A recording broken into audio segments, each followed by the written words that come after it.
Hello there, everybody. So we're gonna be taking a little bit of a we're gonna go a little bit off the beaten path for this one. And first thing I've got to do is that I've got to shut the blinds. Well, this is the problem. I literally cannot actually do any videos whatsoever whenever there's even any sort of semblance of daylight outside because I have to shut the blinds.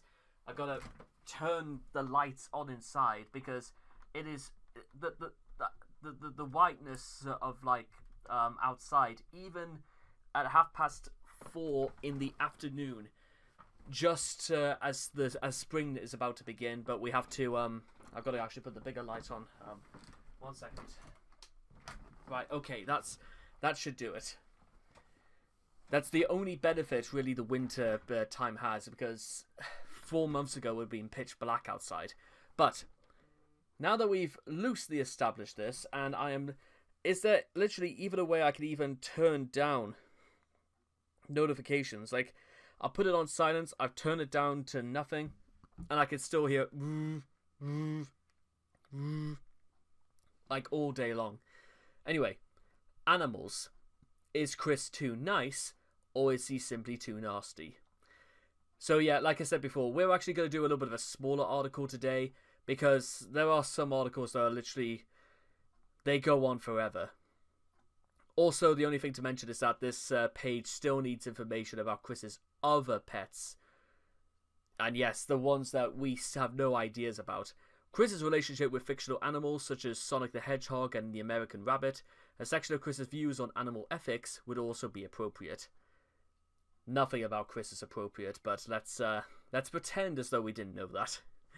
Animals are defined as eukaryotic life forms of the kingdom Animalia. In common speech, humans are not considered animals, even though they do meet this definition. Non-human animals can be broadly divided into domesticated animals, which are kept and raised by humans, and wild animals which exist independently from humans. For better or worse, Chris has owned countless animals such as dogs and cats throughout his life. It's mostly this camp, but let's get started. Notable animals in Chris's life. Patti Chandler. Probably one of the saddest character to ever exist in the Chris Chan story is Patti. Patti was a dog of mixed breed, being part Beagle and part Spitz, and member of the Chandler household from 1988 to 2006. Named for the St. Patrick's Day on which she was born, Chris was apparently very fond of Patti, claiming that he spent a lot of time with her when she was alive, citing her death as a source of trauma compared to losing a family member in 9/11, and making her the very first being to live on in C-197. After passing away in the real world, despite this when she was being put down, Chris was not too distressed to draw Sonichu on the paper for Patti's euthanasia. And I should also point out, because this is legitimately like almost one of those occasions where I don't even want to read out the obituary that Chris wrote for Patti, because listen, as much as we demonize Chris for probably good reasons, and as much as we say that we can't accept Chris's actions, in instances concerning Patti Chandler when Chris was still somewhat, sane and sound of mind, it's one of the most heartbreaking things you'll hear come from Chris, because, well, this is when Chris still had a mind of his own and the ability to feel, because Patti really meant that much to Chris. In Chris's fantasy universe, Patti joined Chris's electric hedgehogs and other heroes as Patti-chan, and would appear in several of the Sonichu comics. Patti lived in a doghouse that weighed approximately 5 to 10 tons, according to Chris. And there she is right there. And bear in mind, blissfully unaware of who her owner really is. But then again, this was during Chris's early years and stuff like that, when Chris was, not drawn to the shackles of the internet. Clover and Snoopy. Clover was Chris's dog from March 2012 up until he was arrested in August of 2021, and is confirmed to be alive under the care of Bob as of March 2024. Snoopy was her brother and Bob's dog until his death in July 2021. Ironically, Chris lost custody of Clover on the 9th anniversary of the dogs being revealed to the public in a photograph he submitted into a local radio contest that was later uploaded to the Cwiki forums. Both beagles, they were named for a My Little Pony Tales character and the famous Peanuts star, respectively. Unlike Paddy, the beagles lived inside the Chandler house alongside Bob's horde. The dogs liked to play on a mountain of cloves that Snoopy fell from as a puppy, permanently damaging his leg in the process. Chris can literally go to... and Bob could go to hell as well for this, and I know this may be a bit of a generalized article, but I can promise you guys we are going to be doing extended articles on all of Chris's pets anyway, because, well... we'll get to why later on. Fictional animals in Chris's life. The American Rabbit. The American Rabbit, actually named Robert Rabbit, is the Legomorph protagonist of the obscure 1986 animated movie The Adventures of the American Rabbit, which Chris was unironically a fan of during his childhood, even once declaring the filmmakers really should have made a TV series of him. He was also the first fictional character that Chris claimed to have looked up to as a hero, and evidently seems to have influenced Chris, or was at least one of his first influences, given his TV diet at the time. To profess beliefs in being true and honest, whilst otherwise failing to practice what he preaches in real life, as well as triumphing over anyone he would perceive to be villainous just for going against his ideals.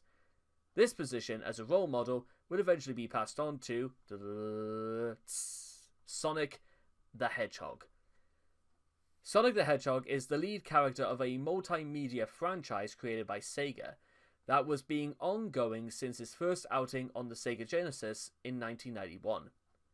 Chris was introduced to him through playing a demo of this particular game in a Sega Genesis display at the Charlottesville Fashion Square's Sears store that year. But what would truly solidify Sonic's place in his heart was his victory in the Watch and Win sweepstakes in 1993. Sonic, from that point onwards, went on to become arguably one of the biggest fixated interests Chris ever had in his life, next to Pokemon, and possibly My Little Pony, it depends who you ask, culminating in the creation of Sonichu, both the character and comic for which he has since attained infamy as an online celebrity of sorts. Chris has also expressed more loyalty to his fictional character than anyone should, admitting to Jackie that he used to be distraught whenever bullies claimed Sonic was dead, and even being infuriated by a non-canon spin-off altering Sonic's arm colour to the point of vandalism in stores and narrowly avoiding imprisonment for assaulting a game store's assistant manager in the process of attempting to do so. And if you can't hear that, that's a plane flying around outside. Bit low altitude if I can hear it from here. So, that's technically it, guys, and I would say that is kind of where it should start and stop. However, this article does leave out a great deal, and that is when it comes to cats. And when it comes to the issue of cats, there's no way Lucy can still be alive. Lucy is would nearly be 20 years old in about a year or so, and Lucy, I can't imagine Lucy would be going about for much longer. I know there is a separate article for Chris and his cats respectively, but just to let you guys know, apparently there was something about not necessarily an infestation problem, but for some reason cats seem to be really, really inclined to be around 14 Branchling Court. I have no idea why this is. I don't know if it's just Ruckersville is a bad place for abandoning kittens. Because you may remember, guys, that ever since lockdown ended, there's been a very, at least in the UK at least, there's been a very sharp rise in the number of homeless cats. Because the idea was that people were adopting cats during lockdown, and, well, they treated cats as though they were only for Christmas and not for life. You ever seen those ads, guys, on the the RSPCA that, or even on the Dogs Trust, a dog is for life and not just for Christmas. Danny Osmond did a song about that in the 1970s. It was called Puppy Love, by the way. Yeah, oh dear, have I just shown my age? Because even I know what that song is. It wasn't even Danny Osmond who originally sang. We're moving on. Anyway, whilst this is probably a discussion that's going to be lending itself to other articles, and, well, I can already hazard a guess what you guys are going to be saying. Should Chris be allowed to have animals? I would say no. Because, as this defeated and deflated picture of Chris would seem to suggest, it's way too much responsibility for Chris to handle, and not to mention that Chris doesn't really see. If Clover and Snoopy is anything to go by, Chris should not even consider the idea, because what exactly would Chris want another pet for in the first place? If Chris understandably has no interest whatsoever for, and we'll be talking about this when we actually talk about Clover and Snoopy in full, because I don't think they were ever taken out for walks. Chris's the hoarding situation resulted in Clover's leg being permanently damaged. Was it Clover? I don't think it was. Sorry, Snoopy, I should say. But still, Chris never bothered to do any of that. And, well, again, that's probably a topic that we'll have to come to when we talk about the cats and the dogs, respectively. And in case you're also wondering, before we go, why there isn't a section on here about whether or not Chris is a furry or not, it's because we already covered that in Chris and Sex. So, if you're wondering why that's not here, there's your reason. Doesn't really seem that worth it in the grand scheme of things. And, well, I guess that's it. Yeah, a bit of a shorter one, but, well, like I said, guys, a dog is for life, not just for Christmas. Thank you.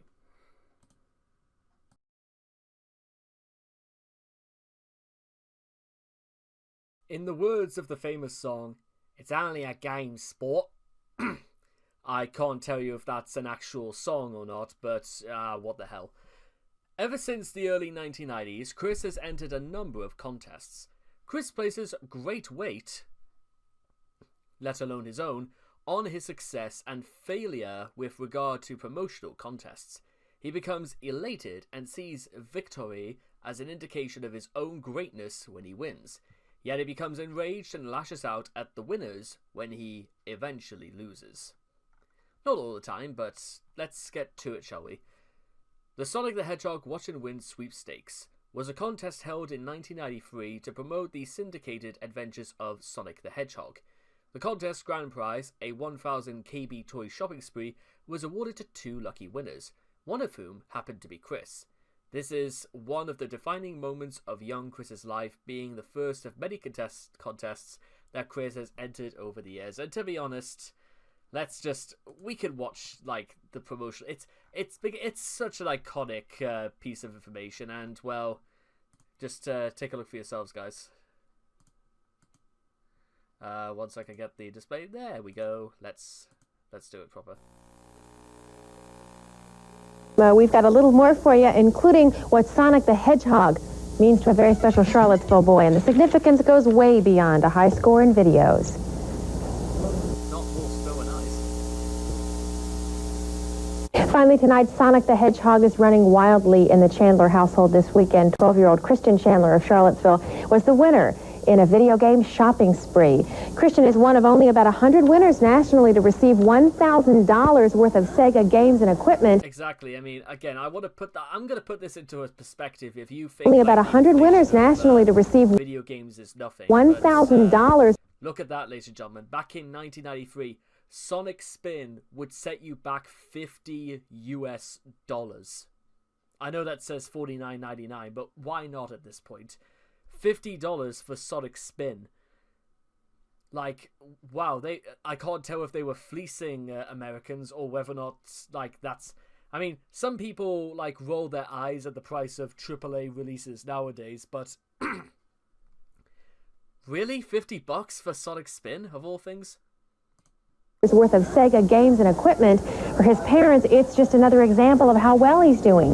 Christian is a high-functioning autistic child. This past fall, on his own initiative, he entered a contest based on a favorite cartoon character. What I had to do was exactly watch Sonic the Hedgehog cartoon, and I'd listen to what Sonic says at the end of it, and write it down for a whole week, and then I had to mail it in, and I had to be drawn out of a hat, and I just won.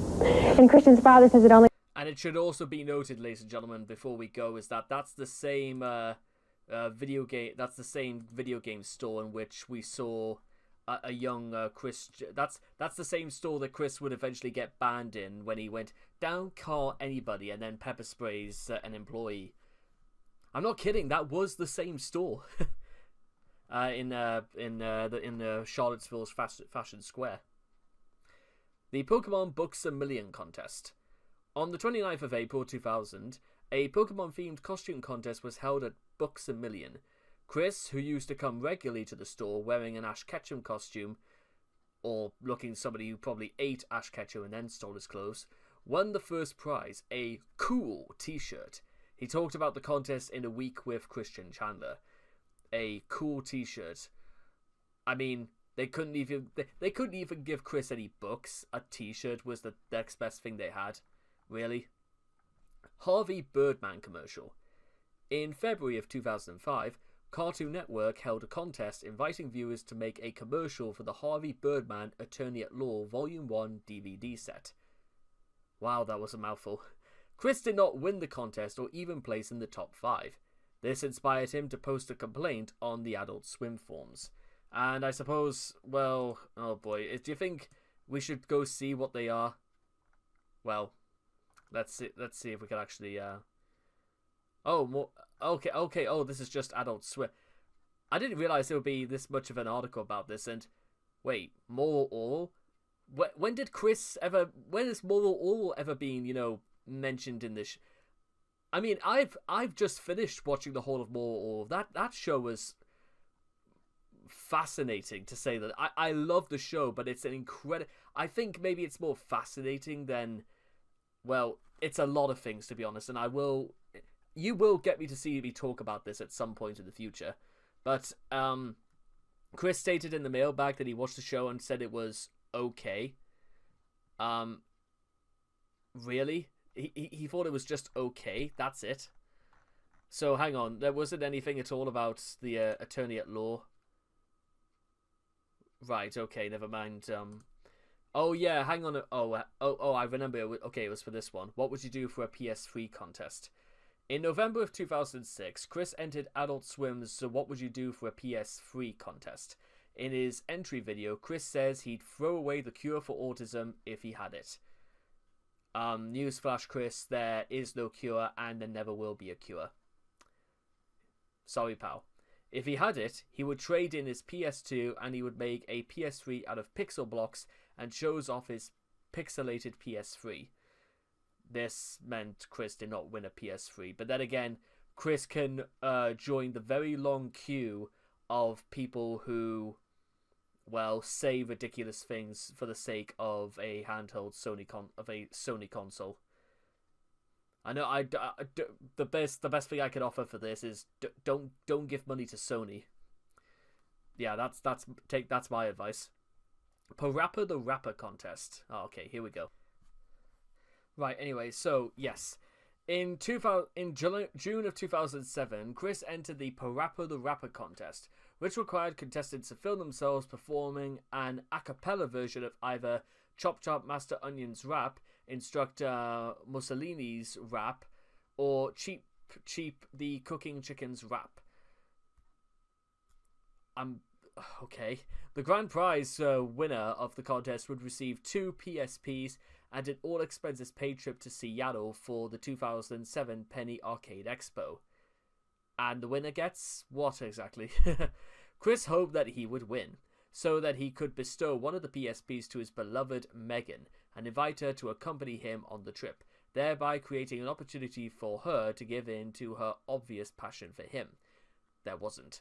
Chris's video made it into the top 10, from which the winner was to be selected from a vote by PlayStation Underground members in July of 2007.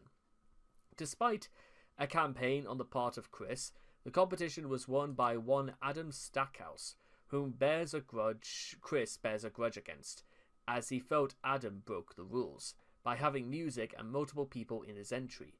Chris loathed the second and third place winners for having music as well. In actuality, the beatboxing of Adam's video counts as a cappella. Furthermore, another top 10 finalist claimed that he had removed his own music to avoid breaking the rules, but Sony said it was fine. Relentless vote stuffing did earn Chris a reward, however. The rules state that finalists would get their submissions published on PlayStation.com and will receive a copy of the game Parappa the Rapper for the PSP, or the PlayStation Portable if you haven't caught on yet, and some Parappa branded premium items such as a PSP skin, PSP charm, and a Parappa signature beanie worth $60 for a beanie? Really? And you're telling me Chris wanted to win this? Yeah. I suppose it's not the longest article in the world, so I suppose we may as well see what Chris thought counted as winning top first place. So you have been warned, I guess. AP Station. My name is Christian Chandler. I live in Rocksville, Virginia. I have a PSP. I like the rap. I play with the rapper. I go with you now. The only song I know is Master Onion, which I got from a demo I borrowed from my friend Megan. I have the PSP and she don't. So give me the PSP and rap the rapper so I can give one to her. And then we can play it together. So here we go. We're gonna sing it now. Master Onion a la mode. Kick, punch, it's all in the mind. If you want to test me, I'm sure you'll find that you all things that I teach you sure to beat ya. Over the rest of that to listen to the teacher now. Kick, kick, punch, punch, chop, chop, block, block. Once more, kick, kick, punch, punch, chop, chop, and block, block. I agree, guys. Get cocky. It's time to get lucky. We got the airplane. We gotta move down to the sea jockey. Now, duck, duck. Yup, yup. Turn, turn, and pose, pose. Now listen carefully. Jump, jump. Pose, pose. Duck, duck, and turn, turn. Yeah, I see you getting better. Kick it to the limit in order to get the turn now. Kick, punch, kick, punch. Chop, block, chop, block. Chop, kick, chop, kick. Punch, block, punch, block. I'm gonna get harder now. Duck and jump, duck and jump. Turn and pose, turn and pose. Duck and turn, duck and turn. Right, We're gonna make a jump. I've had enough of this. I'm not watching this anymore. Sorry, guys. I can't do it. It's too embarrassing. So yeah, it's funny how Chris literally was banging on about, not having music, music being in the background. This is despite the fact that Chris, well, for all the world, it looked as though Chris had some sort of music in the background as well. Unfortunately, it seemed to be like the forced starting of a paddle steamer that hadn't been used since 1924 in the background. But I'm assuming we can just sort of ignore that for now, I guess. Chris made it to the top 10 with this, by the way, and apparently won a beanie for his troubles. Yeah. Radio station contests. Chris created Lil Chris at the Create a Critter workshop after winning a gift certificate from a radio station sometime in his early 20s. In May 2010, Chris won 4 tickets to an extreme action sports show from a radio calling contest. As he could not find anyone else to go with him, even after he called the members of his church's young adult social group, he was forced to scalp the tickets in front of the stadium and then sit alone in the bleachers beside a lovely-dovey couple. This even prompted the Greene County Conspiracy video, a video in which Chris believed that there was some sort of conspiracy by the county to force him to move out of Manchester and go all the way back to Richmond. Or something like that. I think it's more Ruckersville he was forced to go back to. GameStop contests. Chris entered the GameStop Be a Star sweepstakes in October 2008. The competition required entrants to send in a photograph of themselves in a Guitar Hero pose for the chance to win a $400 GameStop gift certificate. Several trolls caught sight of Chris's entry and, mistakenly believing that the person with the most votes would star in the Guitar Hero game, encouraged people to vote for Chris. Due to this, Chris went on to win the competition. Don't exactly know what the trolls were thinking. That doesn't really seem like a troll plan, really. That seems more like, come on, let's just give Chris a hand here or something like that. In August 2010, Chris won another GameStop gift card, this time for $50 through participation in a blood drive. Not entirely sure what you would want from Chris's blood, considering that it's about 85% cholesterol, but we'll look at that elsewhere. The Dog Days of Summer Photo Contest. On August 1st, 2012, trolls discovered the existence of Clover and Snoopy. Chris decided to take pictures of them and post his photos on the internet in an attempt to gain votes for a contest. In the description he writes, "Snoopy has a hat on his tush, and Clover is looking at the camera." The beagles were given positive comments, and one person even asked if the dog breeder so they could have one. However, Chris did not win the contest. Yeah, Patti Chan has been betrayed, I agree. Skylanders Creator Contest. On the 17th of November 2016, Chris entered a Skylanders contest.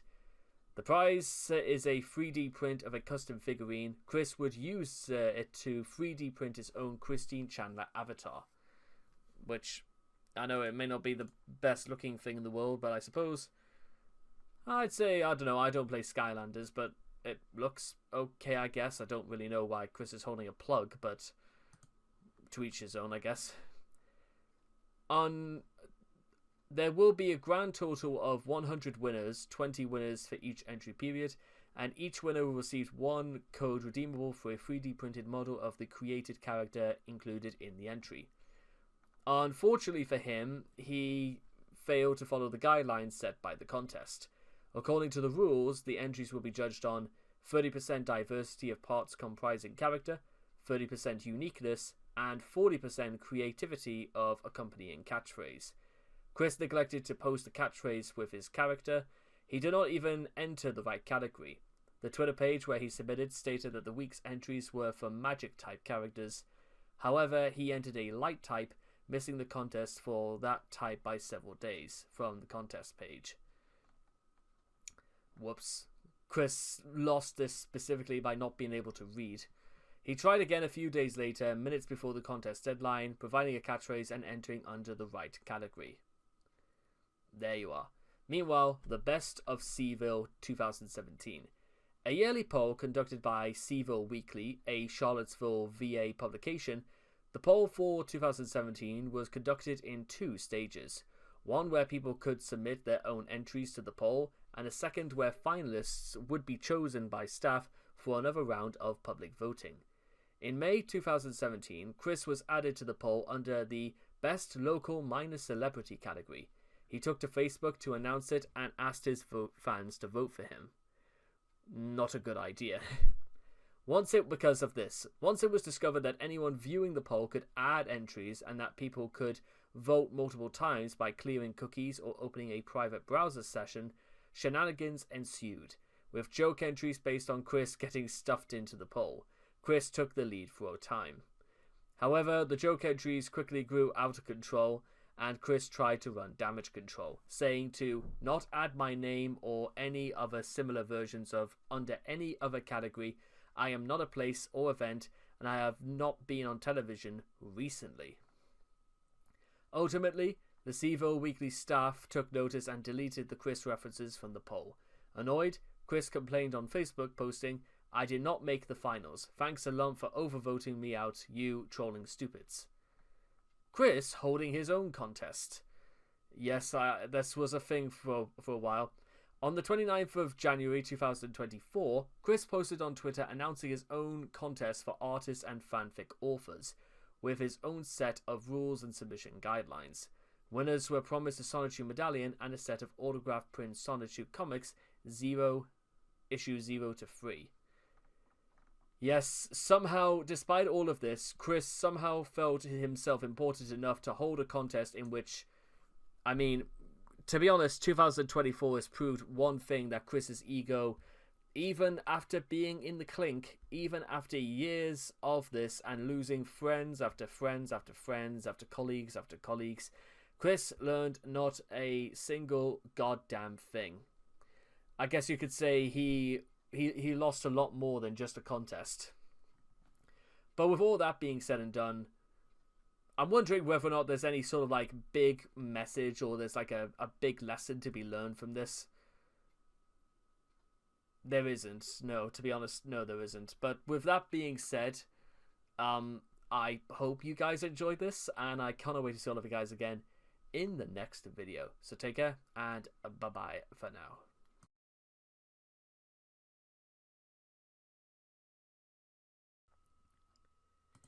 Hello everybody, and I welcome all of you back to another Chris Chan Quickie article. And in the words of the immortal song by My Chemical Romance, have you heard the news that you're dead? No one ever had much nice to say. I think they never liked you anyway. You'll take me from the hospital bed. Wouldn't be great if we knew exactly what you plan, and wouldn't it be great if we were dead? Oh, dead. Tongue-tied in observation, you never fell in love. What did you get? What you deserve. The ending of your...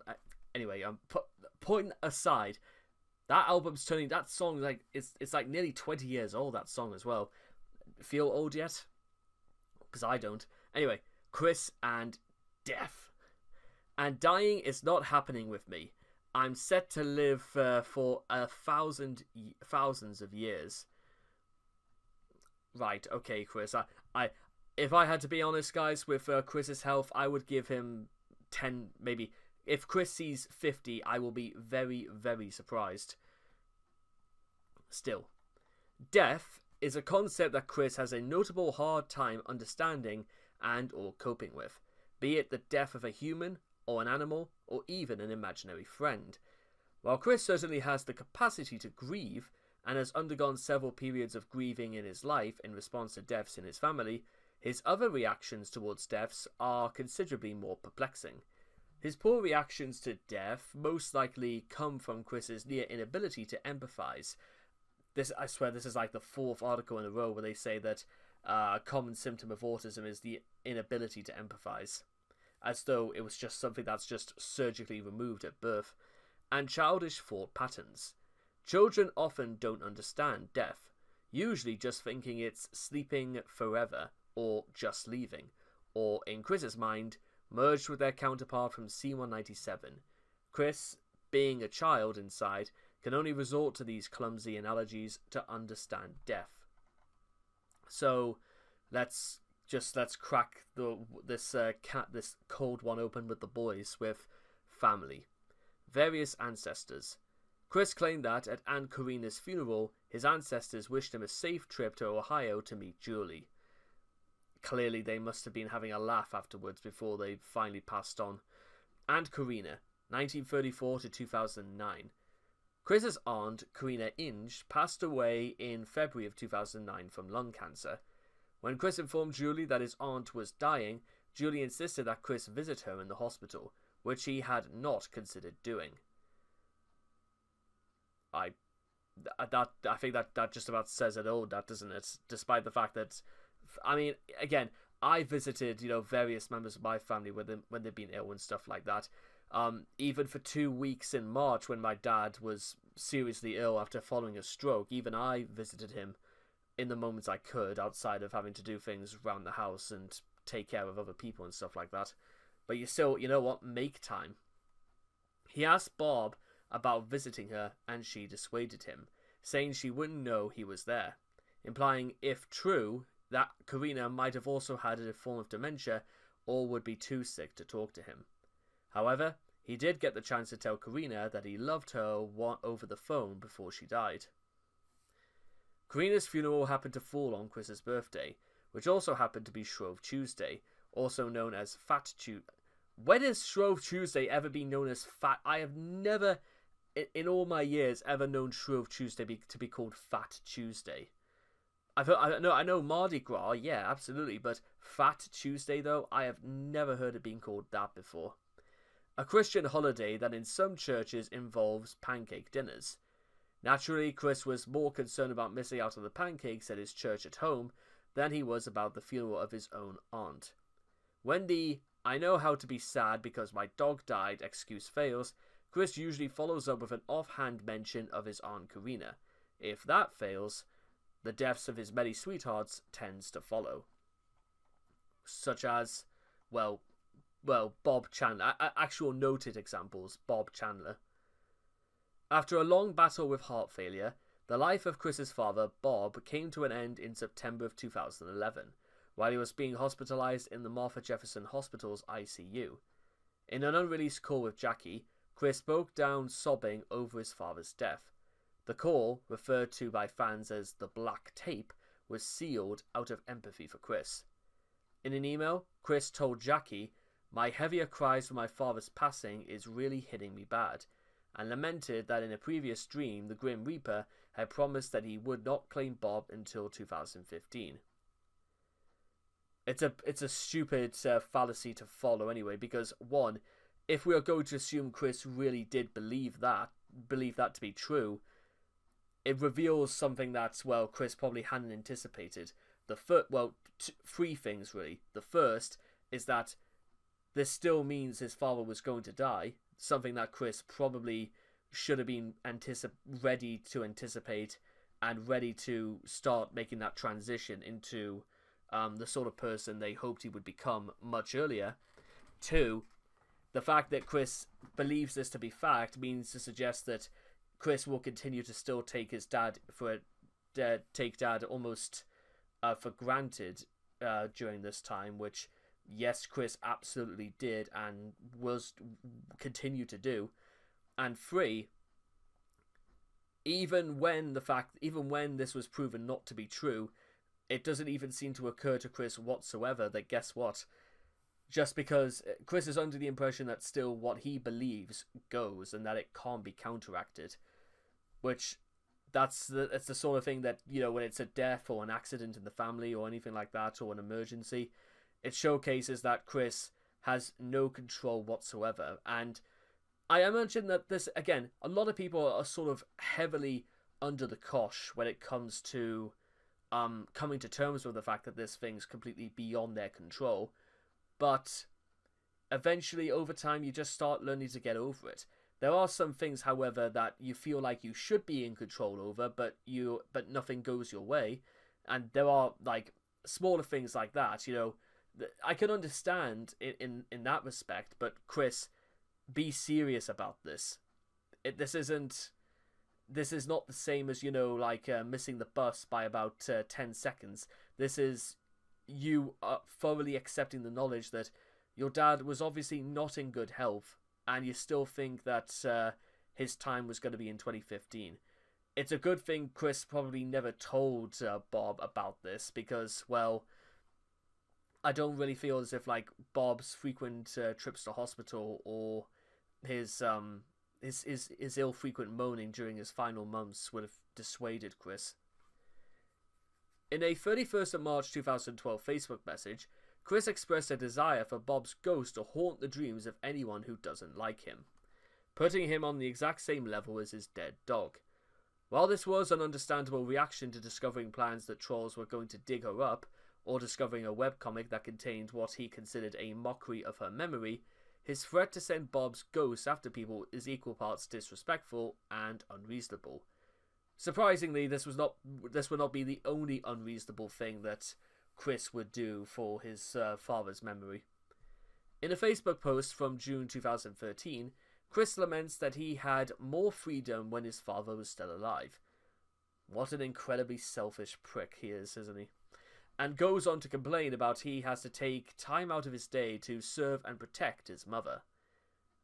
What that constitutes, and considering we know where this ended up, I would like to assume Chris had no concept whatsoever and probably was lying out of his ass to save face. Despite the fact that nobody would have believed it anyway. Knowing Chris, this presumably means that he sat around in his room and played video while his elderly father did most of the work around the house. In C-log 09042017, Mr. C, Chris, while reading letters from his late father, displays emotion over him, tearing up at times. Well, up until the point where Chris read out a letter from his dad saying that Rosechu should be sort of like a mascot or a symbol or some sort of hero for autism, and Chris really scoffed and basically like rolled his eyes, despite the fact that, you know, Bob actually meant this with all the best intentions in the world, and Chris just dismissed it out of hand. So whether you want to say those were crocodile tears, well, sometimes it will be a little bit hard to tell, because for some reason in this video Chris had his fan on blaring in the background, and it kind of makes it hard to hear him at times. During the Idea Guy saga, and rather disturbing events that took place within it, Joshua convinced Chris that Bob had reincarnated as a Rosechu with plaid-coloured fur, in reference to his nickname, the Internet Lumberjack. Chris later retconned his design to a much simpler plain red design because plaid fur was too much effort. And that's all and Chris really did say that, by the way, and turn up in Quickville alongside Ted Bundy, as in, yes, the actual Ted Bundy, because Chris was led to believe that Ted Bundy was completely innocent. This was revealed in a Count Dankula podcast, and even Dankula himself, in his typical Scottish way, was so unbelievably perplexed. Which, even if you've ever been to Scotland before, you'll know there'll be some things that happen in that country that are almost beyond imagining. Especially if you've ever had a wee drum of the hard stuff. Using an autistic man-child's dead father to troll them is disgusting as it is. Convincing them that said father is still alive in another dimension to help with their extortion efforts is on another level of fucked.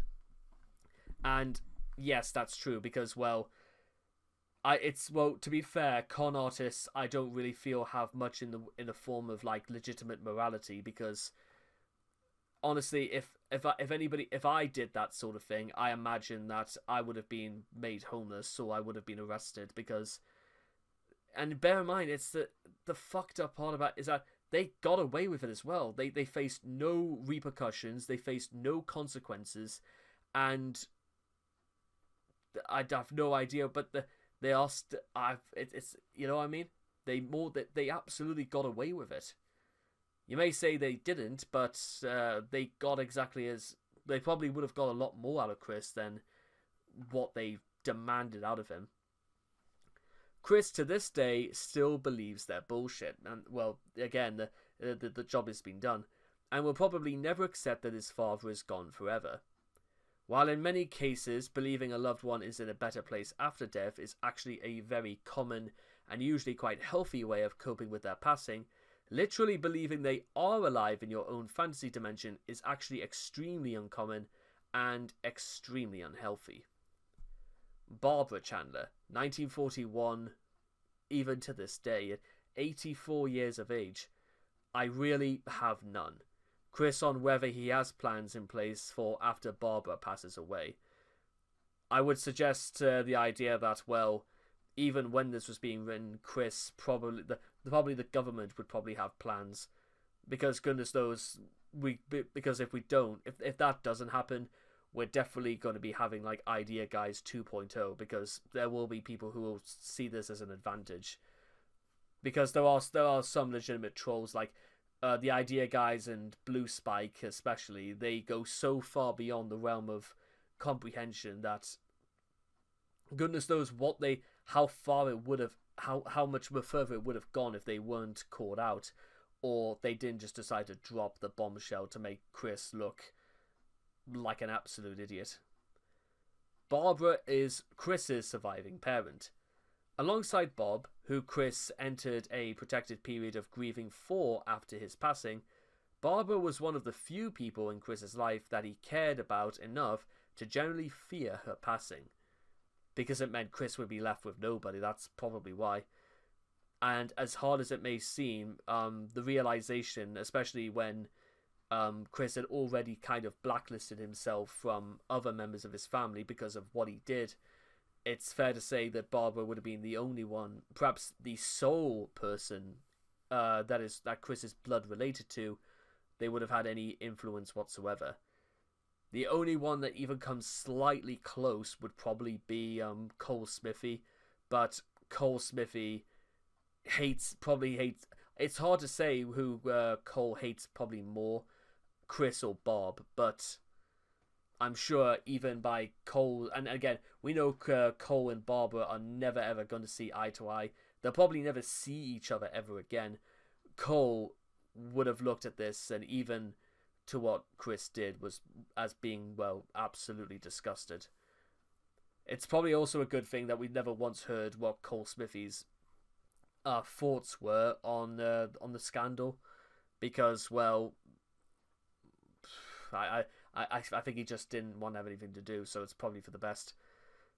I don't recall anybody ever pressing Cole for any. Anyway, let's just get to it. And Barbara used to manipulate Chris into following orders on multiple occasions. One such instance of this was in 2011, prior to Bob's death, in which she threatened to commit the S-word as a last resort to stop Chris from his poorly thought out plan to attend MagFest in Maryland. That year, by sleeping in his car, as he did not have money to afford a hotel room. A distraught Chris backpedaled, receiving only more guilt-tripping and down payment on some video games as a consolation prize. Barbara used her health as a scare tactic for so long that it instilled paranoia into Chris. On one occasion, when Barbara failed to answer the phone when Chris called her a while out, Chris panicked and called 911 for a welfare check. In November of 2015, Chris released Family Needs to Appreciate Family, where he addressed Cole Smithy, David Anlin Chandler, and Carol Suzanne Chandler to visit Barb before her time runs out. That was nearly 10 years ago, and the fact that Barbara is still kicking is quite astounding. But it might also say a lot about how insidious Barbara might have been, because, well, David apparently didn't make any response. Carol didn't make a response. We know Cole definitely did not make a response. And Chris never thought that to reach out to his Uncle Tom and Aunt Harriet either. So maybe it's possibly true that Chris is the last person on Earth that Barbara can have any sort of effect over. In November of 2019, Chris posted a tweet where he copes with the mortality of his mother, imagining her becoming a part human/part Rosechu hybrid after death, in the same vein that he believed Barb reincarnated into Robert Chu after death. Had I not healed her, she would be dead last August. This is Chris on soul bonding with Barbara, documented in November of 2021. Again, because Chris is too stupid to realize that this is the sort of thing that could be used in evidence, because this was when Chris was in the clink. And for those who don't know, even jails will have their level of policing that goes on inside, especially if people are overheard making certain comments about trials that are pending. There was, I'm not going to go into any more detail than that, but yeah, that's Chris. You probably should. Why on earth Chris said that? I have no idea. Following Chris's August 2021 arrest for incest with Barbara, which saw him confined to Central Virginia Regional Jail for nearly 2 years, he began to shift in his attitude towards her. Chris began claiming that soul bonding with her as a method of healing her, and that she would have died without it. Barbara was involved in a traffic collision on the 24th of November 2021. She suffered 2 broken ribs and a concussion. Chris took credit for having healed her with his soul bonding when explaining then that she had survived the crash. Barbara chose to remain living in 14 Branch Lane Court, Despite Chris wanting to move back at the time, Chris claimed that there was a restraining order against himself and Barbara. In a jail letter, he complained that, despite having guided her soul into her Rosechu form/body, Barbara's soulless husk still clings on to life inside the house. He further claimed, "It is indeed clear and obvious, especially to all with spiritual and physical ability, that she is sickly, and her passing on is to be from emotions. Yet again, she still lives, and zombie-like as well, and this was and is fact throughout the majority of branching alternate timelines since August 2021, wherein she had died in most of them by now." Whatever that means. Indicating that he had been meditating over her death in his selfish desire to inherit the house from her. You know, with this whole talk of soul bonding, I'm actually almost surprised that Chris didn't just drag Barbara out onto the curb and forced her to bend down and literally put her teeth on the curb. Wow, that got dark really, really quick, didn't it? Chris himself, 1982 to the present. And believe me, in dreams and even in moments within my mind while awake, I have seen and felt that death light. Not only is it the most horrifying thing ever, but I am long not ready for it yet.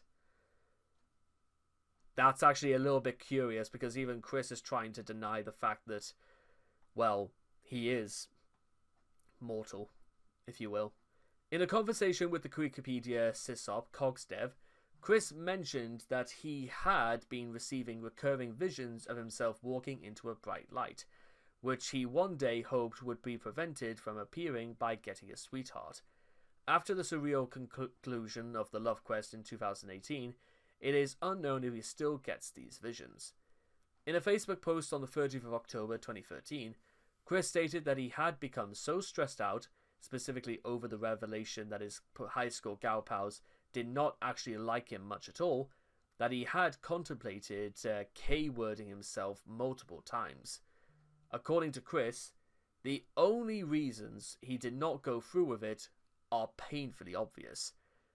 This shows just how much Chris's mentality has drained, and how badly he needs the professional help he so stubbornly refuses to get.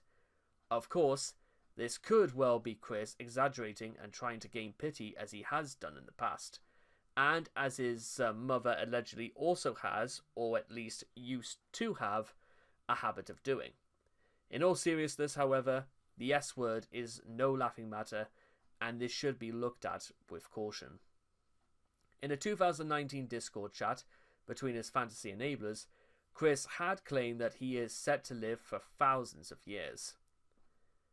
In August of 2020, Chris, pretending that his body was being possessed by Rosechu, uploaded a video will, apparently in case his body vanished from this dimension 1218. You know, after reading all that, there's only really one thing I want to say before we move on from just talking about all of that. But when you put it into that perspective, I think the only reason why Chris even bothers playing along with these, fantasies at all is, well, you probably know why as well. It's because, well, it's to masquerade the unfortunate implications that Chris's life is miserable, it is completely without hope, and Chris only wants to believe it's not true in any which way by saying that life is actually brilliant. It is a decline of reality. Nothing more, nothing less. Pets. Patti Chandler. Patti was the Chandler's family dog who died in June of 2006. Chris apparently drew a picture of a crying Rosechu face on the signature confirming the euthanasia process. As seen in the image used in this article, Patti also appeared in the comic, immortalized as a furry character named Patti-chan. This is particularly disturbing in that Chris has apparently decided to deny his dog the afterlife that he presumably believes in favor of locking her in his own personal hell. To Chris, her death is the greatest tragedy of his life, which he often compares to the deaths of other people's family members and loved ones. Unsurprisingly, Every single person he has said this to has become horribly offended. In Chris's plea to Clyde Cash, he equates Ryan Cash's death with Paddy's, and in the father call, he equates it to the death of Matthew Devoria's mother in the 9/11 attacks. Now, one thing I want to just say for the moment right now is that this was because Patti Chandler was an actual dog, unlike the other people who were just fabrications that were created by the trolls. Because it's one of those things that we have to understand that Chris was being completely... Because if there's one thing I will absolutely say is that Chris has never really at any point like disrespected Patti Chandler's like memory or, you know, what she meant to Chris. Because on the face of it, you could say that Patti meant almost everything to Chris. And I think the trolls were showing in considerable bad taste for not considering the fact that, well, it was true. And I know, again, a lot of people will get mad about Chris for this, but then again, what experience, or rather, what beings out there does Chris actually hold any emotional value to whatsoever? Maybe certainly not his friends, because it was completely unreciprocated. So then what? On the 1 year anniversary of her death, Chris even broke down in tears and had to be consoled by his mother. By comparison, the death of any sweetheart resulted in a few days of mourning at best. It should be noted, though, that despite all of Chris's fondness for Patti, her memory was still not safe from being defiled by trolls manipulating him. Polo. Polo was a cat born sometime in 2003 that was adopted by Chris in 2015 and who passed away in May of 2018. On the 20th of May 2018, Chris posted an urgent tweet to Twitter stating that Polo was having difficulty breathing and that he needed money from eBay in order to take Polo to the vet. Following a wave of backlash due to how Chris was seemingly using Polo's sickly condition as a way to get sympathy donations, Chris would delete the tweet. Despite his plea for donations, Chris announced on Twitter that Polo had passed away in the early hours of the 20th of May 2018, presumably due to the aforementioned breathing difficulties and or other natural causes. According to Chris, Polo was buried right next to Paddy's resting place. Sorbet. Sorbet was a cat Chris had adopted in 2016, who passed away in May of 2018.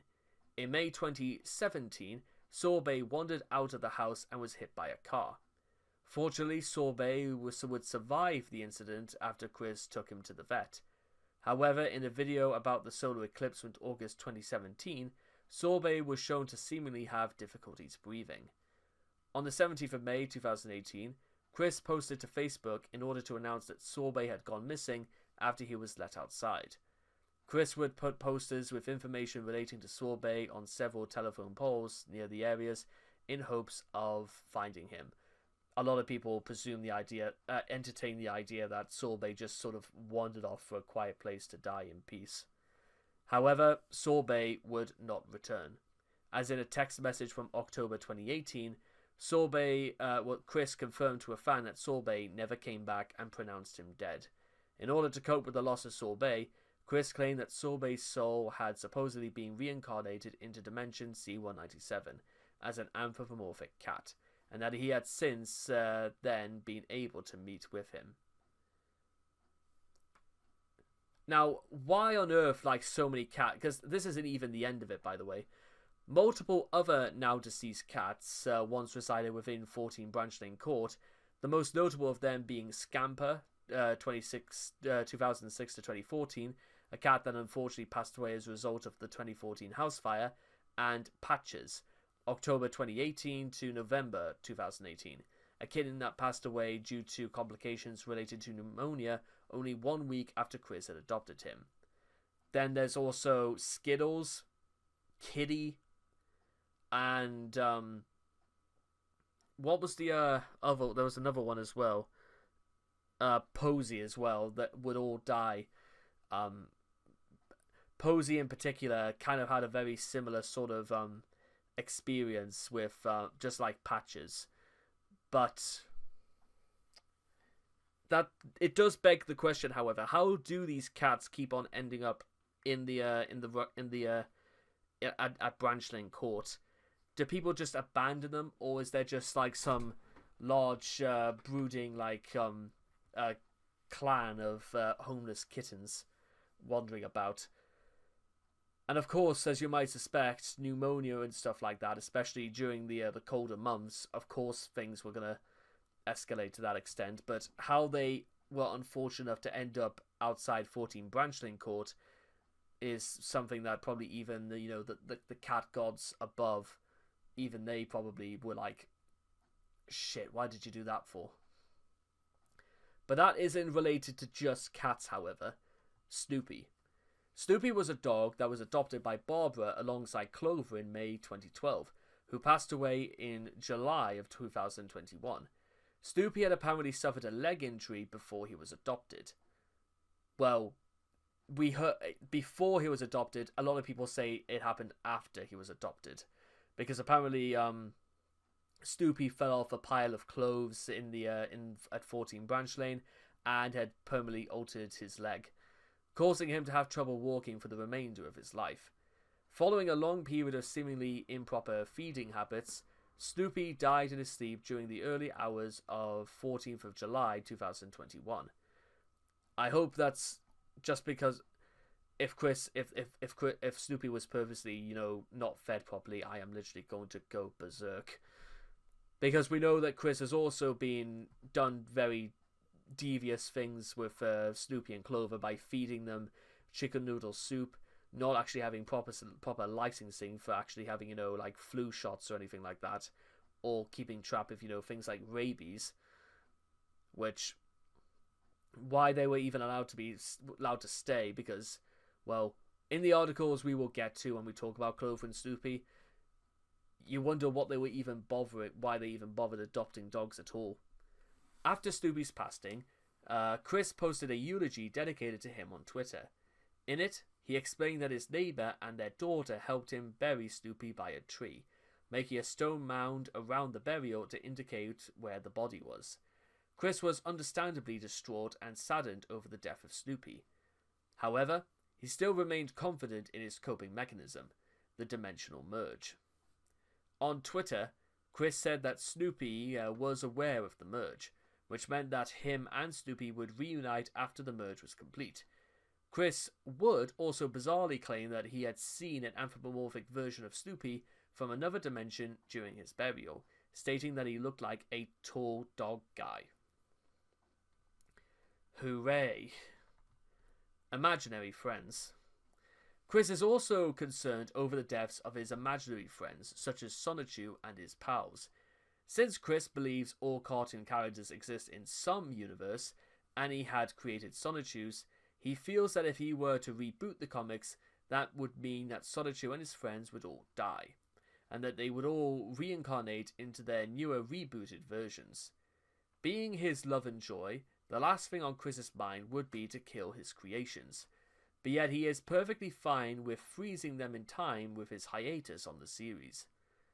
The Idea Guys allegedly extorted Chris out of thousands of dollars by telling him that they would destroy Quickville, which would lead to the deaths of Chris's imaginary friends.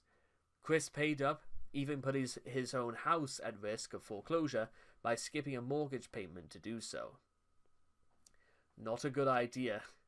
And if you are, going through this for the first time, thinking to yourself, that can't possibly be true. Oh yes, this is true, by the way. They're not joking when they say that happened. Ironically, even when Chris inevitably does pass on and go forth to meet Godbear, he will still be remembered, not only for his life and the many humorous misadventures in it, but for his comics. Thus, it can be said Sonichu will never truly die. Until people just forget and move on, and nobody bothers to, keep the continuity going. Anyway, moving on. Simola Rosechu. During the Asperchu saga, a recurring theme was Evan's legal claims in regard to Simola Rosechu as a derivative of his character Simonchu. While early demands were for Chris to edit his old strips to remove Simola entirely from continuity, after Later, Evan consented to letting Chris keep Simola's early appearances, on the grounds that he kill her at a later date. Chris, not surprisingly, totally lost his shit, showing a much stronger emotional attachment to an empty, one-dimensional fictional character than he has managed for any living creature other than his dog.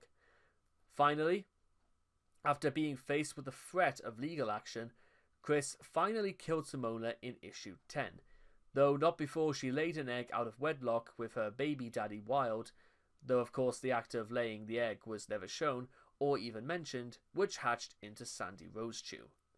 Simola's death continued to haunt Chris long afterwards. Well, he says it does anyway. This led to him reviving Simola around May of 2014, more than 4 years after her demise. It should be noted, as revealed in the Alec Benson Leary phone calls, Chris considers cartoon characters to be real, living creatures that exist in some other world resemblant of Toontown from Who Framed Roger Rabbit. Simona's death was as real to him as that of any of the family members or sweethearts, perhaps even more so. Troll manipulation. A favourite tactic of trolls is to manipulate Chris into reacting to scenarios involving death. A concept in contrast to Chris's childish mentality, and thus guaranteeing he would either react in odd ways or in ways that could be used as ammunition against him for future trolling. The scenarios, though fictional, were presented to Chris under the pretense that they were true. While Chris genuinely went along with the claims under pressure from troll manipulation, he did maintain some skepticism, such as when he expressed disbelief to Casey months later on the Ryan Cash S-word scenario. The first death scenario trolls experimented with was in October of 2008, was that a fan of whose father had passed away from alcoholism. When asking Chris for advice on coping, Chris briefly replied that the fan will recover from the father's accident and then advised the fan not to become an alcoholic. Terrific stuff, Chris. That's like A1 material right there. A few months later, another death scenario was invented by trolls involving the Ryan Cash character, designed to provoke Chris over his lack of work ethic on the Sonichu comic. The fabrication was that Ryan had been a Sonichu fan and had committed the S-word when Chris stopped updating it. Trolls badgered Chris over multiple chats to keep acknowledging the death. Not satisfied with his brief replies on the death being said, trolls then elevated matters by having the Clyde Cash character threaten Chris with revenge over the death of his brother. A frustrated Chris recorded a video in which he tried to reason with Clyde and put his foot in his mouth by suggesting that if Clyde got a girlfriend, it would help him get over the death. Again, we have to remind ourselves once again, Chris was under the assumption that these trolls were legitimate and that these were real people and that what they came up with was actually, there was solid grounds for all of it. And Chris believed every single word for whatever reason. This is a point that's actually worth considering a little bit, because why did Chris just believe this without any prompting that, they could be completely nuts and they didn't know what they were talking about? It's possibly suggested when Chris put a memorial to Ryan in Sonichu issue 8. Also, I'd like to take this moment to remember a Sonichu fan, Mr. Ryan Cash, who committed the S-word when I impulsively said I would stop the comic series in protest against the trolls of the UD page. Ryan, I'm sorry. That's the entire memorial, by the way. It's just a throwaway jargon about how it claimed that it was his fault. Well, Chris's fault, I should say.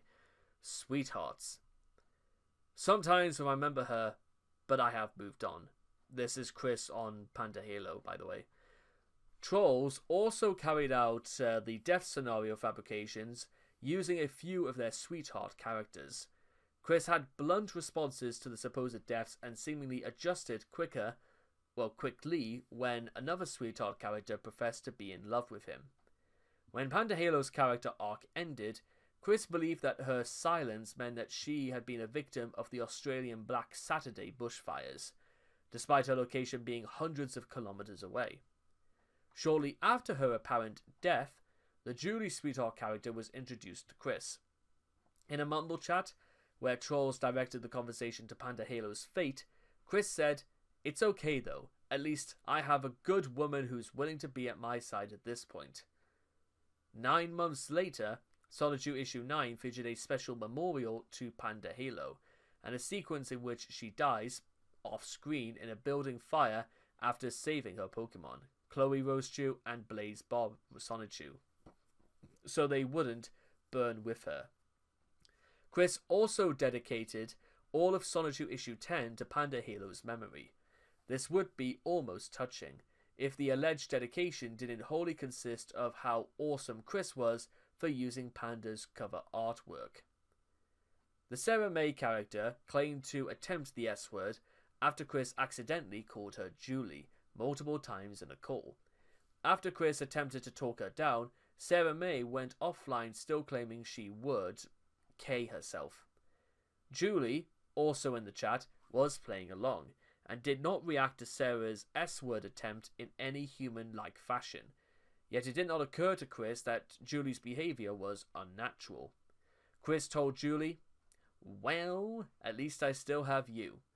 Chris then made a recorded quick shout-out to Sarah May, in which the only reason he offended as to why she shouldn't commit the S-word was that he would be sad without her. And that's it, by the way. There's literally nothing else to actually convince somebody why, staying on this earth would be in any way beneficial whatsoever. That's what Chris is deciding to go for. When the Ivy character was forced to end due to Rocky Shoemaker's intervention, trolls came up with the scenario that she committed the S-word by, after being upset she couldn't be in contact with Chris.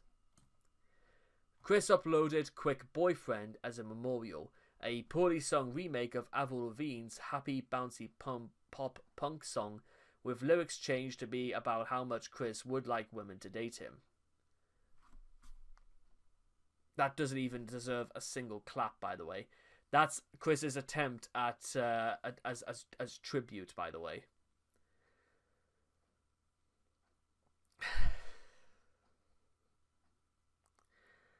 Honestly, sometimes I feel like even Chris's life isn't really a life. It's more like a social experiment, or somebody, or God having a giggle and deciding, yeah, we'll do that instead.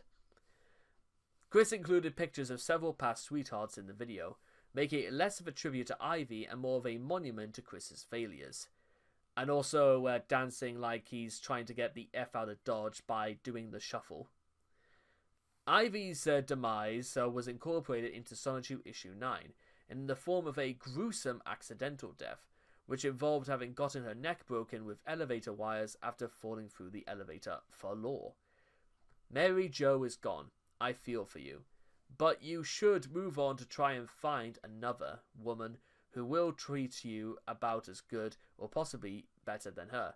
Suck it up and move on like a man would.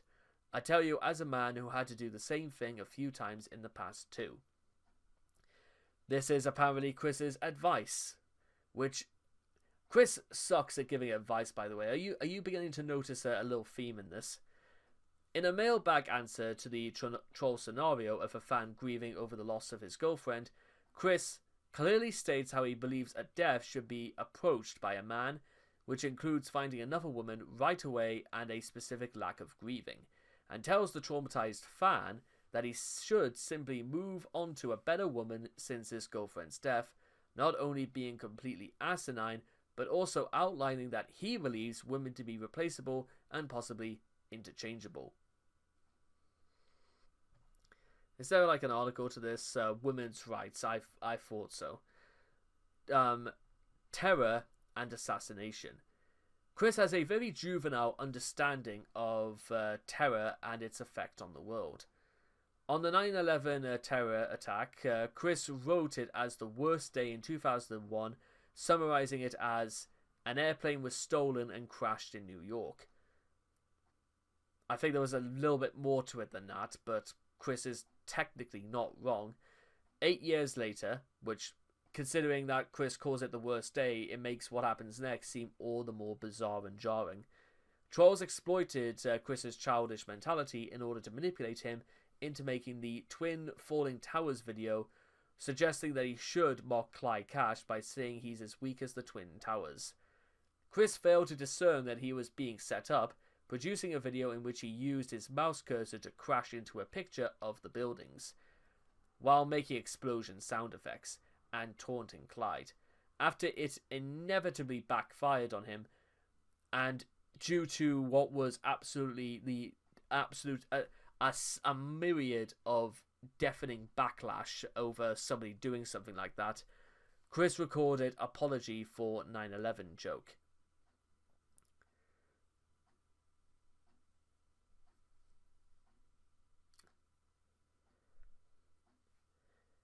And by the way, for what it's worth, I should point out is that Chris at no point ever says that he apologizes for offending relatives who died during 9/11.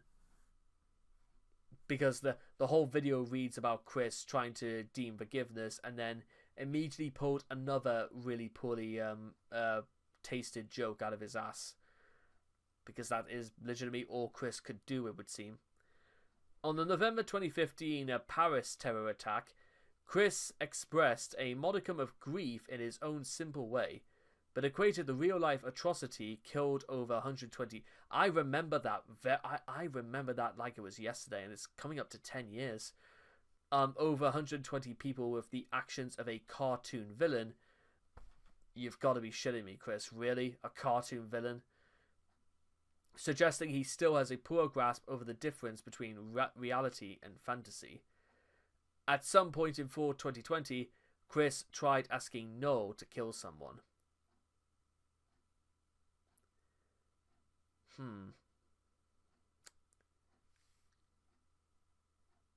That almost completely changes the complexion of the game again, that doesn't it?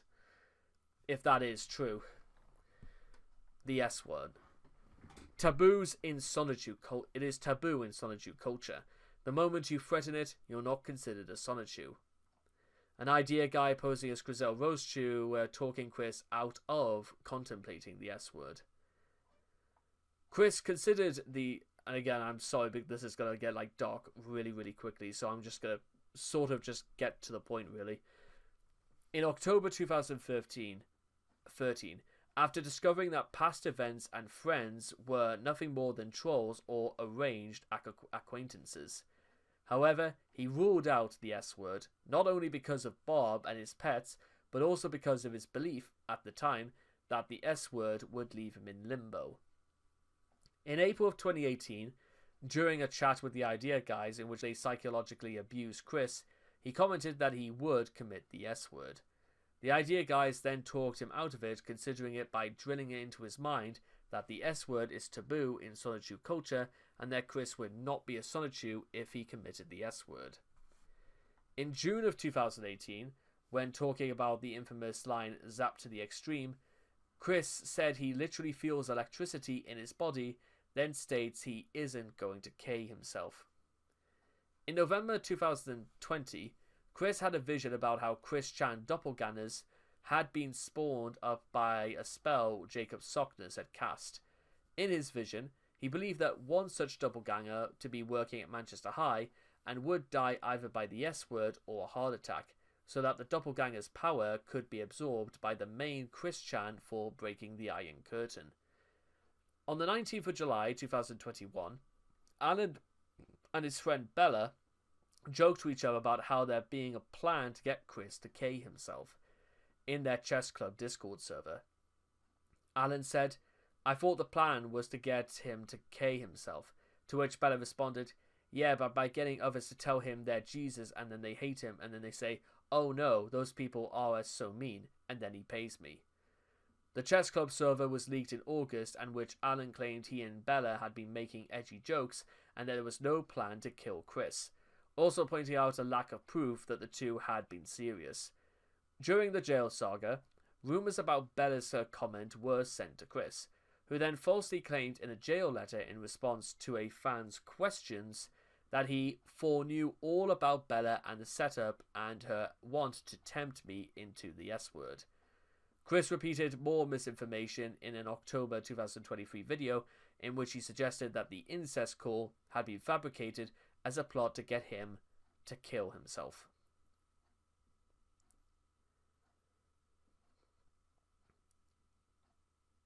As opposed to, but he still went ahead and did it anyway. So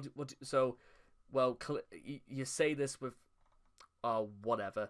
Dimension C-197 as Chris's version of heaven. Following the Idea Guy saga, which affirmed to Chris his dimensional beliefs, Chris began to think of alternate dimension C-197 as heaven. He stated that he believes his deceased pets have reincarnated as characters, and that his father is alive again. He also stated that Marvel writer Stan Lee's soul had merged with his C-197 counterpart.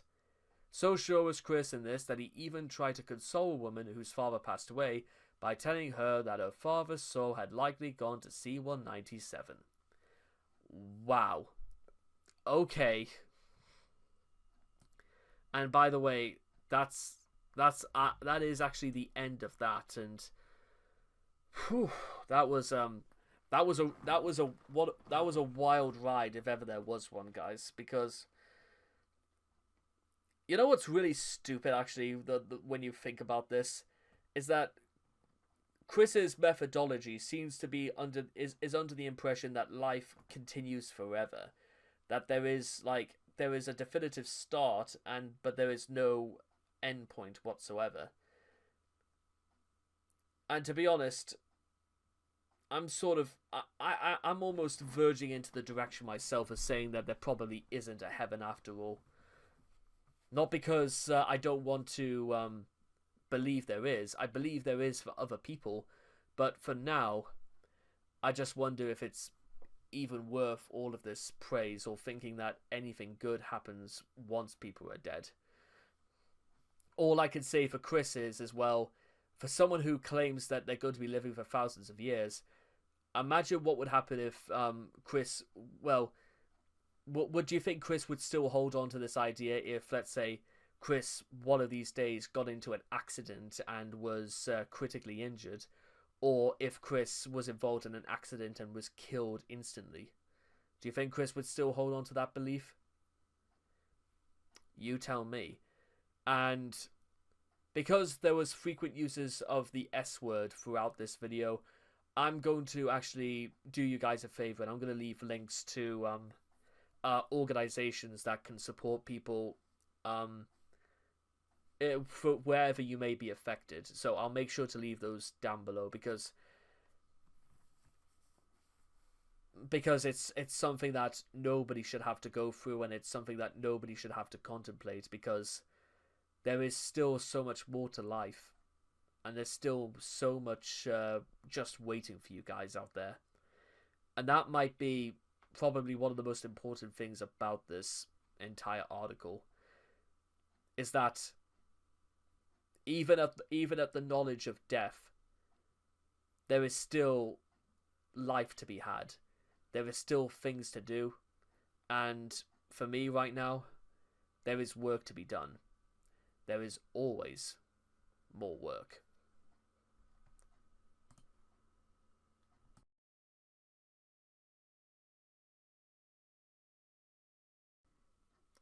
Well, good evening, ladies and gentlemen, and I welcome all of you back to another Christian article. And this week, well, unfortunately, for reasons that will become clear and a little bit confusing in a few minutes' time, we'll be discussing the entirety of not only Chris's relationship with the law, but rather how Chris, it's like a lot of things when it comes to Chris, it's a very complicated relationship, and one that is not particularly seen eye to eye. Or at least Chris is under the impression that he doesn't need to see eye to eye, as we will get into very, very shortly.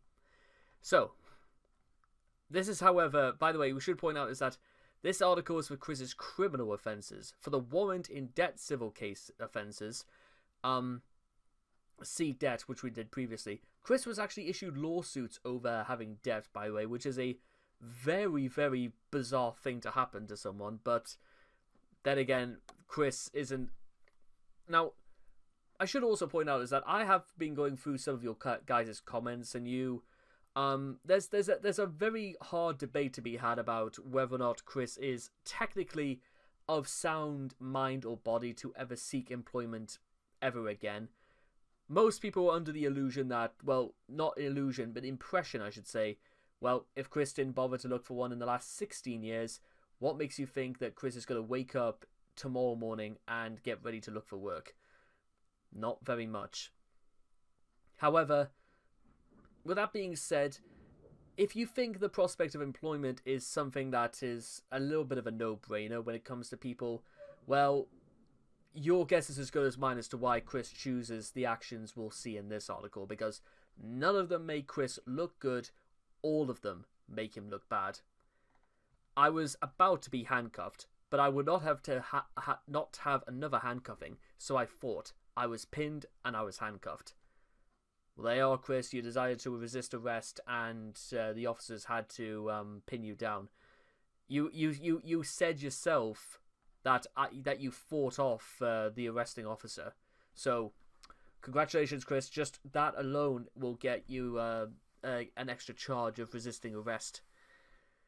This is Chris describing a typical skirmish with authorities, and I foreknew and foresaw that I was going to end up in jail anyway. It was just popular in most of the other timelines. Chris, while awaiting legal proceedings on his incest charge, thinking that Chris knew all this time he was going to get in trouble for what he did, and yet he still did it anyway. This raises a very important question. Well, there is only one question I have to ask then, is that if you knew all along, Chris, that what you did was wrong, then why on earth did you do it? That is literally the only question I have to ask, and well, Chris will just go and say, I am spiritually guided, thinking that qualifies as an appropriate answer. And I don't know about you guys, but that's not a good answer, that is it?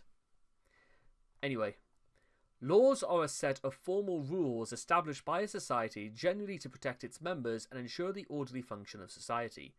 Their observance is usually maintained by law enforcement, and penalties are placed on those who disobey the rules. For Chris, however, these just serve as another deterrent in his endless quest for China, and a weapon with which to threaten his real and supposed enemies. As of 2018, Chris has 7 misdemeanors, 3 from hitting Michael Snyder with his car, try and justify that one, 1 from macing the yellow-shirted foe, again, try and justify that, and 2 from failing to acquire proper tags for Snoopy and Clover. I would like to refer you to the question I posed some moments ago, and 1 for trespassing after being banned from Charlottesville Fashion Square, which resulted in him being placed on the therapeutic docket. Rinse and repeat, really. Virginia has a 3 strikes law, which usually means that if someone is brought in a third time for a felony or a misdemeanor, the sentence, if found guilty, is more severe than usual. In some states, the sentence is life in prison. I wonder what states, by the way, would offer, have a life in prison rule, because I'm trying to think to myself, what states in particular, does Texas have a 3-state rule? Because, well, maybe its size, general to its population. Yeah, I'm trying to think about what states would have, I've got an idea. That's the only other way to do this. Let me take a look.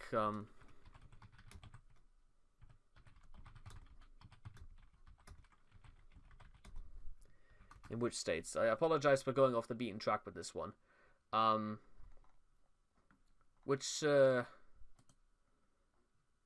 New York has the 3 strikes law. Okay, here we go. Now, we actually do have a list. I'm surprised it took that long for them to just tell you what it was.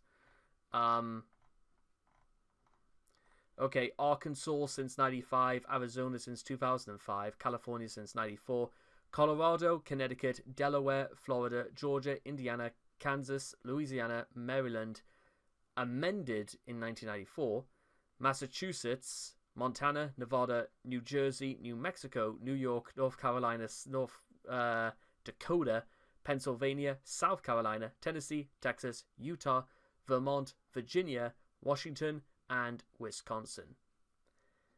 That's about roughly half the states right there. But here's the, and I'm just going to say this for the record right now. Regardless, if it has why would you want to break, what benefit do you have of breaking the law in the first place? Because if you think you're going to get away with it, you've got another thing coming.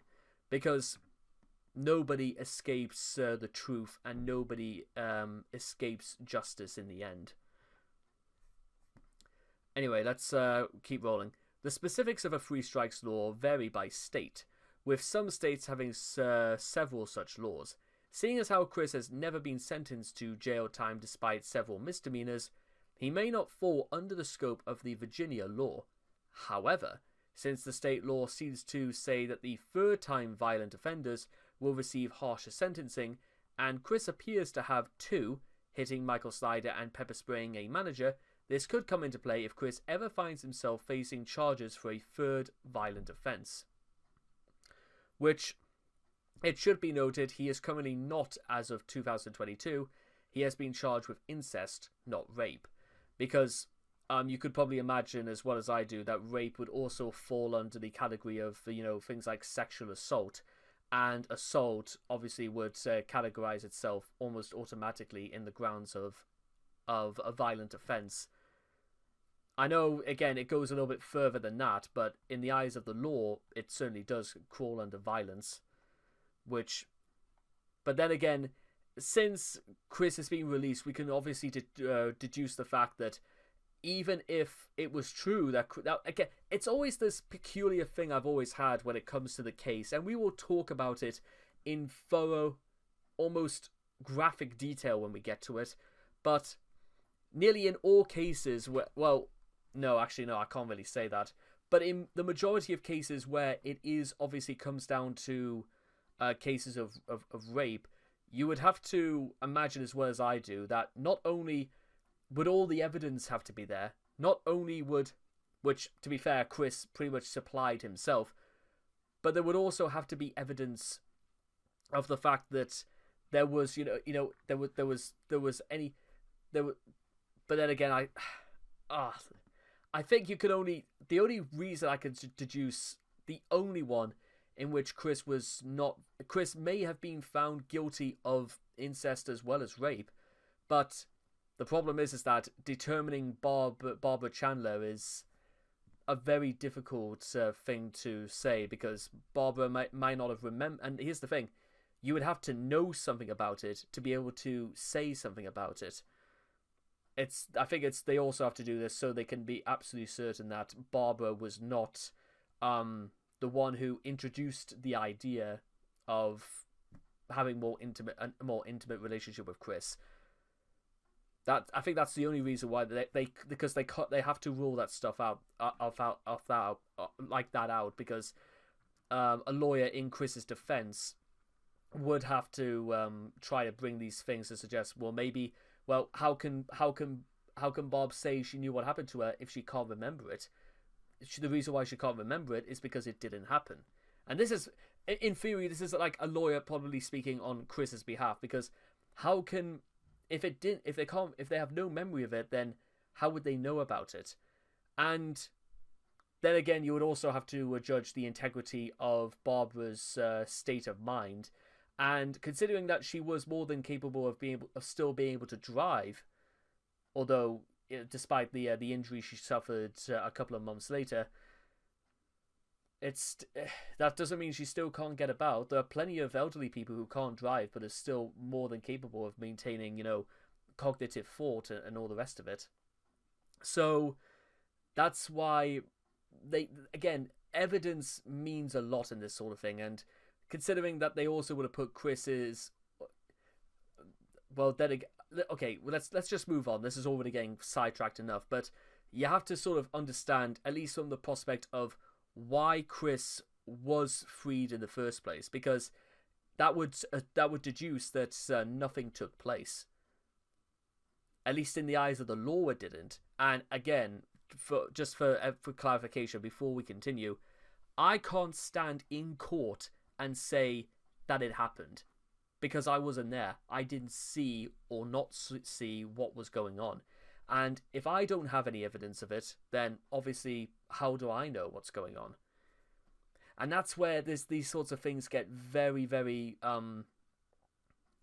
you have to be very, very careful with this sort of thing, because, well, have any of you guys ever saw it happen? Exactly, I rest my case. But the problem is that, well, you have to have... I think maybe the lack of sufficient evidence was probably the turnabout. Not saying it didn't happen, but then again, a lot of Chris's offences can be deduced by the fact that there was evidence, testimonies, witnesses, footage, all the rest of it. Ironically, in Chris's birth year in 1982, Virginia passed a law that would protect citizens from dangerous repeat offenders. Unfortunately, they could not protect Michael Snyder from being hit by a car. Or maybe that was like later in 1982, like after Chris was born or something.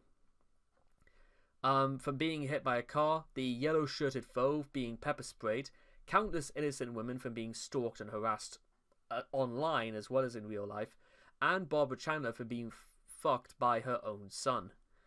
Ironically enough, Chris's paternal grandfather's occupation is giving as a security guard according to his death certificate. And as you can see, this one goes on for a bit, so let's just start with the foreknowledge, the understanding. I have been giving him reason since the police came in June of 2008, and nothing has sunk into that clown head of his, from Michael Snyder. Like his grip on reality, Chris's understanding of the law is tenuous at best and dangerously naive at worst. Chris legitimately believes that trolling is illegal. He regularly threatens internet trolls with legal action and makes no distinction in severity between a troll threatening violence against Chris and a troll uploading a harmless picture of Rosechu with a pickle to the internet. Chris himself is prone to making extremely violent threats, such as threatening to murder Vivian G and her entire family because of her creating the audiobooks. He's done everything from calling the police to convincing his father to write to then-President George W. Bush in an attempt to get rid of his Encyclopedia Dramatica page. He has even poorly attempted to impersonate the president in a hilarious attempt to convince the trolls at ED to take down his page, and has attempted to contact the former president, Barack Obama, to stop people from posting gay ads on the Wikipedia. Chris also believes that the laws in Quickville and the laws stated in Rosechu should be enforced in real life. God help us if that was true, because somebody straight up says that Quickville is sort of like a violent and disturbing concoction between a Hooverville and Haiti.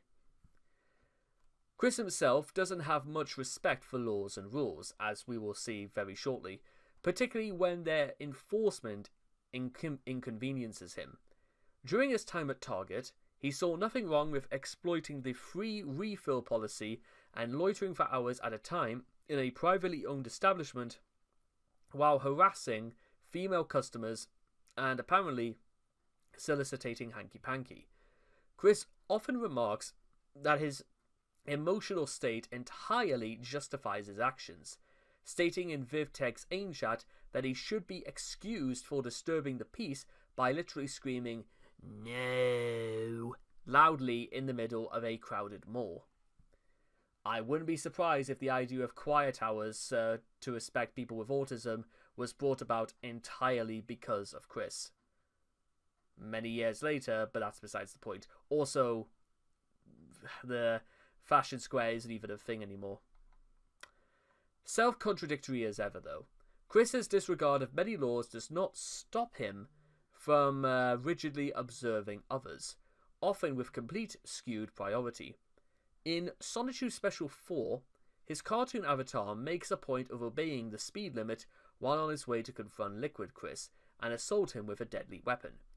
In a May 2010 video, Chris states that he believes a man who brutally beat his girlfriend to death with his bare hands deserved 20 years in prison for his crimes, which is just twice the penalty he wants for smoking one cigarette. Also, can you not see the shortfall in Chris's logic right here? Anyways, now again, you may be saying, that Chris said that back in like 2010. It's hardly as if Chris really believes this anymore. Well, here's the thing: unless Chris has ever been challenged, or ever Chris has ever decided to update the law in this manner, we can only assume this is about as far as it goes. Also, Chris has very little respect for those who enforce the law. Verbal combat had started, and during the fight, I ran off, still giving verbal punishment, as well as the finger, and many curse-ye-hame-has. I nearly backed up onto him with my car and gave him another finger. Then I dashed off. It's also... I was also going to say that even back in the day, Chris didn't... there wasn't even any point in having evidence, because Chris is straight up giving it as it is. The above quote pretty much defines Chris's attitude towards law enforcement officials. He feels that it is completely appropriate to flip off, insult, and lie to people who are simply doing their jobs. And, of course, as any rational person would understand, running away from law enforcement officials is a seriously bad idea.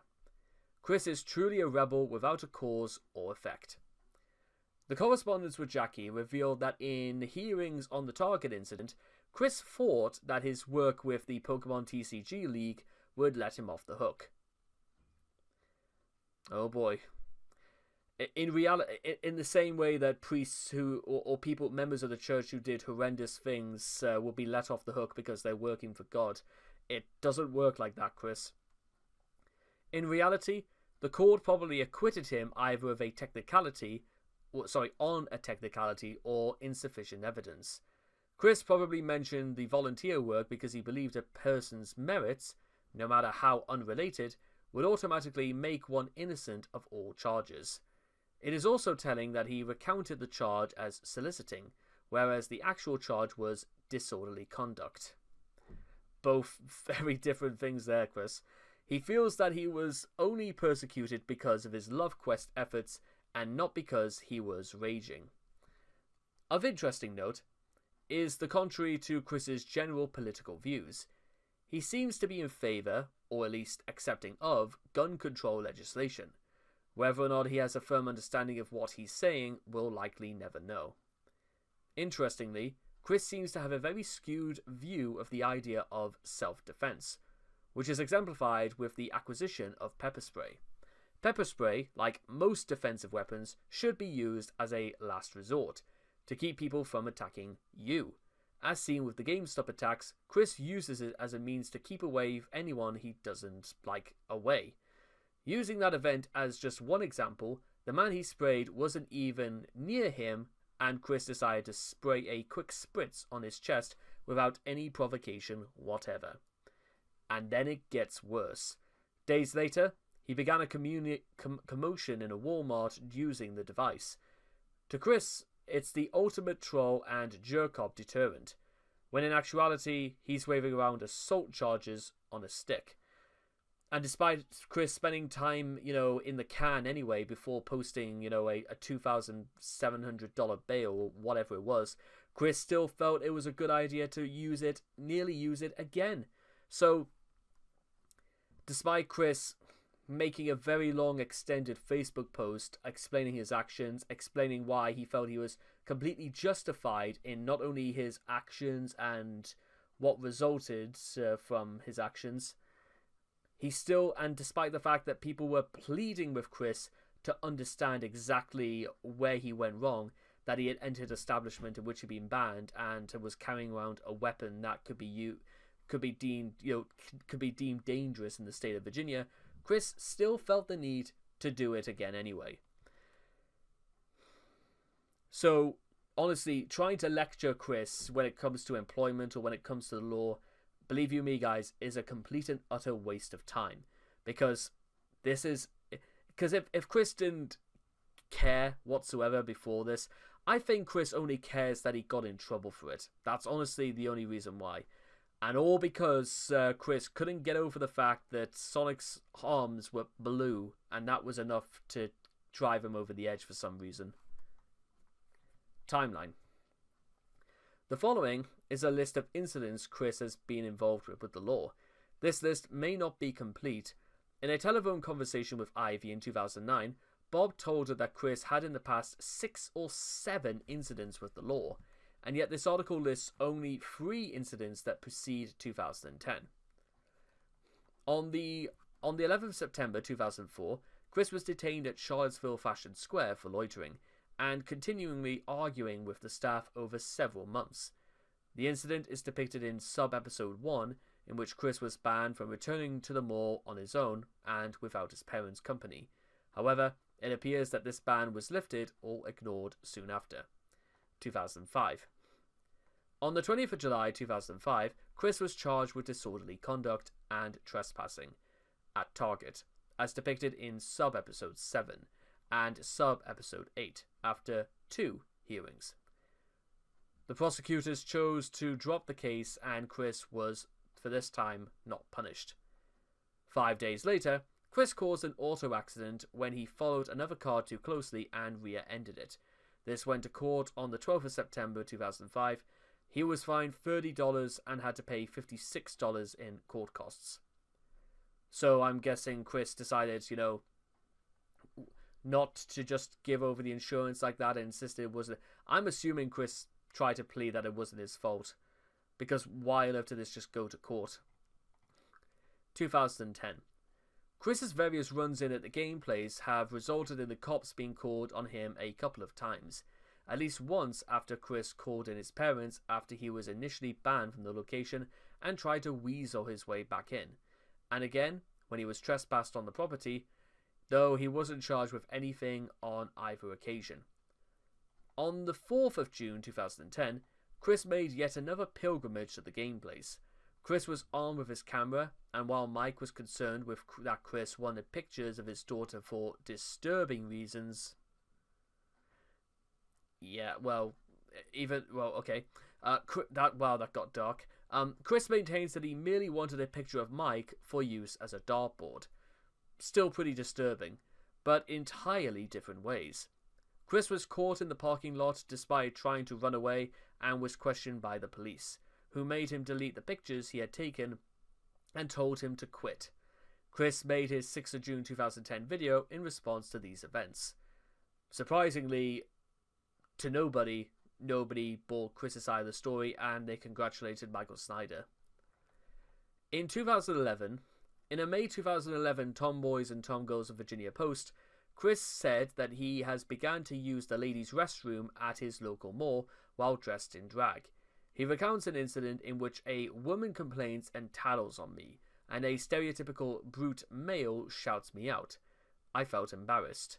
When in skirt, I am going to go to the ladies, because there is no going back for me. This supposed brute male may or may not have been with the mall security. Yeah, it's not particularly determined at that point. And honestly, I don't really want to go there, so I won't. So let's keep going. In his 3 new videos posted after an 8-month-long hiatus from YouTube, he tries to do something which some viewers of the Chandler show believe to be blackmail. Chris admitted it by typing the word blackmail in tags for last of them. However, trolls hoping for a lawsuit saga shouldn't get their hopes up, because it's unlikely any of the trolls threatened by it would want to report him, given that they've all been trying to get back onto the internet for months and wouldn't want to drive him off again. Not to mention, Chris probably doesn't even have anything on them at all. Note that under Virginia law, his demands are more likely to be considered extortion, still a Class 5 felony, rather than blackmail. In the same video, Chris also point-blank accused Michael of molesting his daughter, all while admitting that he doesn't have any concrete proof of this allegation. I'm pretty sure, I don't exactly know if slander is considered maybe a Class 4 or a Class 5 either, but again, Chris could have faced serious repercussions for saying stuff like that. And I don't really feel like again, people should get away with doing that sort of thing anyway. And it's good. It's probably a good thing Michael Snyder didn't see that, because honestly, if I saw that, I would have gone berserk, let alone issued a lawsuit.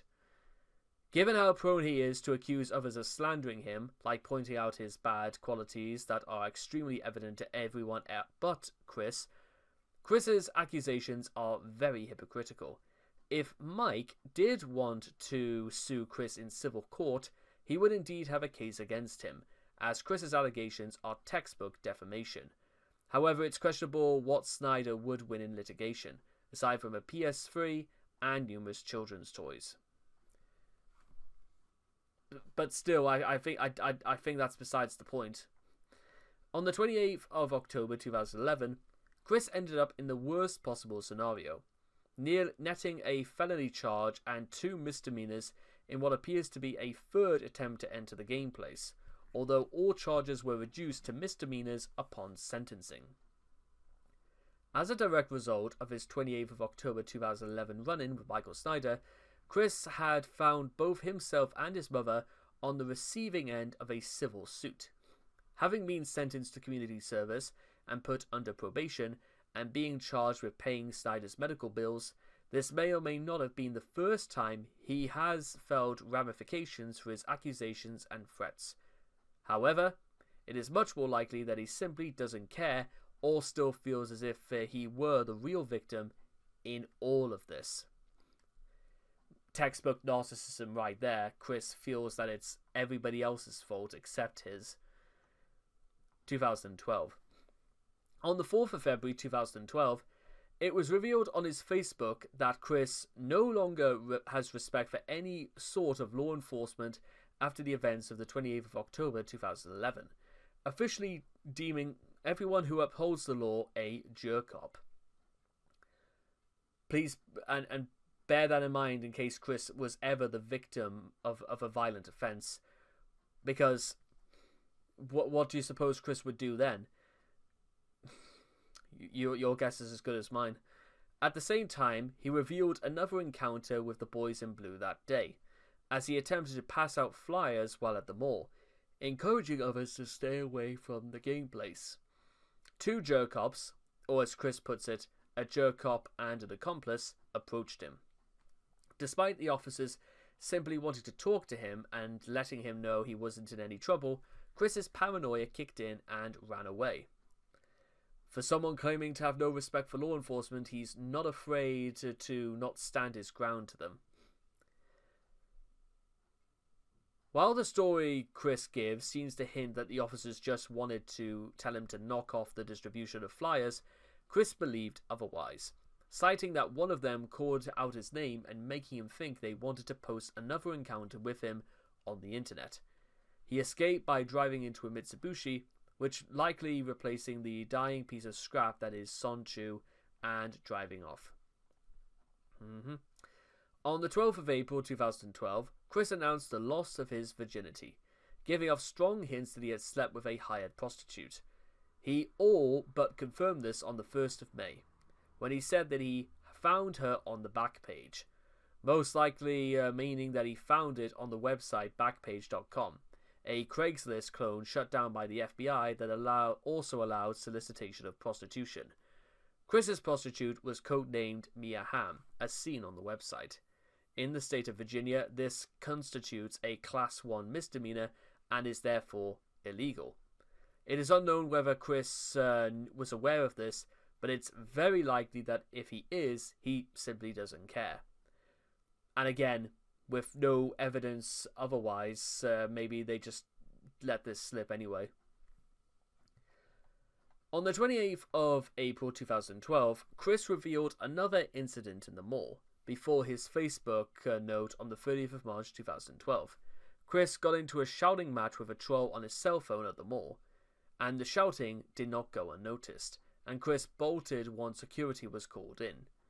On the 25th of April, Chris received a ban from the mall again, though it is unknown if it is for that incident or an incident that happened between these 2 dates.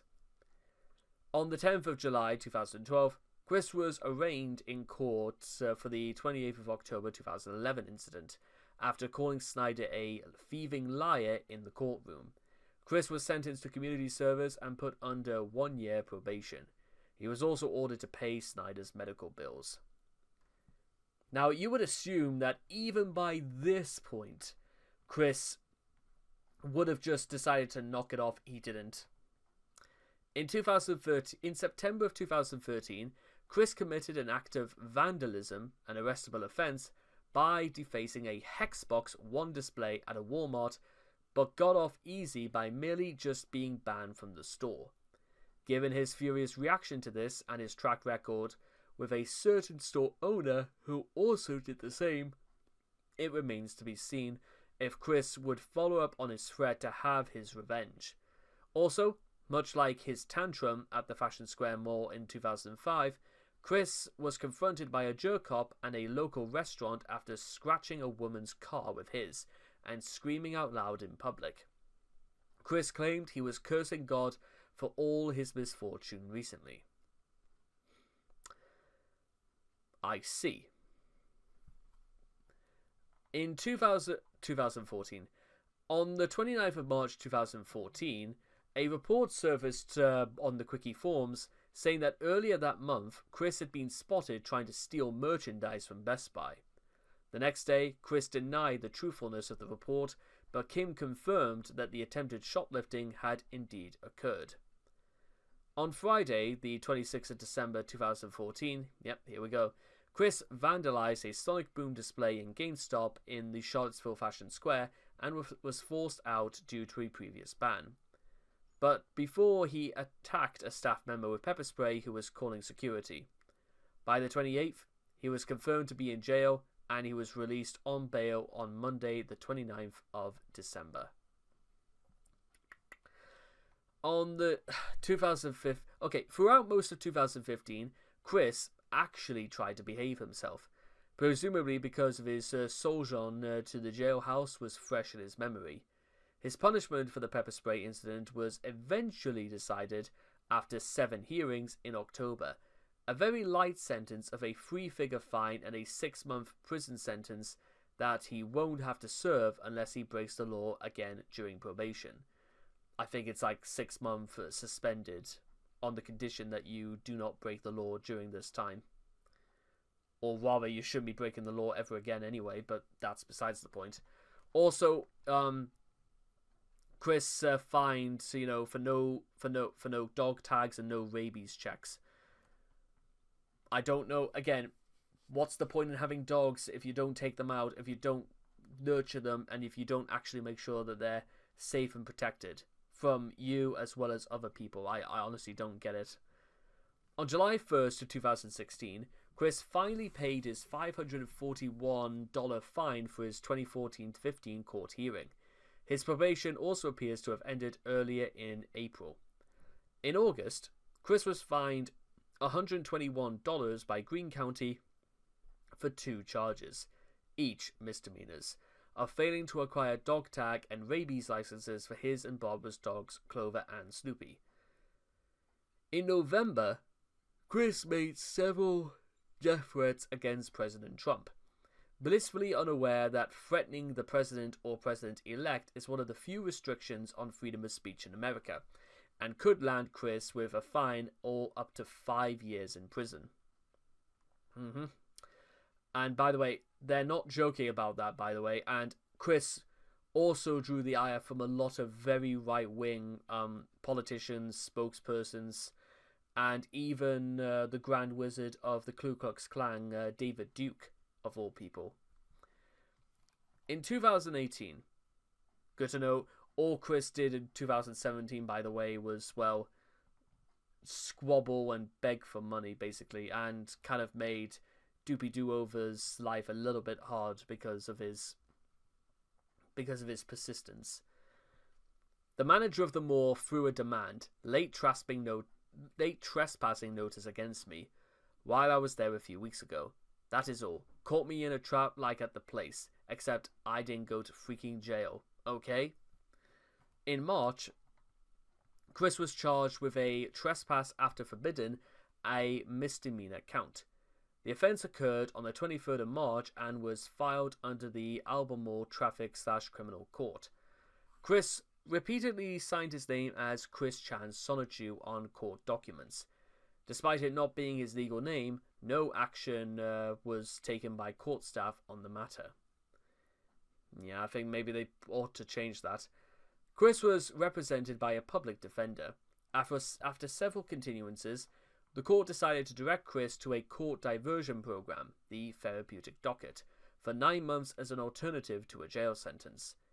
The trespass case was transferred to Charlottesville's jurisdiction on the 10th of July to supervise the docket check-ins, until Chris graduated from the docket on the 23rd of April 2019, resulting in the court dismissing his trespassing charge, whether or not Chris learned anything or not, as you will see. On the 23rd of April saw the early end of Chris's therapeutic docket, and the dismissal of his trespassing after forbidden charge. Chris trolled himself again on the 5th of August, when he absent-mindedly hit someone else's vehicle with Sonshu. Police soon came to him and his mother about it. Bob was more involved with the situation at hand, while Chris soothed himself by kicking the police car several times before the police left. Fortunately for Chris, he was not penalised, despite all the evidence suggesting that this was. 2012. He said he was dating this girl for months, this 72-year-old lady. He said he wanted to confess something to me, and I suspected it because he said it was illegal. This is Bella on Chris telling about his incestuous relationship with his mother. Now, the other important thing we have to consider about this is because Bella is also kind of borderline unreliable in situations like this, despite the fact that Chris absolutely relayed the information to her, and the recordings are absolutely out there for the world to see right now. But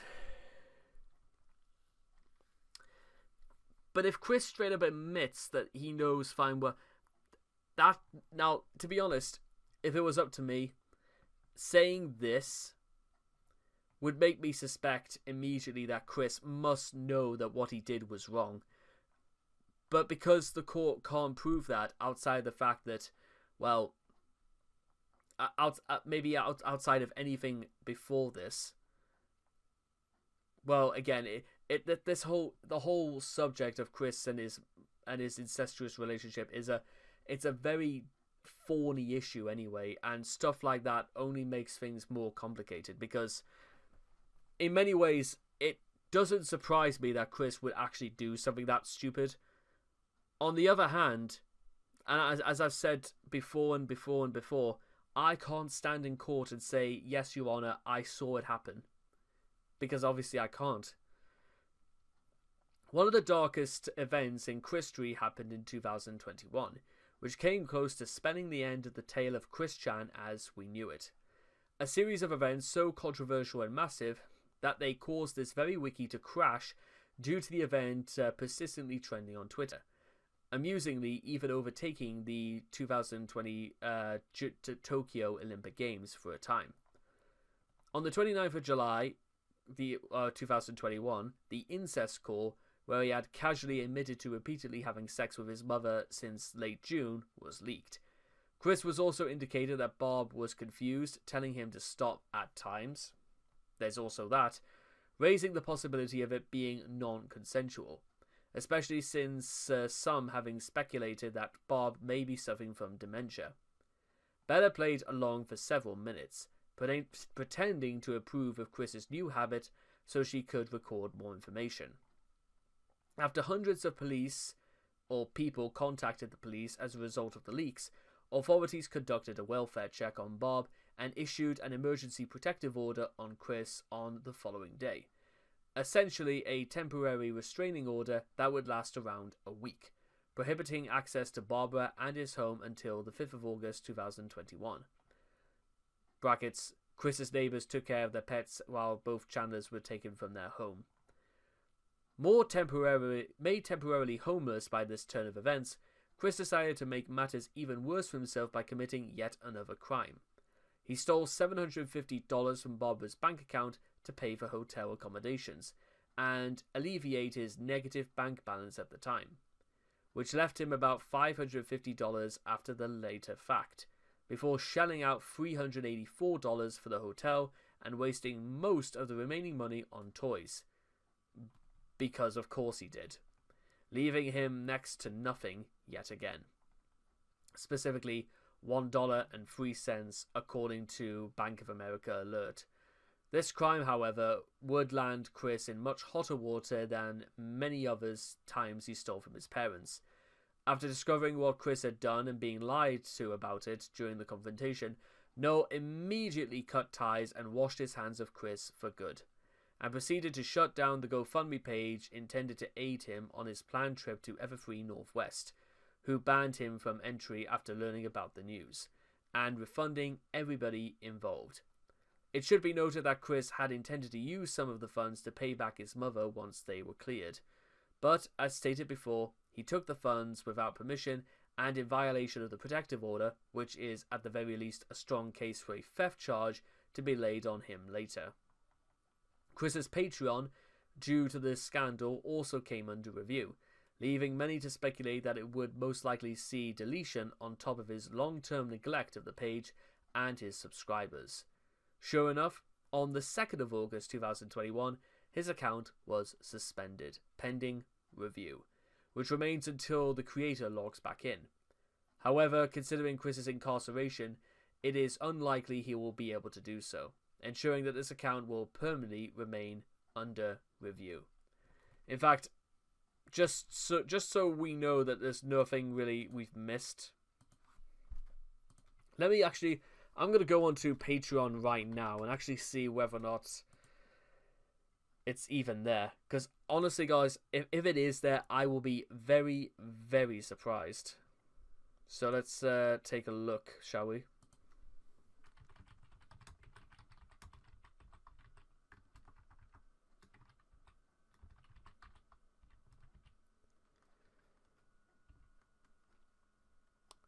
And no, it's not there. The only thing I can find is Geno Samuel, Sonic the Comic podcast, and well, there's just nothing else there.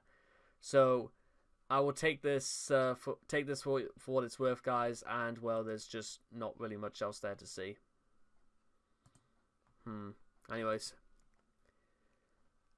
oddly enough, or perhaps due to his enhanced delusions, Chris remained in seemingly good spirits during his arrest. Despite this arrest being far more major than anything else he has previously been charged for, and potentially ruining his life, well, insofar as not being able to go back to 14 Branch Lane Court is concerned, Chris did not resist arrest and even disturbingly stated that being frisked by one of the officers felt good. Chris also, in body cam footage, tried to tell Magi-chan to kick a police officer before being taken away. He also noted that the dimensional merge was in the process of happening. This had more to do with the fact that Ethan Ralph just so happened to be at the Enrico County at the time and was just saying, you go, Chris Chan, and was basically doing it just to piss Noel off. Anyway, which is likely why he believed that he could weasel his way out of this somehow. Despite his apparent good nature, however, body cam footage released in August of 2024 showed that Chris was also quick to inform the officers that he was telepathically ordering Magi-chan to assault them. When one jokingly responded that they didn't feel anything, Chris commanded his non-existent husband to punch him harder. Chris's case was initially up for review on the 8th of August 2023, when he was arraigned on the 5th of August 2021, and held without bond pending a mental health evaluation until the 16th of September, likely making matters worse by interpreting the court proceedings to beg for his toys. Apparently, he also threw a tantrum. The hearing for the 16th of September was continued until the 18th of November, apparently for more time to evaluate Chris. During this time, he was held at Central Virginia Regional Jail. Another continuance was then granted, with the next hearing taking place on the 3rd of February 2022. Another continuance was granted until the 28th of July.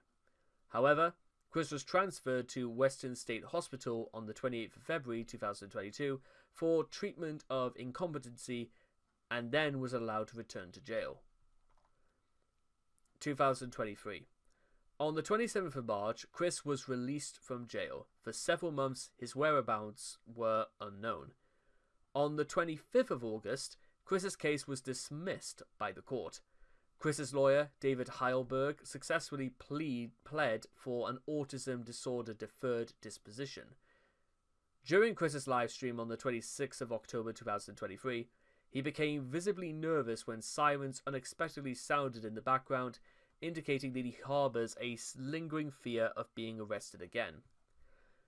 Also, during one of Chris's live streams, somebody sent to the police saying that they knew fine well Chris knew fine well what he did was wrong, and all you could see Chris doing was sort of like shrivel and look just kind of guilty, and which suggests to me that yes, absolutely, Chris, it was all true, and Chris got away with it, and Chris, well, couldn't handle the fact that, you know, other people can see through it.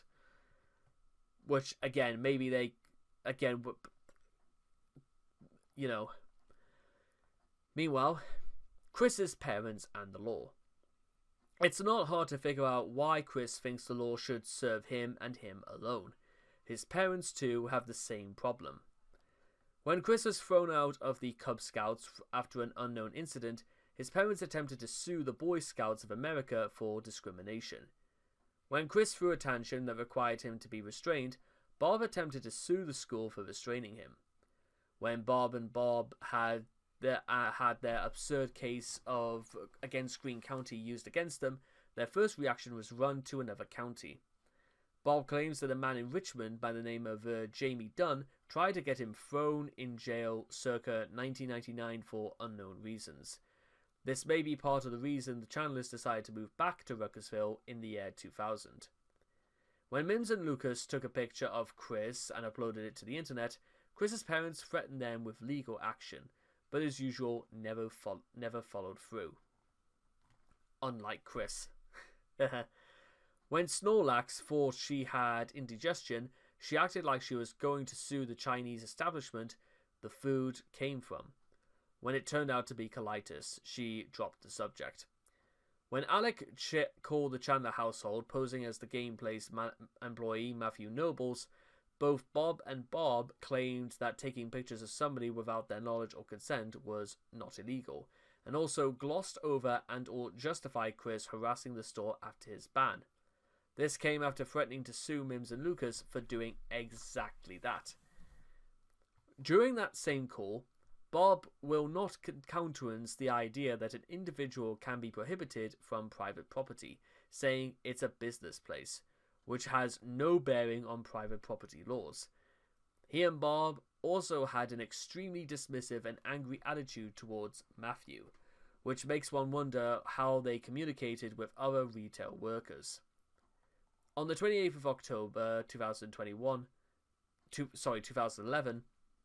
Bob was arrested for not only fleeing the scene of an accident, but also felony assault on a police officer, an extremely foolish crime that a remotely sensible person would not commit due to the serious consequences attached to it. Mandatory minimum of 6 months imprisonment on conviction. However, the recent death of her husband, her age, her bad health, and her hopeless dependent clod of a son seem to have helped have her some clemency. On the 10th of July 2012, Bob was arraigned in court for her participation in the 28th of October 2011 incident. She was sentenced to community service and served 2-year probation. On the 2nd of August 2021, Chris was charged with incest with Bob. He was not charged with rape, meaning that Bob may have consented to the acts or simply did not want to pursue rape charges against her own son. Make of that what you will. On the 23rd of November 2021, Bob totaled her van when she failed to yield right of way and got into an accident with a tractor trailer. Bob paid a $30 fine and $76 in court costs the following month.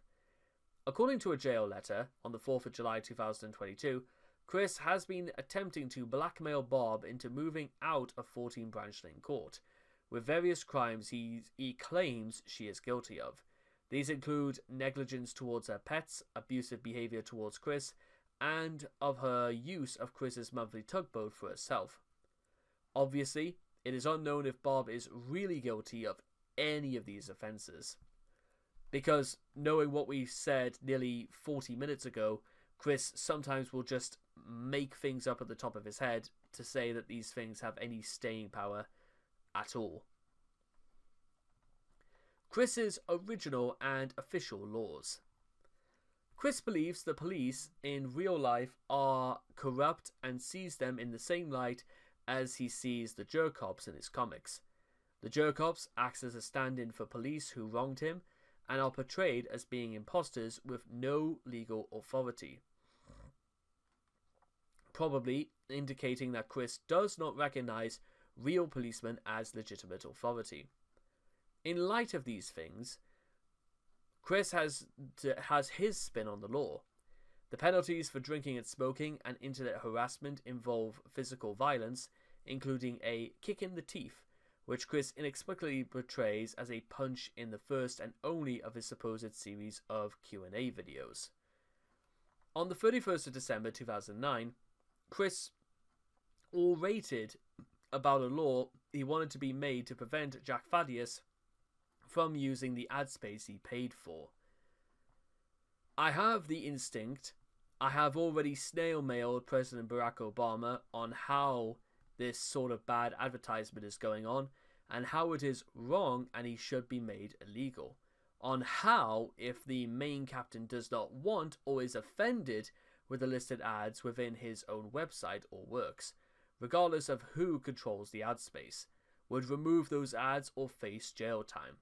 And the FBI would be fully involved in all of this, and they have the power, tools, and balls to seek, hunt down, and bring in the individual internet trolls and ad spammers. Chris. As one can see, Chris is seeking the direct intervention of the president of his country and beseeching him to outlaw advertisements he doesn't like. Aside from the fact that Obama himself couldn't have done anything about this at all, the fact is that Chris was mandated by law to display the ads Jack paid to display. Chris should have written to his congressman about this rather than the president, but either way, he would have received no response. This attitude is also reflected in his relationship with Mary Lee Walsh. More than a decade ago, she put a stop to Chris soliciting sex on her campus. War ensued, and Chris received a well-deserved timeout for his behavior. 6 years later, in 2009, Chris decided it was time to make peace. He went to her office and left her a framed, hand-drawn apology on her doorstep out of the blue. Her reaction was to file a trespassing notice. Chris disastrously believed that since he didn't read the letter and returned it to sender, he wasn't liable for it. Thankfully, Chris didn't trespass again. At least specifically to PVCC. Mailbag 55 posts a few more original laws. One, that it should be illegal for men to ever show their bare chest because, according to Chris, no one in the entire world wants to see a man's bare chest, presumably disregarding women, gay men, and boxing enthusiasts. And two, he wants to force all women in any kind of relationship to wear rings, purely for his benefit, of course, thus defeating all symbolism and significance of them. In the aftermath of distancing himself from the internet, Chris began to formulate a new law, the Bill for Anti-Online Bad-Mouthing. Starting with his second flipnote, Don't Get Trolled, the details are unknown. But Chris essentially wants to make so that online, nobody can ever speak negatively of anybody else under threat of prosecution. There do exist laws against cybercrime and online harassment, but these laws vary by county, and concern rather more serious deeds than drawing Rosechu with a dick. So even if Chris's laws were somehow implemented fraternally, only by his fellow USA residents would be held accountable. Chris is failing to comprehend that people besides Americans use the internet, or worse, assuming the entire world can be held to the USA's laws. No amount of tariffs is going to bully people or strong arm them, I should say, into doing that. Even if Trump wanted to increase the tariffs to 209% against the Chinese, I don't think that would be enough. In Quickville, during the Idea Guy saga, Chris was told that Jamster Sonichu had been put on trial for molesting Punchy. Chris didn't want Jamster to suffer in jail as he had, so he tried using his psychic powers to talk to the Quickville judge to convince him to release Jamster, regardless of the crime he had committed. The Idea Guys informed him that the judge was unconvinced since Chris was no longer mayor, so Chris then turned his attention to the jurors. This worked but sparked a city-wide riot. Well, yeah, because this would technically count as court interference, wouldn't it? In the comics, the law, such as it is, in the comics is a horrifying totalitarianism, where anybody anywhere is subject to the whims of a dictator. In Quickville, Chris is mayor, read God King, and has banned many things in his city. Smoking or drinking alcohol would lead to one either being sentenced to 10 years in prison or a fine of $1,500, which Chris considers an equally bad punishment. Quickville has its own currency, despite being nothing more than a small city, and why fines are levied in US dollars is unknown. Importing tobacco or alcohol incurs a greater punishment than murder or rape.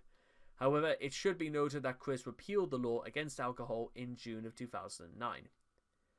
The Rosechews often congregate to protest for women's rights.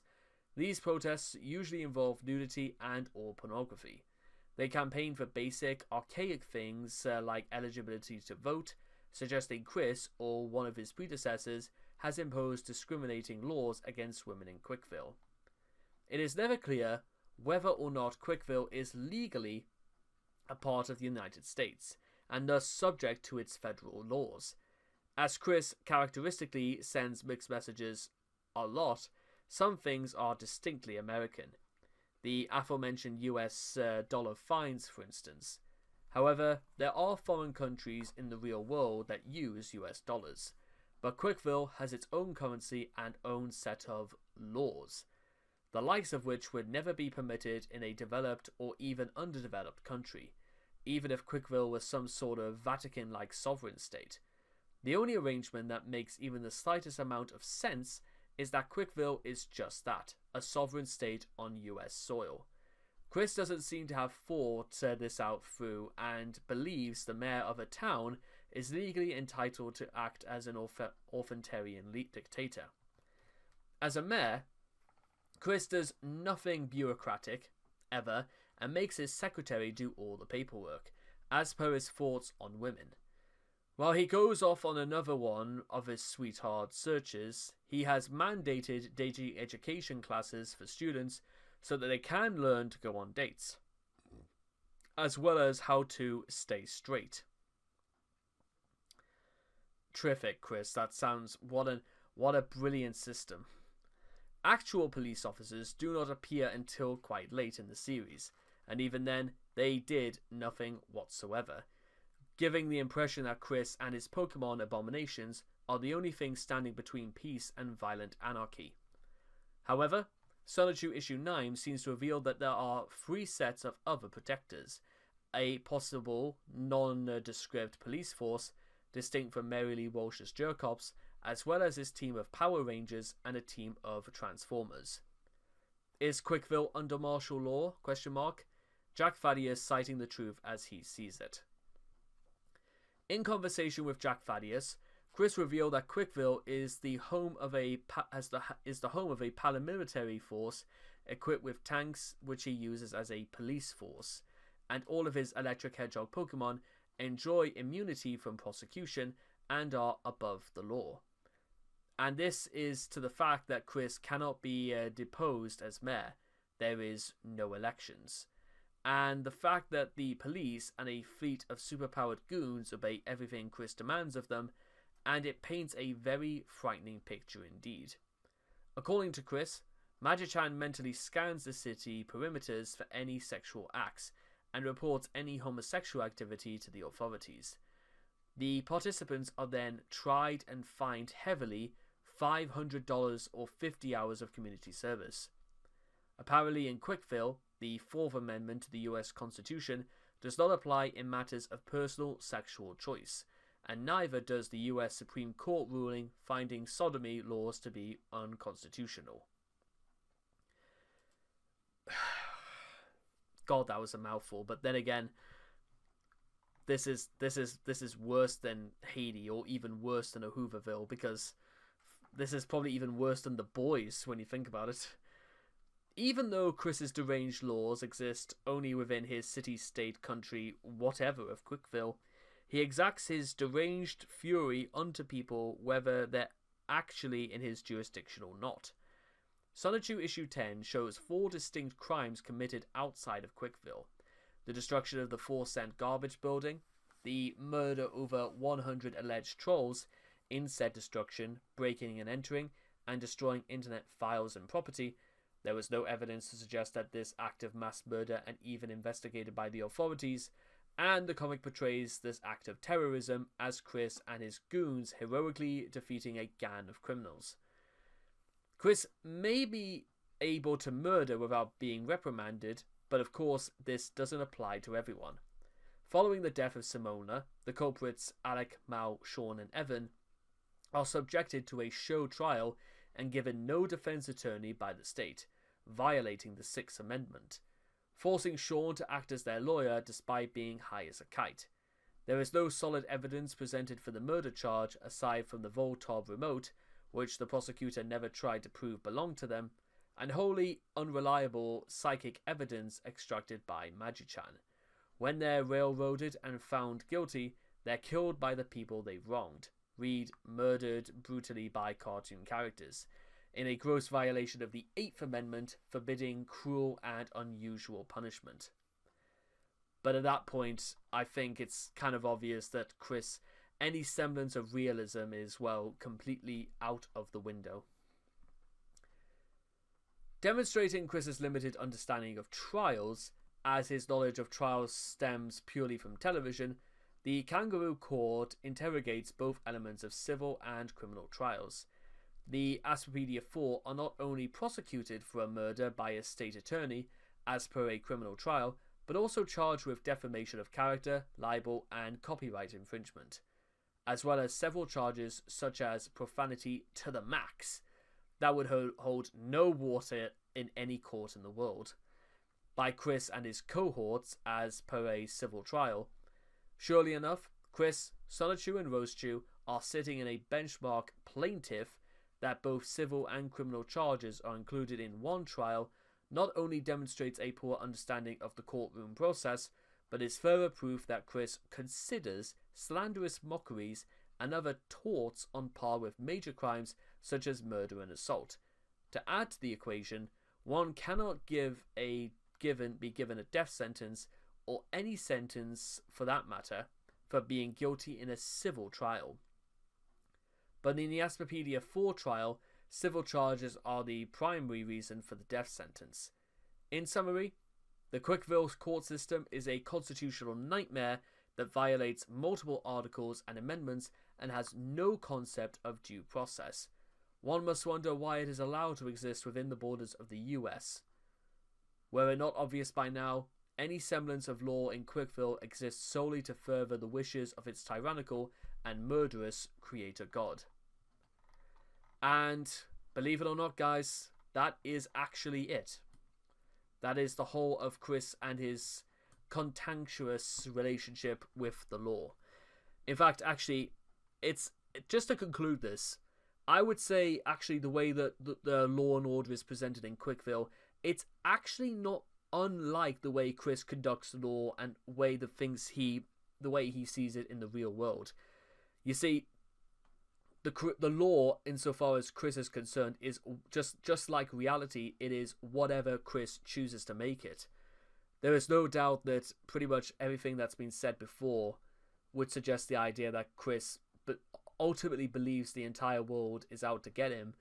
But then again, Chris probably also thinks that, well, to comprimand or to take back against what he feels as if is a wholesale witch hunt against his character is maybe the reason why he illustrates this brutal retribution. Because this is not a death. This is not what happened to the Asperpedia 4 was not even a death sentence. It wasn't even a kangaroo court. It was straight up retribution, which I'm pretty sure also violates some other amendment in the.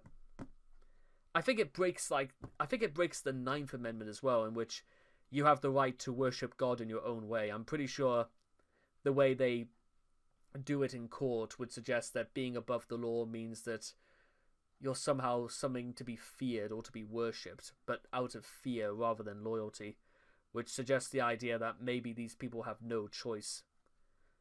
I don't know about that, but then again, it makes about as much sense as anything else. And with that being said, that, as they say, is that. And I will see all of you guys again in the next video. Case is dismissed. Well, hello again. And just before each and every one of you leave, if I could just hold your attention for a few more seconds, and I want to show you very quickly my Patreon store. I've been running this for 5 years now, and ever since this month began, I've decided to reopen, relaunch, completely sort out my categories for videos, and I've uploaded them sometimes as far as 3 months in advance. So you guys will be able to get an exclusive look exactly what's coming out, when it's coming out, at your convenience. So make sure to stop by, take a look around, and let's see what you think. Thank you very much for supporting me once again, and I'll see you again next time.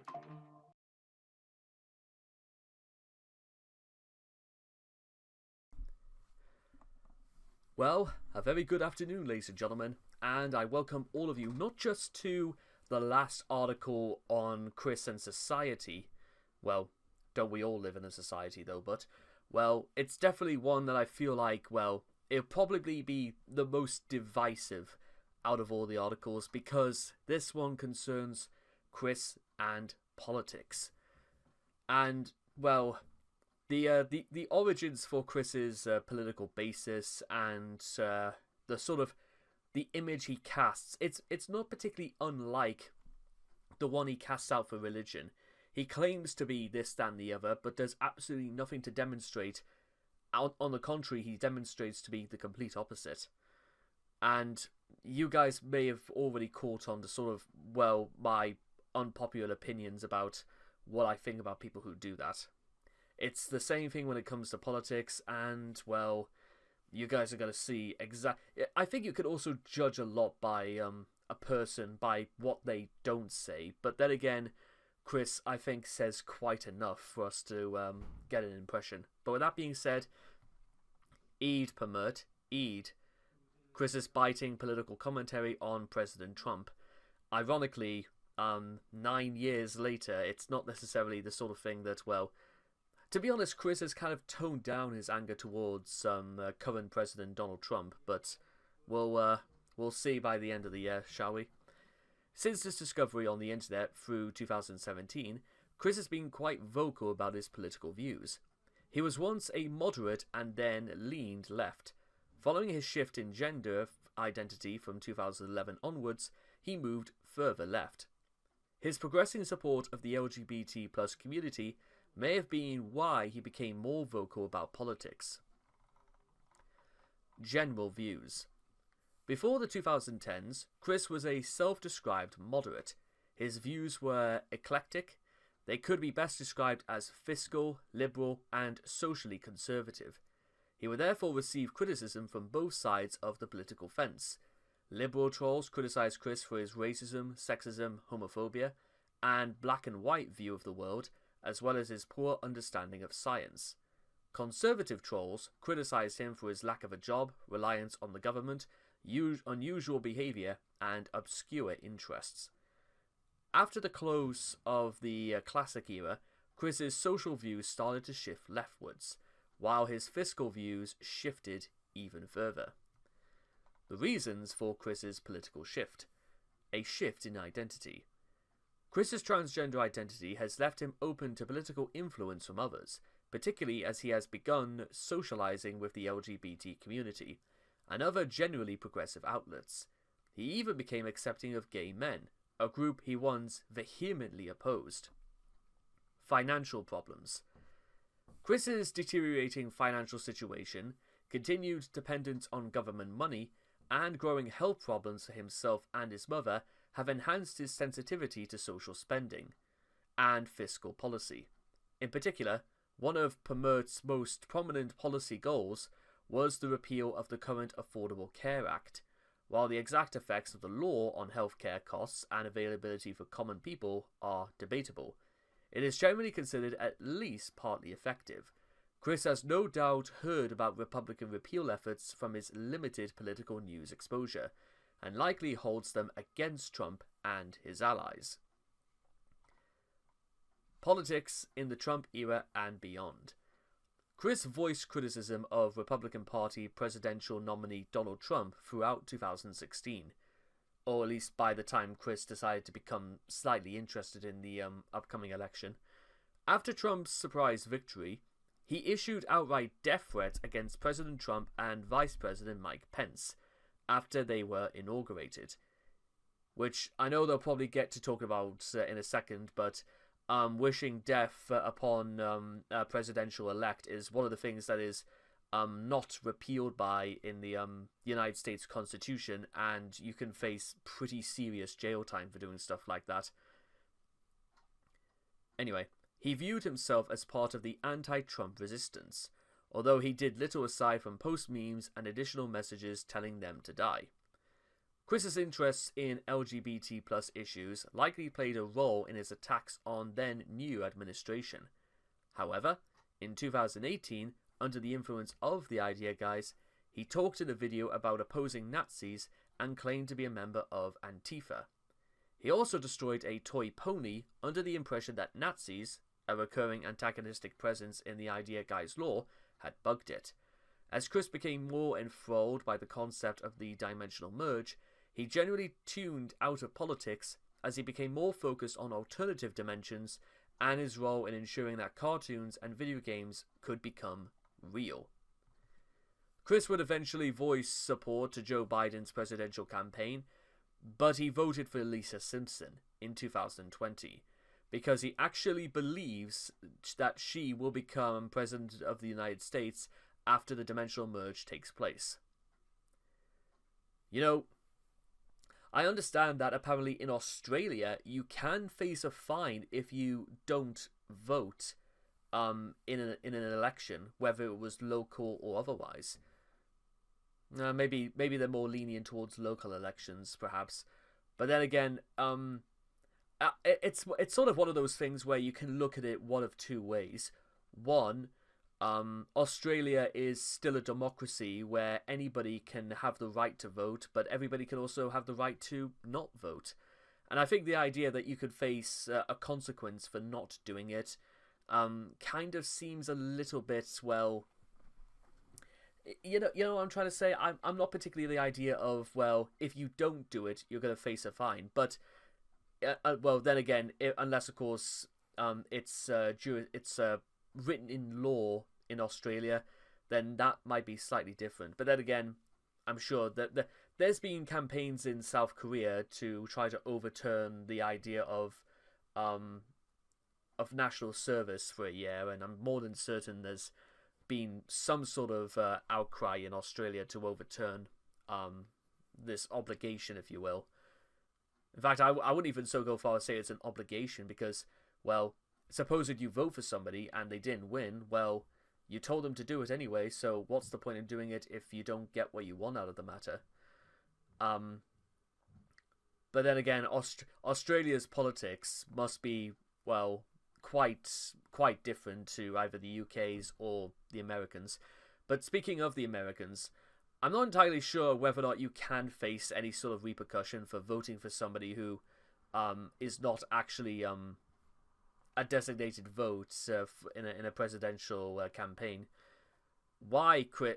But then again, maybe Chris was just lying about voting for Lisa Simpson and instead just straight up put an X for Joe Biden. I say that because we have no real proof that Chris voted for Lisa Simpson beyond saying she did, but that doesn't mean to say, when she actually got to the booth, unless there literally was a box for Lisa Simpson, then, well, how do we...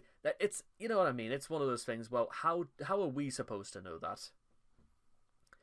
Anyway, but again, whatever consequences you could face for doing that, I have no idea. Apart from the idea that, well, what a waste of a vote then if Chris was legitimately serious. While he continued to hate Trump and Pence, the outcome of the election didn't matter to him as much personally due to his belief in the delusion. His belief that Lisa is president presumably takes its influence from the Simpsons episode Bart to the Future, which is set years in the future after she succeeds Donald Trump's then fictional administration, which substantially increased the national debt before she took office. And of course, I know what you're also probably thinking. Out of all the Simpsons future episodes Chris decided to take influence by, Chris had to pick the worst one. Yeah, I don't want to start turn this into a confusing debate about the best future episodes of The Simpsons. But to be honest, the critique for a lot of those is quite high. Future drama's quite good. Lisa's wedding is probably the best. I think, was it called Ghosts of Christmas Future? Apparently I heard is one of the best ones they've done in years. In general, I think those are some of the best episodes that The Simpsons does. And bear in mind, guys, Lisa's wedding, which I think was made all the way back in 1997, showed the archaic and dazzling future of 2010. That's just funny to me for some reason. However, the events of Bart to the Future are not predictive, despite numerous viral videos promoting such misconception. Donald Trump considered running for the job in 1999, 1 year before the episode aired, and the first of 6 bankruptcies to affect his business, which the national debt joke referenced, occurred in 1991. Yeah, I hadn't thought about mentioning this until now, but if I ever decide to do a comprehensive history series completely of my own volition, I probably would actually do maybe one about Donald Trump, because it would sort of encompass a lot of his the history of his businesses, his bankruptcies, especially, well, the 1980s was not particularly a kind decade to Donald, and all the way up until the present day. But because there is, well, so much to talk about, you may as well start at the beginning. Yeah, ironically, in this day and age, Donald Trump, as conflicting as he is, and this was the case all the way back in 2017 when he got inaugurated, there was not a single day where I didn't hear a newspaper talk about him, because, well, I think it's just because apparently there was even some rumor knocking about that he apparently wants to run for a 3rd term, which means he would have to sort of do some sort of introduce some sort of bill into the Constitution about whether a president can run for a 3rd term. Even though if Donald Trump was to do that, he would be in his early 80s by the time, well, election time runs around again. And bear in mind, this is also dependent on, one, Donald Trump actually, well, if Donald Trump can actually do it. Second, if people actually are willing to vote for Donald Trump for a 3rd term. Or unless, of course, somebody from the Republican Party who is actually fit to surpass Donald Trump, or the Democrats actually come back swinging quite hard.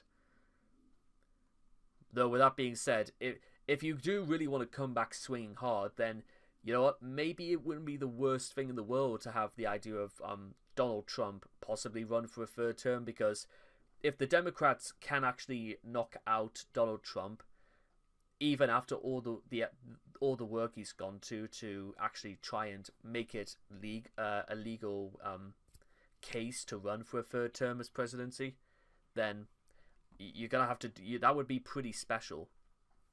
But we'll have to wait to see about that. Do I think that maybe if Kamala Harris decided to run again, I'm not entirely sure because, well, I think Kamala Harris was kind of up the creek well before they decided the idea that she was going to surpass Biden. Well, replace Biden, I should say. But yeah, I think Kamala Harris is what I think in the political would call a commercial flop. Somebody who was told you're going to be running for president before she even finished any sort of policy or any sort of structured debate. It's, yeah, like I said, on sale before it was finished. Anyway, sorry about all of that, by the way. Well, what can you do? Views on policy. Chris's political views resemble a third grade child if I were president social studies assignment, possessing a shallow understanding of major world issues.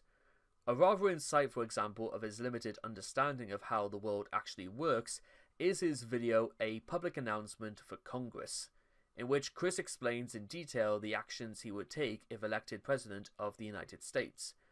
One doesn't even need to play the video, but we will, that Chris is completely full of shit. As the title, A Public Announcement for Congress, contradicts itself. The video is not directed at Congress in any way, but rather is a stump speech directed at the American people. Anyone familiar with Chris's unique manner of speaking knows that he makes a habit of using fancy-sounding words, to him at least, to make himself sound more intelligent than he actually is. Since Chris has no idea how to actually use these words, the results of this make him sound even more like a moron. And you know what? Like I said, let's watch it anyway, because honestly, I don't know, it might be kind of funny. And also, I usually, sometimes I do refrain from like putting on these videos and stuff like that, but considering that, well, let's have a little bit of fun with this. And the first thing, and I know probably the first thing you're going to be saying to this is that, do you think it could have helped Chris if he picked maybe a slightly different location to do this? Maybe something that didn't show a background completely full of clutter. Although, with that being said, the corner of this room actually looks a little bit more well presented than before.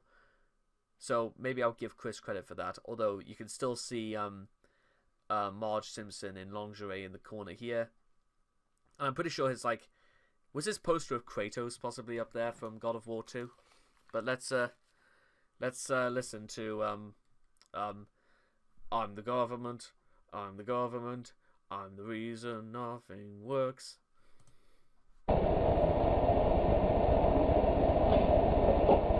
Good evening, friends. As your presidential candidate, I will now state how I feel what we can do to improve this in these nations, these states. For one thing, we got so many poor people out on the streets. I mean, we have soup kitchens, and we have. He's not exactly Kennedy or he's not exactly giving Kennedy or Truman a run for his money, is he?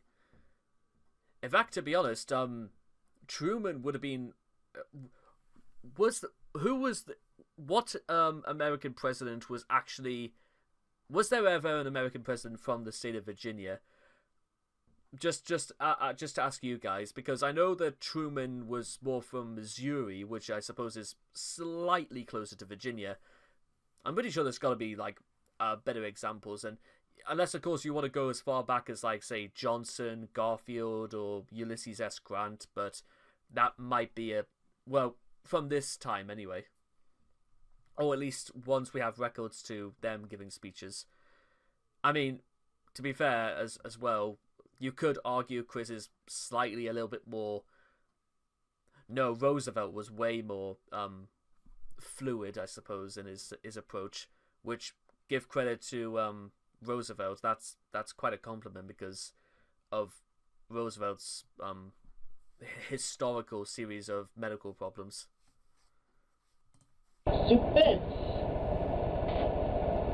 We should really combine the two into soup hotels. So that there would be a bed for every homeless person until they can get back up on their own feet. Also, lower taxes. I will propose lower taxes, and we shall not have to pay so much. 5% is okay, but why not 2.5%?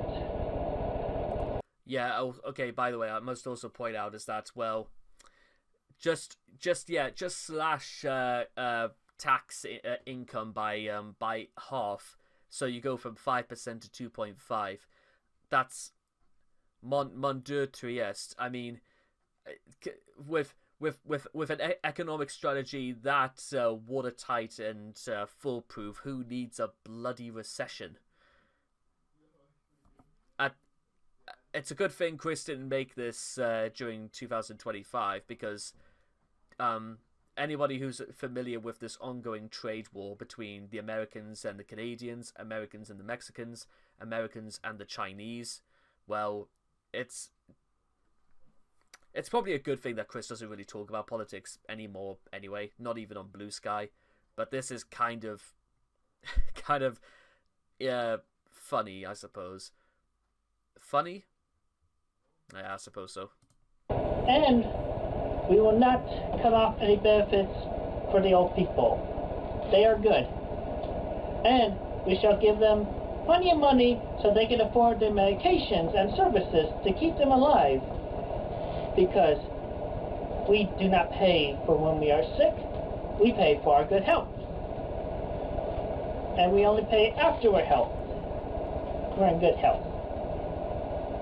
We pay to stay alive, we do not pay to die.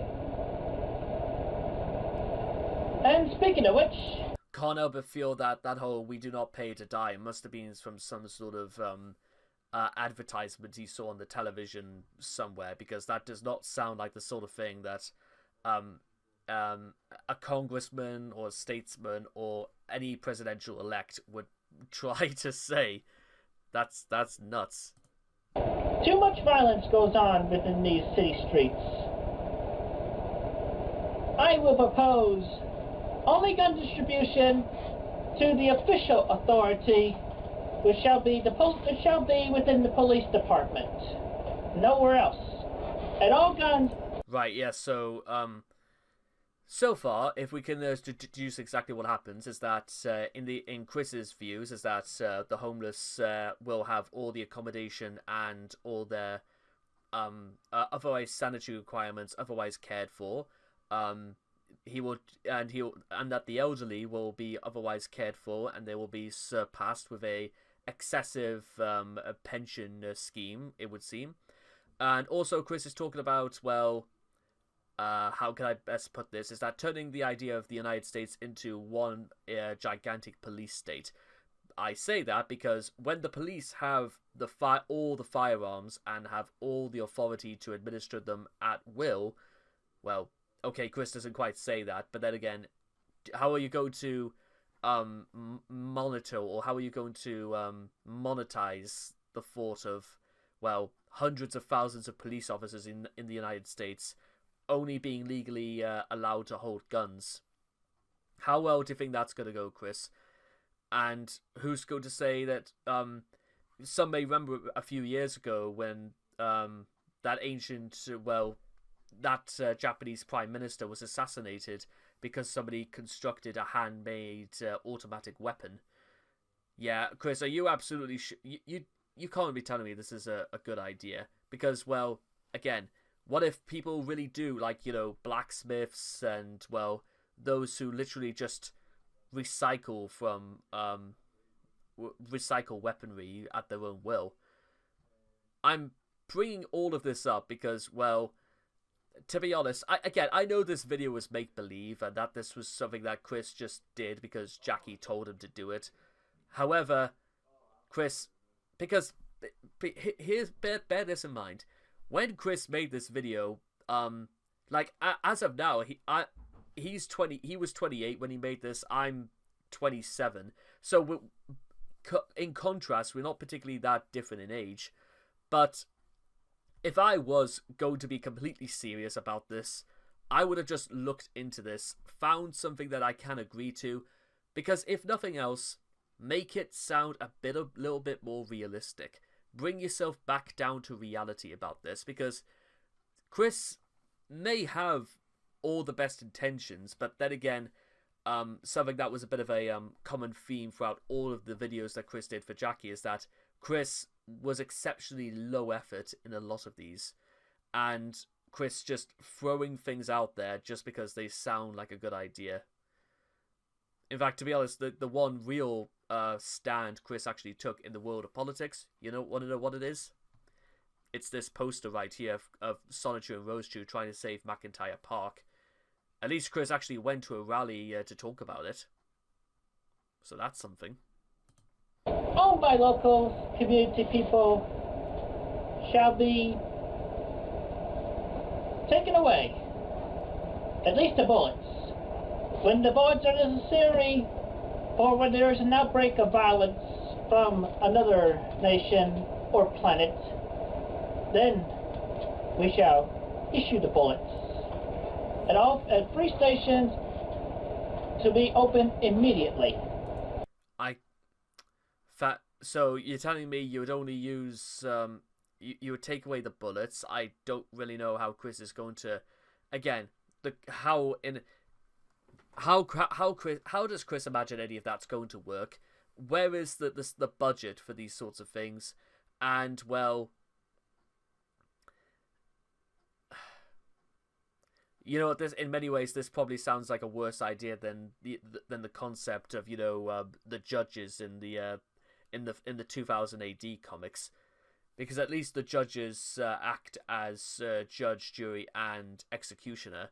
Chris is only going to be hoarding bullets as a means of defense from alien nations, but why would I don't understand Chris's logic.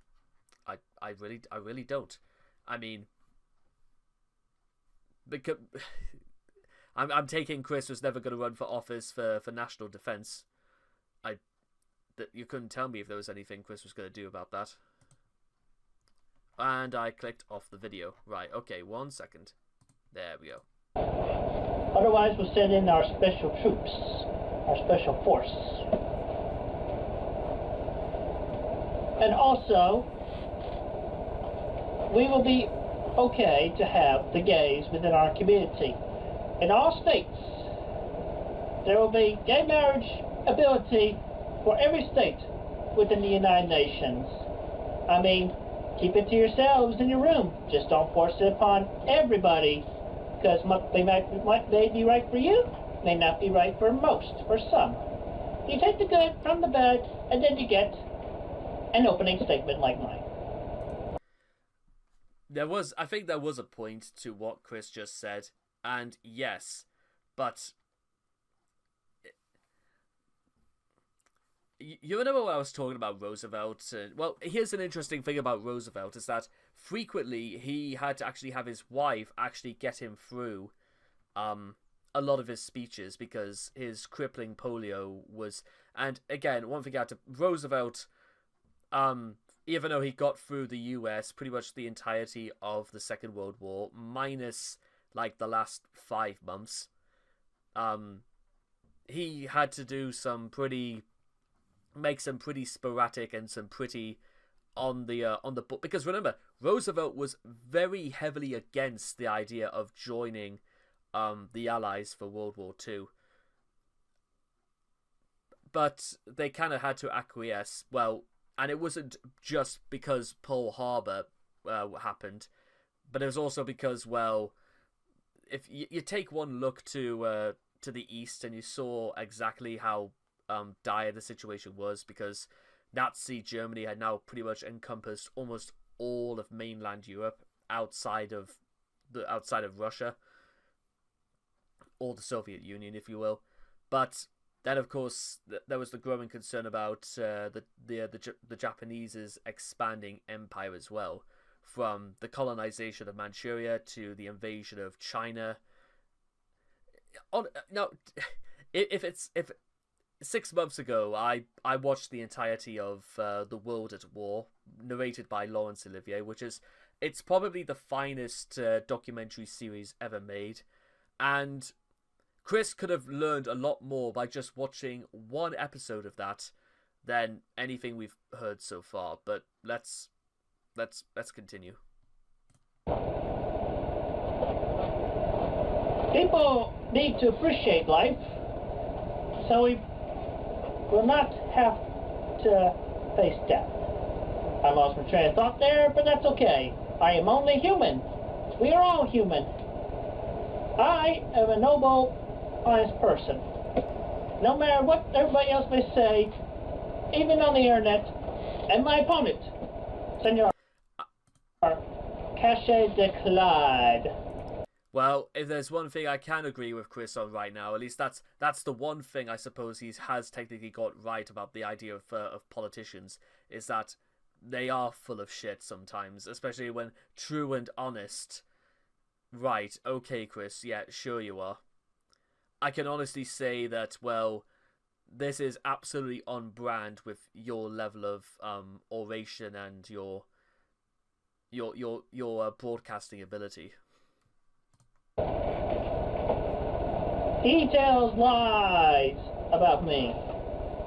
And so do the trolls that have patrolled me over the internet. Their jeers and non-cheers do not go appreciated. Because it is not everybody who can take a joke, even when it's at their own expense.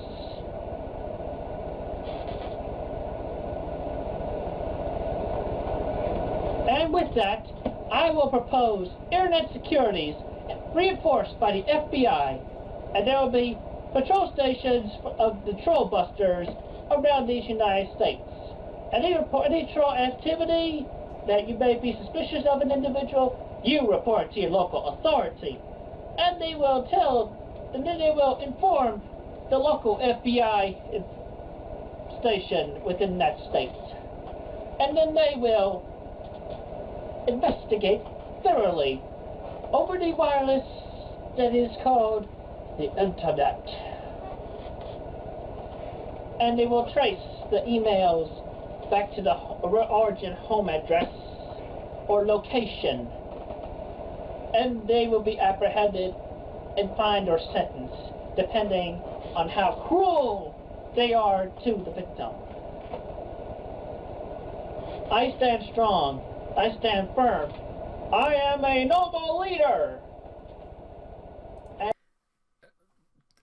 So far, okay, so just to round this up, Chris's entire basis for proposal for the United States is something as a bizarre combination between 1984, The Man in the High Castle, and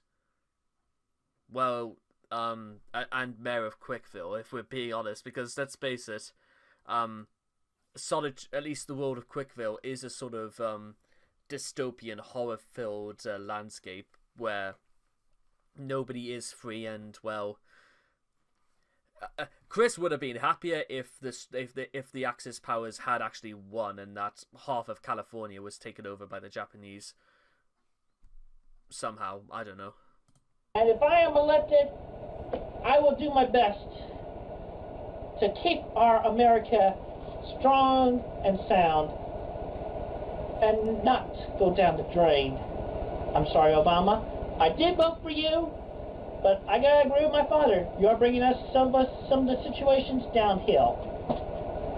But I have nothing against you because I did vote for you, and I liked your documentary on A&E. I would shake your hand at the first opportunity I would to meet you, Mr. President. And therefore, I shall conclude my opening statements. In the candidacy of the President, by saying, I will do my best, and I am not lazy.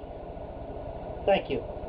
This ad is not real. I'm not being... I love the fact that Chris actually had to clarify, I am not lazy, because, well, if there's one thing that any politician should actually be able to achieve, is stating the absolute obvious.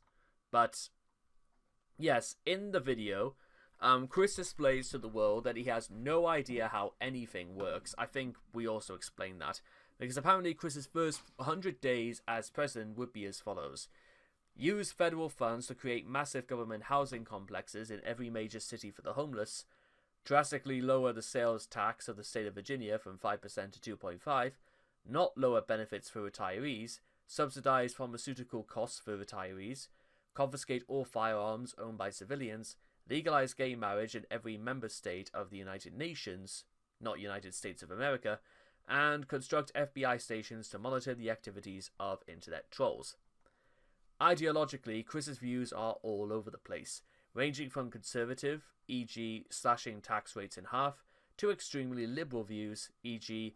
setting up massive welfare initiative in the form of soup hotels.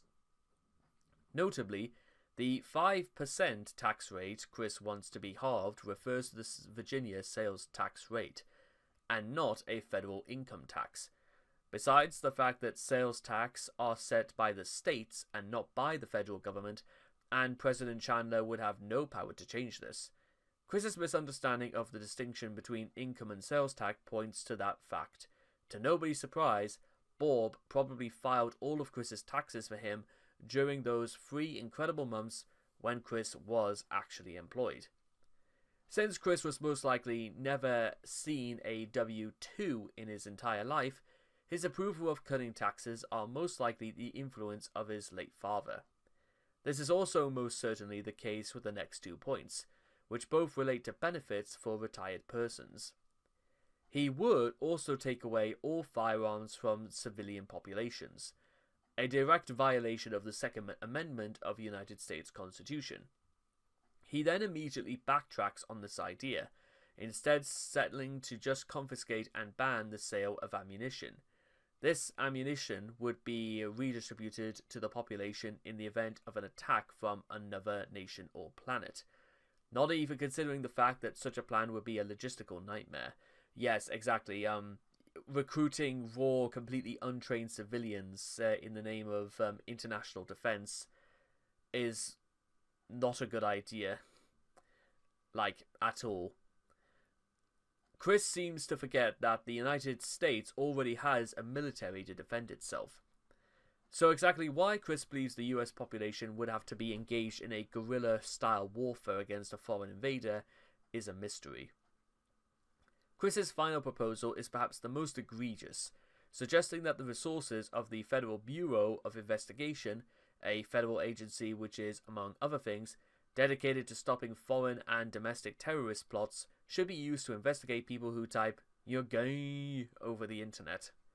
In short, Chris's views on politics at the time were mostly the product of the influences of his conservative parents, combined with a well-meaning yet naive understanding of complex sociopathical issues and sociopolitical issues, if we're on top of that, like poverty and gun violence. Other issues. Terrorism. On the 15th of November 2015, Chris wrote a piece on the ISIS attacks in France. He demonstrated a very simplistic notion of ISIS, comparing it to a cartoon villain. Oh yeah, because absolutely if there was one thing that ISIS were absolutely doing is that they were comparable to the likes of Dr. Robotnik. Yeah, of course, that is entirely what ISIS were just what they got a tip saying that Sonic the Hedgehog was found in France. That's why they, hijacked an entire rock concert and murdered more than 15 people, looking to gather energies and power for themselves. Well, that's also again the history about the attacks in France, because France had a very, very they had a very, very specific message towards Islamic State, and well, they kind of put a bit of a target on themselves for doing it. Not that I don't blame the French for it, because well, you have to show you're not going to back down from terror. However, that is sort of, it was a consequence of that action was, well, he also tried to understand the motives of the terrorists by using his own life experiences against trolls. Oh my god, he didn't do that. Saying, I feel the terrorists, regardless of country, are misguided with paranoia and fear of others. Well, Chris might have been onto something, but unfortunately, well,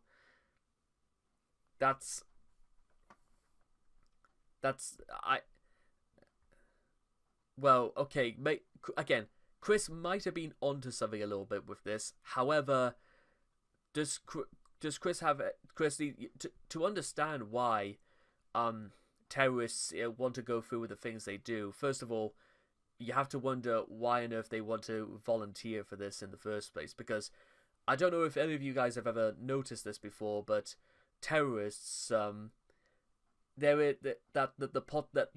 eventuality that they will die for what they do is kind of indicative to a huge part of all of this. And well, why on earth would you want to go through with it if it means dying at the very end? For what exactly? But again, I don't have all the time in the world to try and to discuss the minefield, if you will, as to why people do this, because it's a long one and it's not necessarily. Let's just say Chris might have been onto something. How about we just leave it at that? His solution for world peace is simply to stand together, combining our hearts and souls in the efforts to share the lights of friendship and love. This ignores all underlying motives of socio-political tensions and is a solution for fighting for a fight among small children. Patriotism. In the 2009 Father Call, Matthew called out Chris for his lack of patriotism, for making twin falling towers, saying, "Don't tell me you're an American." Chris took it literally, responding with, "I was born in America, I was raised in America my whole life, I never left the United States of America." On the 3rd of May 2017, Chris naively appealed to North Korea, a foreign totalitarian regime, for a coup against the President of the United States. Fantastic, Chris. What a stupid. That's pretty stupid even by your standards, Chris. Again, if Chris waited until 2025, because currently if North Korea is a foreign totalitarian regime, South Korea is also a is still under martial law as far as we're concerned. So maybe Chris could have appealed to the whole peninsula, if you will. Can you say peninsula?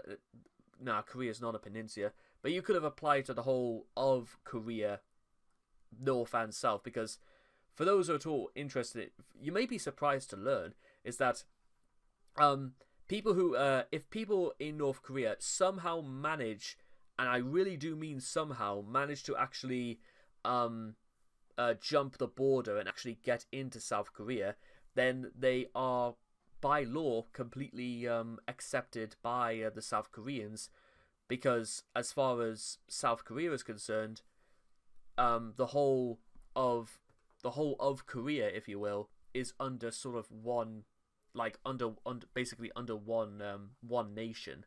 So people from North Korea who are more than happy, and don't get me wrong, guys, there are plenty of people at this moment who are secretly planning to actually get the hell out of North Korea, because let's not forget, ladies and gentlemen, in North Korea, they are not if you ever go to prison in North Korea, it can affect the next 3 generations of your family. And this is included but not limited to babies no more than 2 months old could be sent to prison in North Korea.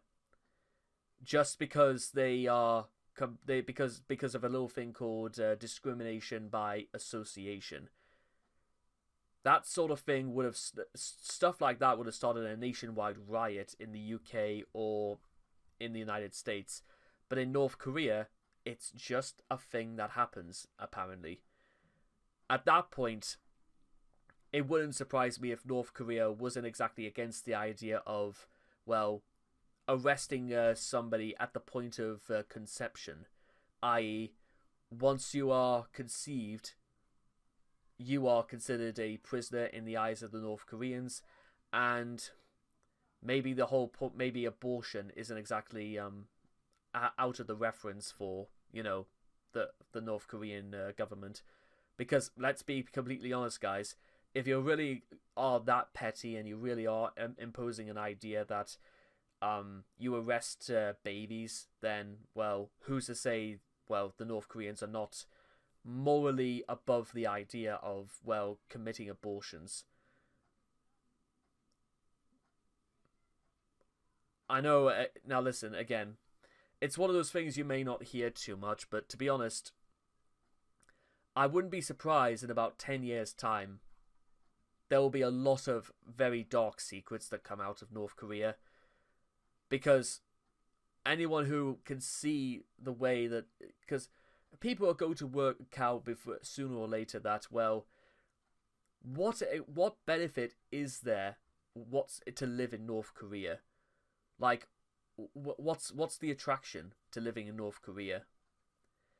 I'm saying that as though North Korea is some sort of destination hotspot where people will want to migrate and become a citizen of North Korea for the rest of their lives. I'm talking about it as though it's not exactly the sort of thing that's going to be featured on Away in the Sun or anything like that. But yeah, I can't see that. Well, it's going to be one of those things that's going to last much longer, because, well, who in their right mind would actually want to migrate to North Korea? Because, well, if the North Koreans don't even like their own citizens that much, then who is going to say they like anybody 10 miles outside the border, or even 1,000 miles for that matter? Anyway, moving on. Chris's involvement in the political process. Chris, to many people's shock and horror, has voted in multiple United States presidential elections. In the year 2000, when Chris was 18 years old, he voted for Bush, and look at that. The only one that didn't vote for Bush was not in the popular vote. The Electoral College, the state of Virginia, Greene County. In 2004, Chris also voted for... I mean, let's be completely honest. The only reason why Bush even won in 2004 is because, well, because George Bush mentioned 9/11 over and pretty much at any opportunity he could, whilst John Kerry couldn't really do that. Meanwhile, 2008, you can see Chris did a bit of a 180 and voted for Obama, even though McCain was won over in Greene County. Which, again, I know fine well a lot about, because John McCain was the guy who was captured in Vietnam and passed away a few years ago, but oh well. No doubt he was probably the best one they had, because obviously Bush wasn't a contender again. Less can be said about Mitt Romney, however, because look at that. Only 1 hour in Greene County, and Barack Obama, even though this was the point in which his popularity was starting to decline, he was still vastly more popular than Romney, and let's be honest about that. There was no question about that. Meanwhile, Hillary Clinton, a little bit less so, because Donald Trump won out in the Greene County and the electoral vote. Because I'm pretty sure Virginia is also quite it's quite a big state in terms of, well, having the electoral college vote. Meanwhile, oh, right, okay, so Chris really did vote for Lisa Simpson then. Fantastic. And Greene County is sort of almost a pretty safe Republican state county vote, it would seem, because they went for Donald Trump, they went for Mitt Romney, they went for John McCain, and they went for Bush. But as we can see here, well, one out, and then, of course... But then again, Chris must have saw the error of his ways somehow, because apparently he did vote for Kamala Harris last year, and even won, the state of Virginia went out. But, well, yeah.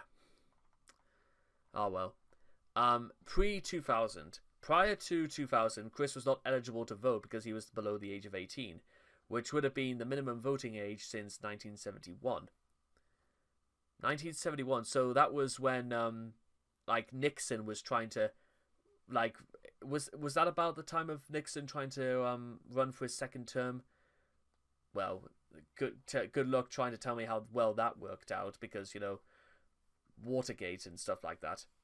Actually, can I just state for the record right now, I legitimately do not know what Watergate is. I know it essentially, completely, ruined Nixon's political career, but I have absolutely no idea what it involved. And the only evidence I have of it is that, well, that one episode of Futurama where Nixon apparently had Bender's body from the neck downwards. Does Bender have a neck? Is that in any way satirizing what happened in Watergate, or was that just something they came up with? I don't know. I really don't know. Anyway, 2000 to 2004. The United States presidential election of the year 2000 marked the first election in which Chris could vote. Chris has never explicitly stated who he voted for in 2000 or 2004. However, he has excluded Bush from his list of jerks as being one of the few good men. I see. And in Mailbag 28, wrote that he liked Bush because he made some good decisions. Oh dear. It is therefore likely that Chris voted for Bush. 2008. In 2008, Chris voted for Democratic candidate Barack Obama. His main reason for doing so was the fact that he had watched a set of documentaries on both Obama and his Republican opponent John McCain. Chris, in true and honest form, said he voted against McCain because he couldn't identify with him on a personal level. Now that's surprising, actually. In December of 2008, he stated, "I saw more of myself in Obama when I watched his A&E biography than in McCain's A&E biography. Both downloaded from the PlayStation Store." Who would vote for a war hero that you couldn't feel much for, or the guy you feel like is similar to you in social dilemmas? What? Chris's reasons for choosing Obama over McCain are understandable, given the number of candidates successful or otherwise, who has campaigned as a man of the people. However, exactly what qualities of Barack Obama, an obese man-child, saw in himself is currently unknown. Chris elaborated further in 2014 during a date with Catherine. "I kind of felt like, with my mental problems and whatnot, I felt like I could similarly relate to him. If I felt more relatable to him in that sense that McCain was, as he was the prisoner in that other country he insisted, he did not want to be released early. He wanted to go out with us at the same time as everybody else. Sorry, everybody else. I mean, that is admirable." He pronounces this word all. I think, you know what I think the problem is? I think Chris has no idea what he's talking about, and I don't think Chris really understands the implications of what exactly McCain was wanting to do. 2009. In 2009, Chris made the following comments on the 2009 Virginia gubernatorial election. "Also, as for my voting in the current events, my main concern is the governor of Virginia, Bob McDonnell or Craig Deeds. There are tales of McDonnell wanting to take Virginia backwards, in a sense, by supporting a law created by Bush Jr., I think, and McDonnell is against abortion rights, and he would make it illegal, even in incest or rape, and for married couples to have the choice. On the other hand, Craig supports higher taxes for gas, housing and such. Currently Craig is ahead, but my father and I are both feel that neither McDonnell or Craig are good. They're both poor choices. We're even thinking on election day to write in Snoopy, Charlie Brown's dog, instead of voting for McDonnell or Craig. Lol. I mean, to be fair to Chris, I'm pretty sure there would have been a lot more things going into this than the sales of tax or, you know, things about abortion. However, yeah, if those are the things that really stand out to you, either Chris didn't hear anything else, or, well, those were the things that maybe everybody kept bringing it back to. I feel that higher taxes, it's the kind of for the same reason why Bush Jr. has always been regarded as sort of the war president, because so much of his time in office was occupied with the Middle East. And I feel that higher taxes is the better of the two evils in the governor issues, so I'll probably root for Deeds anyway. Bob McDonnell ended up winning the race with a 59% of the vote. This is the only time Chris is known to have paid attention to a statewide election. There were exactly 2 write-in votes in Ruckersville during this election, which makes it seem quite possible that Chris and Bob did in fact write in Snoopy. 2012. Chris would go on to vote for Obama a second time in 2012, for, once again, no real reason besides his claim that he personally identified with him, saying, "I felt like I wanted to make sure that I had a good reason to decide for the change, and having a first black president. Aside from that, cause if I had done that, I would have done it just on that alone. That would have been racist." I am going to read that again because, hang on. I felt like I wanted to make sure that I had a good reason to decide from the change and having a first black president. Aside from that, because if I had done that, if I had done it on just that alone, that would have been racist. So, hang on a second. So, Chris, the only reason you voted for Obama is because if you voted for McCain, people would have called you racist because you didn't want to see a black man become United States president. Chris, you do realize that if you're good, Chris, in fact, I'm going to say this to you guys as well. If you're going to, you shouldn't really be concerned about what other people are going to think about you, because in many cases, if you're going to be voting for somebody, you should be voting them for the reasons that you are going to stand by, not because of, well, perception. Because here's the honest thing, and I'm gonna I've talked a lot about the United States throughout this, but I'm also going to bring it back to you about the things that happen in the UK as well, because I feel they're somewhat relevant. So, currently, a very large teaching union in the United Kingdom has written a full-blown article basically decimating the UK Reform Party, led by a man called Nigel Farage. Some Americans may be quite familiar with the name Nigel Farage because Nigel Farage has made a lot of very bold appearances to try to get close to Donald Trump.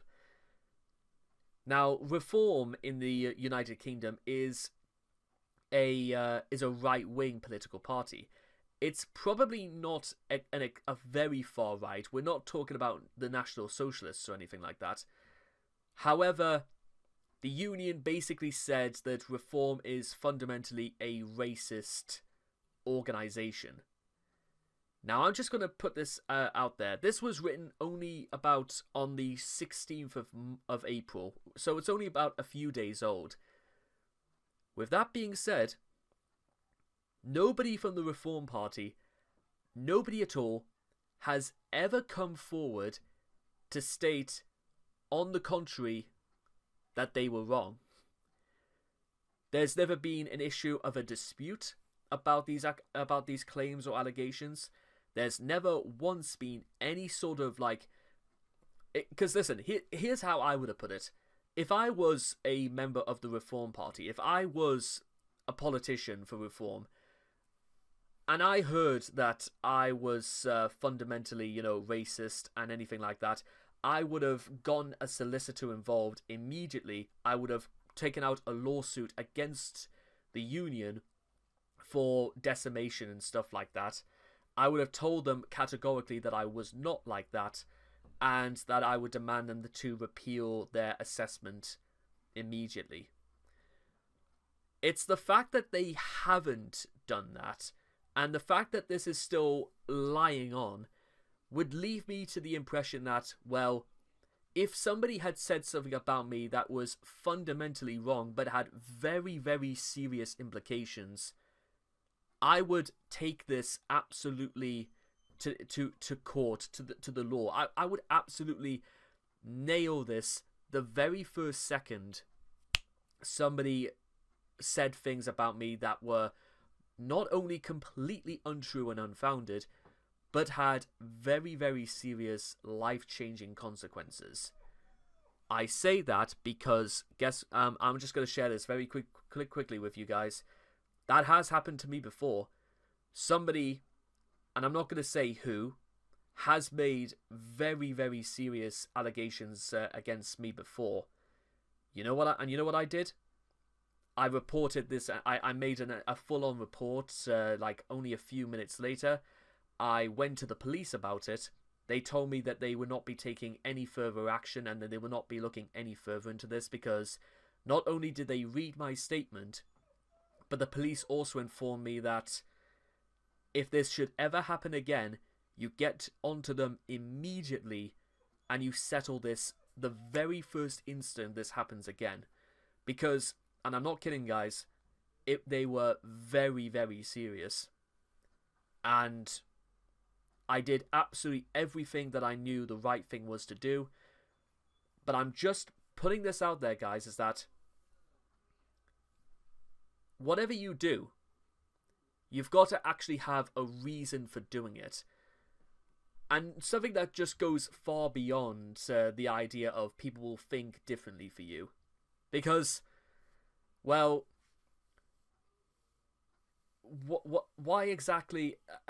Just to bring it back to Chris for 1 second, is that, well, unfortunately for you, Chris, people already thought you were racist, no matter what, because of the things you said and for the things you wrote about. Bear in mind, Chris was the exact same person who claimed, among many other things, that he didn't want to date a black woman because he prophesied in his dreams that his daughter would be white, so therefore he couldn't date a black woman. But Chris just wants. But apparently the fact that Chris actually had to outline that, and then also say that if I only voted, then that would have been seen as racist. 2016. Moving on. Despite having 4 more years of opportunities to actually understand how a country functions, Chris's reasoning for his choice in the 2016 presidential election remained laughably shallow. Chris repeatedly made clear for his preference for Democratic candidate Hillary Clinton during this election cycle, his main reason being that she is a woman. In February of 2016, Chris said, "I feel like American needs a woman's touch finally after all these years." Whatever the fuck that means. As a reason for why he wanted Hillary Clinton to become president. Chris did make a slight attempt to develop his political views from the Obama era. Instead of just voting for Clinton because she reminds him of himself, he read up on the issues.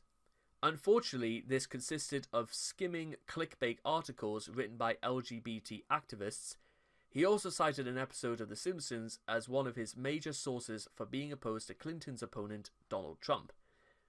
When a fan asked him for reasons to vote for Clinton, he responded, "Hillary will tax the fat cats and fill the middle class and lower and get the country less in debt. She is pro-LGBTQ and immigrants. She is more beneficial for everyone in general, and this country is long overdue for a woman's touch." Despite claiming to be a feminist, the sexism in Chris's woman's touch remarks seems to elude him. Chris has also given many reasons for opposing Trump. Well, that didn't really seem to make much of an impact then, did it? 2016 election results. On the 9th of November 2016, Chris reacted to news of Donald Trump's victory over Hillary Clinton by throwing a huge temper tantrum. During that time, he asked someone to kill Trump with a sniper rifle, make videos and Facebook posts depicting the presidential-elect and later the vice president-elect being murdered in effigy using Transformers and Legos, and posted to the comment section of an LGBT Facebook page and asked its readers to pray for Trump's death. He also signed an online petition asking the Electoral College to disregard the results of the 2016 election and install Clinton into the presidency, which, of course, did not happen. Why would the House of Delegates and why would everybody throw out all the rules and actually have somebody to become president who specifically lost in the elections? Did Chris didn't think about that. I'll tell you what, it's like when 5 people apply for one job and 1 person gets it, and then somebody out of the 4 others wants to, take this to a tribunal saying, well, what about, why did you not want me involved in it? Well, it's very simple. Do you think an organization is going to give somebody a job specifically that they didn't want, or rather because they wanted somebody else? Open letter to Permert. Chris has also refused to recognize Permert as his president, saying Trump is not president, mayor, or anything in Quickville. Good, because Quickville is not a real place. Open letter to Permert on the LGBT. Upon reading that Permert had said he would sign the First Amendment Defense Act if passed by Congress, a bill opposed by liberals due to potential enabling discrimination against the LGBT community, Chris first reacted by making a death threat, then writing an open letter directed to Permert. Hey, Donald Trump, I have a puzzler for you. In the alternative reality/dimension/universe where A, every person there is the opposite born gender from here, in an example, the Donald Trump there is a woman, and every president of the United States of America there has been female, and B, the LGBTQ is the norm and the discrimination happens against the straight people, would you, the Donald Trump of this reality dimension/universe, allow the Donald Trump in that opposite reality/dimension/universe sign the anti-straight law that would allow discrimination of yourself ever? Well, here's the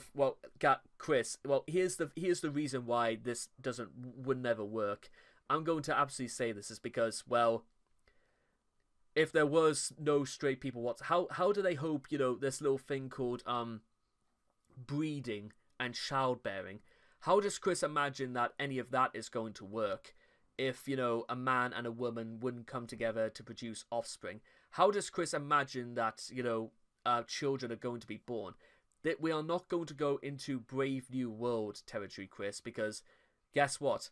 Nobody, and I mean nobody, is ever going to bring that into reality.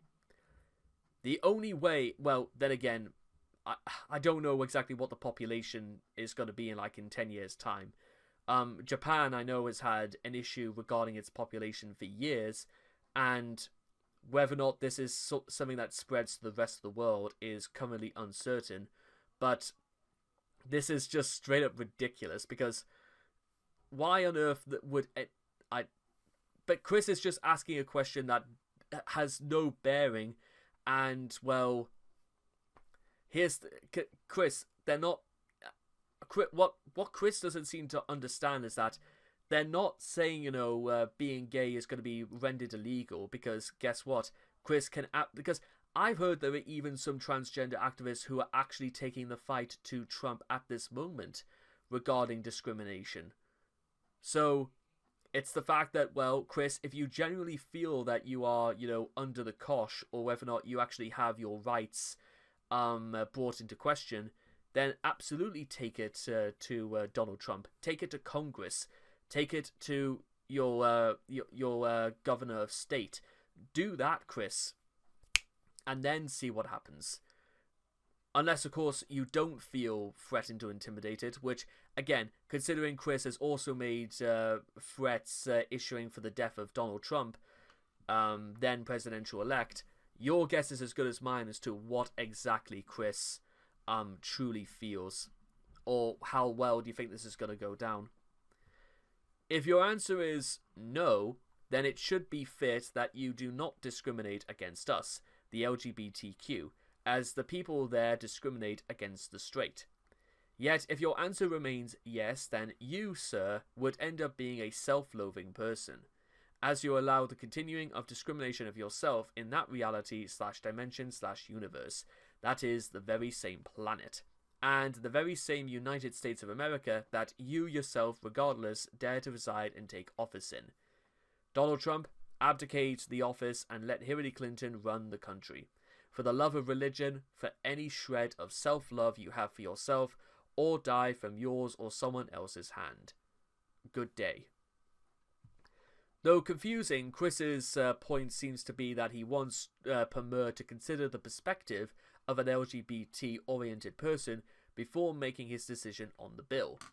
Aside from the death threat at the end, it is a fair effort by Chris, whose own autism makes it difficult for him to empathize with other people. In any case, said bill was never passed or signed by Permert. 2020. Right on. I say no to Trump Fantastic Infinity Squared. Chris giving support to Biden/Harris campaign in response to Jason Alexander's endorsement. By the time he encountered the idea guys, Chris had shifted his focus from being invested in following LGBT plus groups to being invested in his imaginary world. Without the influence from LGBT groups, Chris seemed to have left his hatred of Trump and his interest in politics behind, preferring to occupy himself with his polyamorous marriages and alternative dimensions. Nonetheless, Chris vocalized his support for Andrew Yang in October of 2019, during the lead-up to the Democratic Party primates to select a nominee for president. This was most likely due to Yang's support of universal basic income, which Chris probably hoped would upgrade his monthly tugboat significantly. Conversely, he practically ignored any and all news concerning Trump's impeachment in December of 2019, and the months that followed, which demonstrated Chris's comparative lack of interest in politics at this point in time.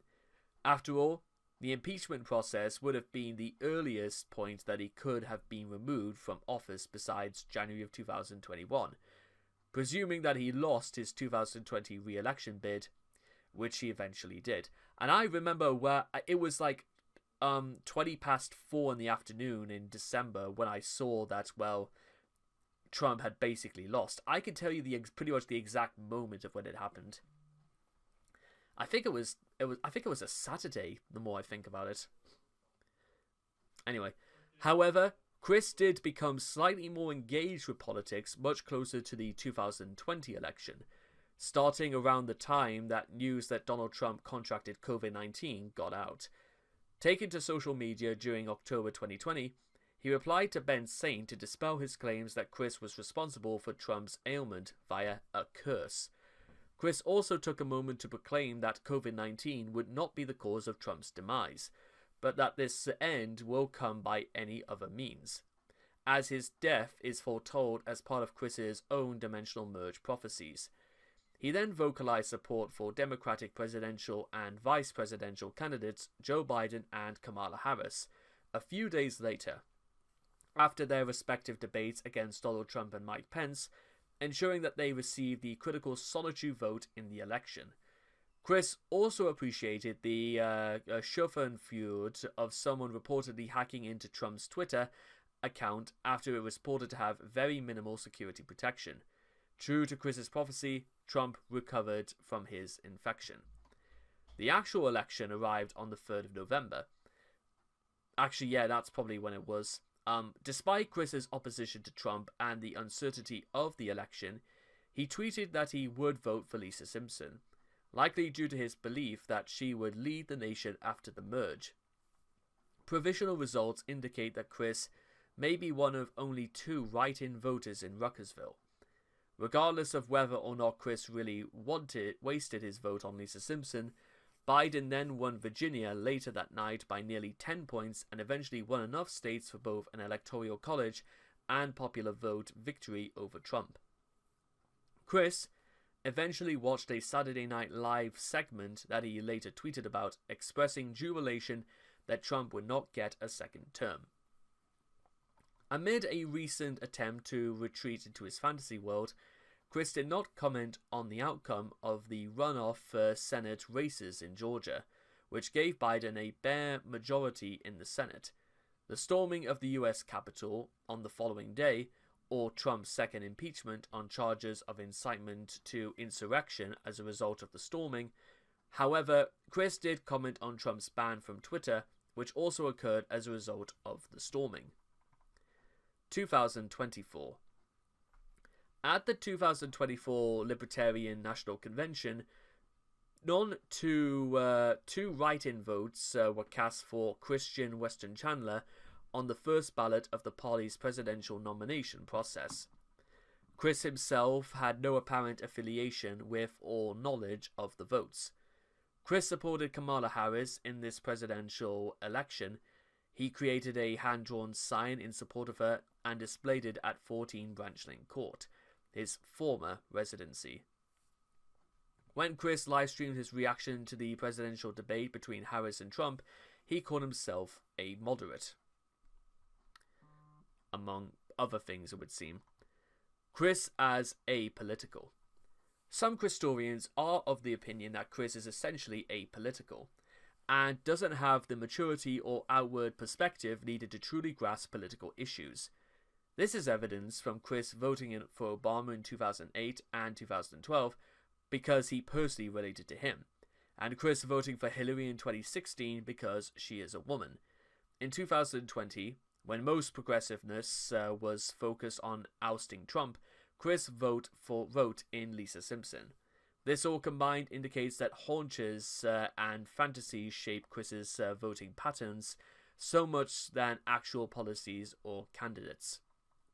Chris has, on occasions, fleetingly expressed political opinions. For example, he said Hillary would be a good president because she supported immigration, and said in 2010 that taxes should be lowered. If we take Chris as apolitical, these statements should be taken to reflect peer influence from the LGBT community and Bob respectively, i.e., Chris is fleetingly parroting political opinions rather than actually considering their content. When pressed for his opinion on abortion, Chris has at times said it's a personal choice, suggested, though not explicitly stated, it should only be legal in cases of rape or incest, or just failed to respond entirely. It is not necessarily a contradiction to say that Chris is political in the sense of being engaged with the political process, but apolitical in the sense of being disengaged with political discourse. In political science, Chris could be referred to as a low information voter, aka how much it actually takes to it's not necessarily the same thing as like a swing based vote, I suppose, but more in the case of, well, Chris sort of also tries to vote in the sense of being on the side of right. However, what is right and what is wrong in Chris's viewpoint is something that would be worth discussing if Chris was actually ever willing to sit down and talk about it. But, oh well, I guess not.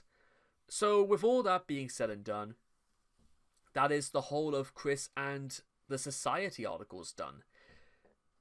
And once again, just to give you an idea about sort of us closing in on what we actually have left to talk about.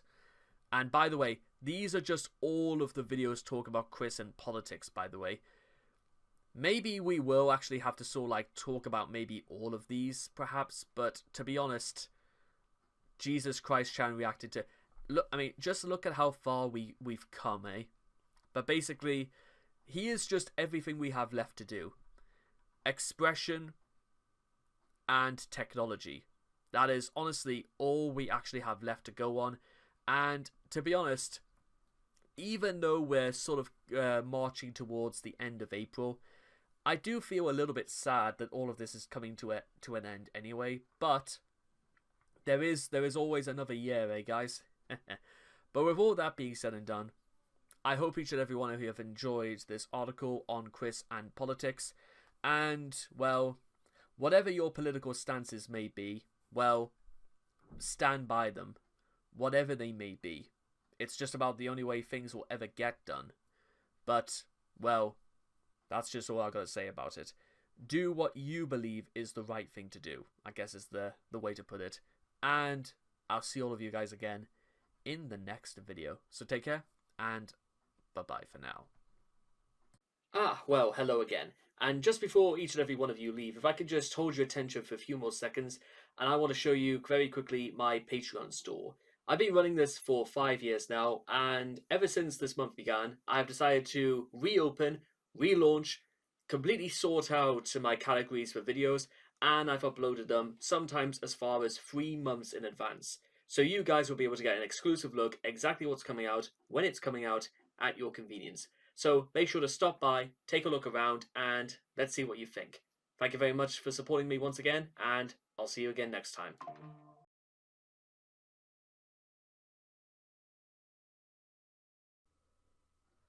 Good evening, ladies and gentlemen, and I welcome all of you back to another Chris Chan and pornography article courtesy of the Cwiki. And, well, there is something I do want to say, but I think I'll save it till the end because it's far from a happy ending. But with that being said, pornography is sexual media content. Like with many other things, Chris has developed a fixation over porn to the extent that he has it as educational. He views it as educational, which is probably even more concerning. He has made many different pieces of pornography and viewed plenty as well. As you do, I guess. Discovery. And I'm definitely gonna... Yeah, I'm censoring that out. By the age of 15, Chris had discovered softcore pornography while he watched an HBO and Cinemax. He would lay belly down on a bed on top of a clean washcloth while watching it, eventually leading to his discovery of masturbation. Based on a PSN chat with Panda Halo and an IRC chat, Chris would access pornography after he figured out how to bypass the parental controls of his parents' television. Actually figured out for myself in my room one night after having unlocked the parental lock. You have a parental lock even by the age of 15. That's a bit... Also, this is 1995. No, not 95. Like 96, 97, something like that. I found the pool party scene in I Like to Play Games Too, and I just figured it for myself. Chris would go on to clarify in Blue Spike PSN Chat 3 that the scene that taught him how to masturbate featured a man and a woman having sex in a swimming pool. No such scene exists in I Like to Play Games 2, however. A scene fitting Chris's description appears in the first I Like to Play Games. It is possible that the scene was the inspiration for Chris's romantic labyrinth wet dream, which he would later recreate in Flipnote Hetina. Viewing. And I'm definitely censoring this part out as well. Chris has been collecting pornographic DVDs since at least 2006. So by the time Chris was 24 years of age, something like that, when he began purchasing a bunch through Adam and Eve. However, He paid full price for very few of these DVDs. Most of them were either free gifts or sold at a steep discount. One of the only discs he looks to have specifically shopped for was a collection of vintage American smut cartoons priced at $14.95. By December of 2013, Chris had amassed a collection of at least 56 pornographic DVDs.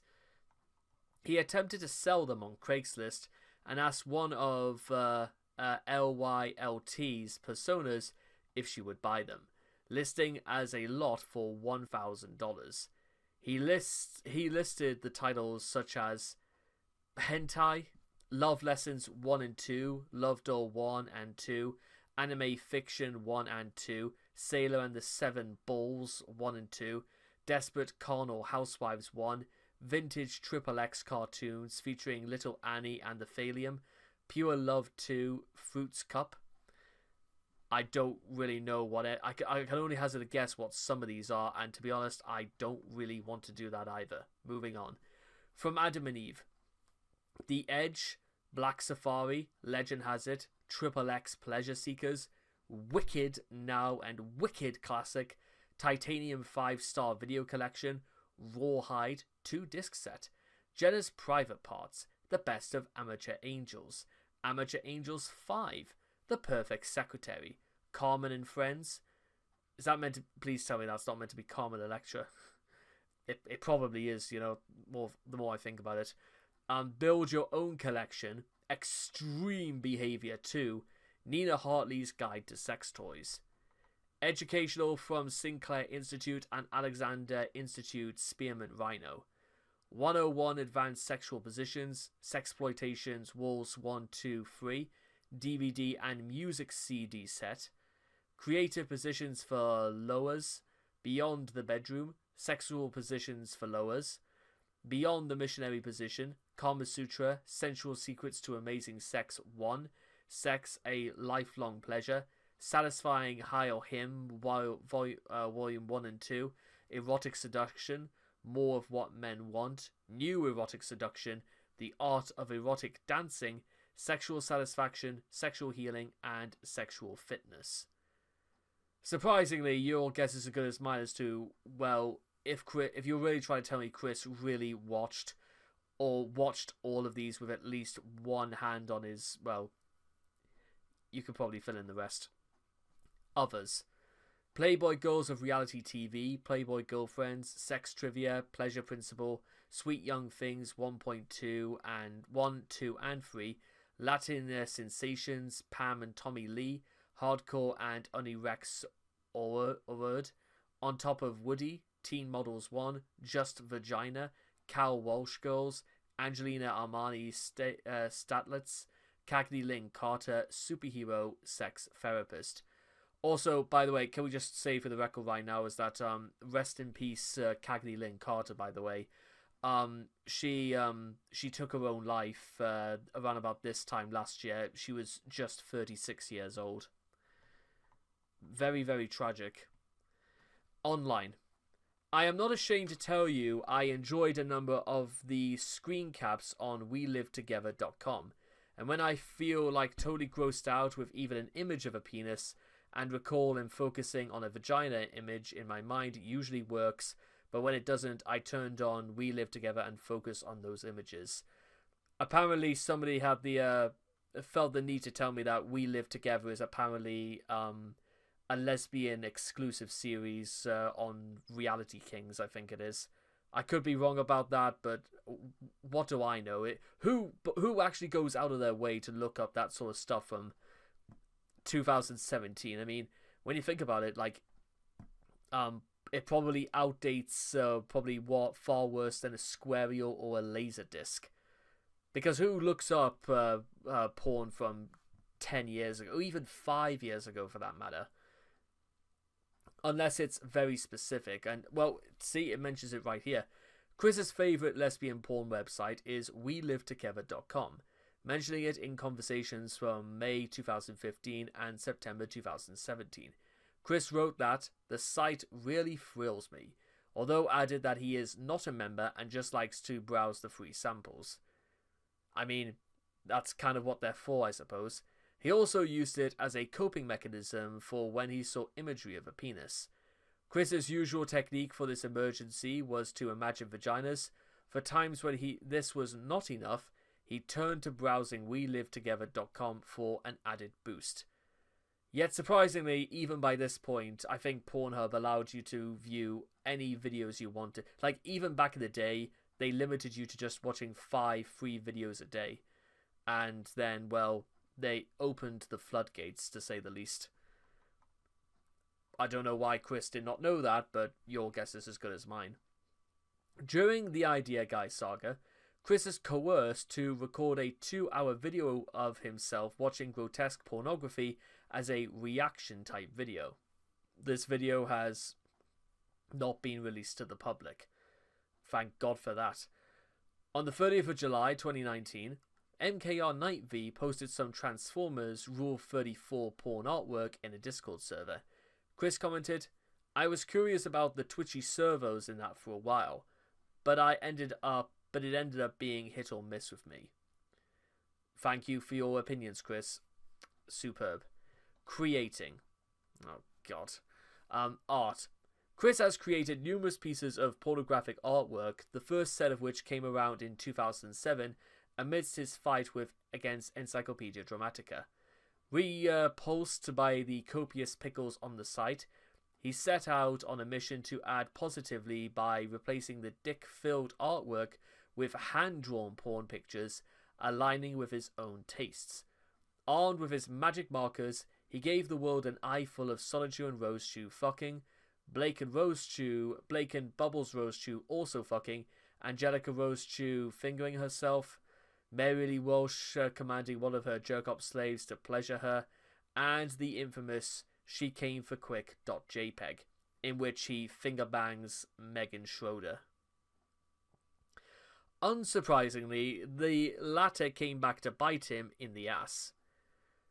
Also, Chris doubled down on drawing porn for Rosechu issue 8, which opens with a graphic sex scene between Rosechu and Rosechu, and includes badly traced nudes of Rosechu. If that's not hideous enough, he adds a dose of, well, face rape. In 2009, Chris created Rosechu and Rosechu's Love Shack as a notorious outlet to show off all the porn art he had drawn so far. He even included She Came for Quick, despite this picture being the final nail in the coffin for his friendship with Megan Schroeder. And by the way, no, we are definitely not opening that. Nor am I going to be showing you guys. It's a collage of Chris doing the dirty, and well, nobody has to see that, not including you guys. So I'm definitely not doing that. Selling porn. Chris has successfully sold some of the porn artwork he made. On the 23rd of April 2018, Chris listed for sale on eBay the contents of the crumple lope several pornographic drawings, which included his neatly cut up She Came for Quick.jpg. Through the listing was struck from eBay for a terms of service violation. Lucas Simpkins made a private offer to purchase the lot for Chris's initial asking price of $1,000, which Chris accepted.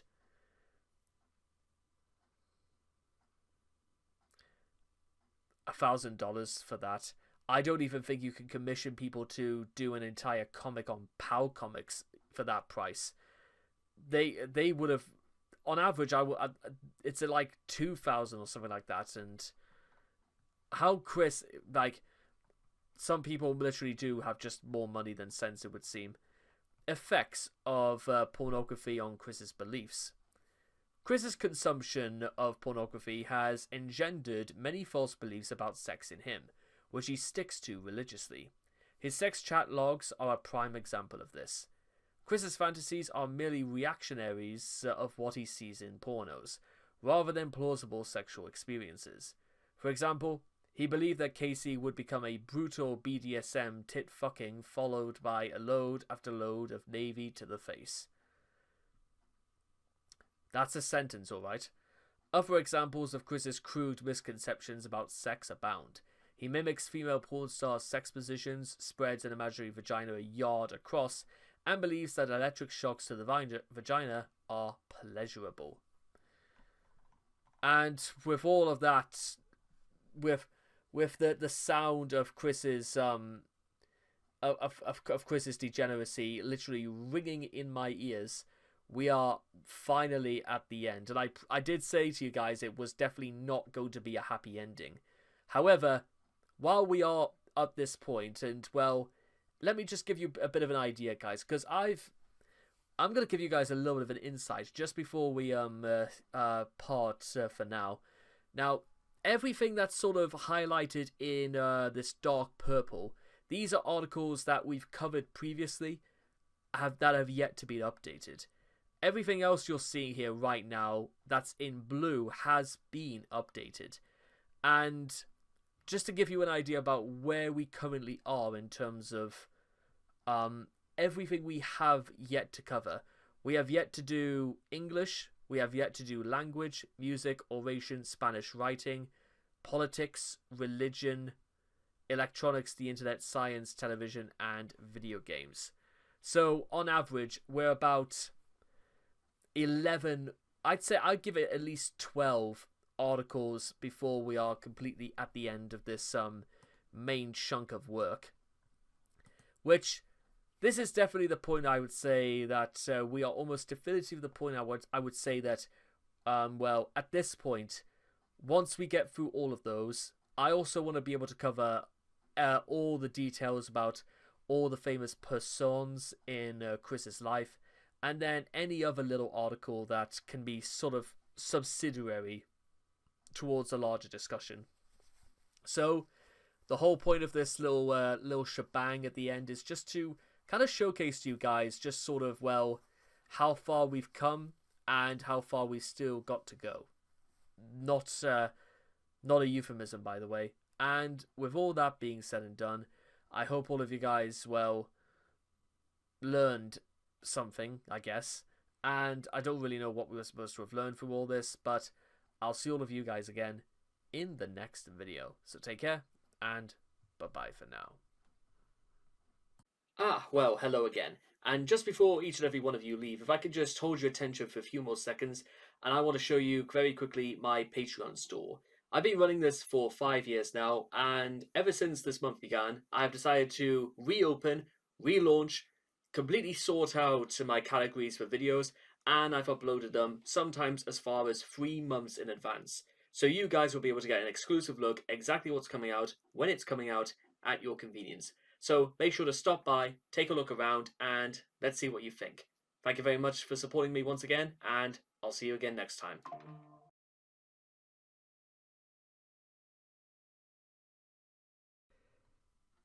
Okay, hello again everybody. So, I know we're in the middle of, well, considering that we're in the middle of, I know we're in the middle of Holy Week, but also relatively in the middle of a lot of discussions about, well, the allegations about Chris. So I'm just sort of going to leave this one here for now because there's a lot of things to discuss about over the next coming weeks. But with that being said, Chris and race.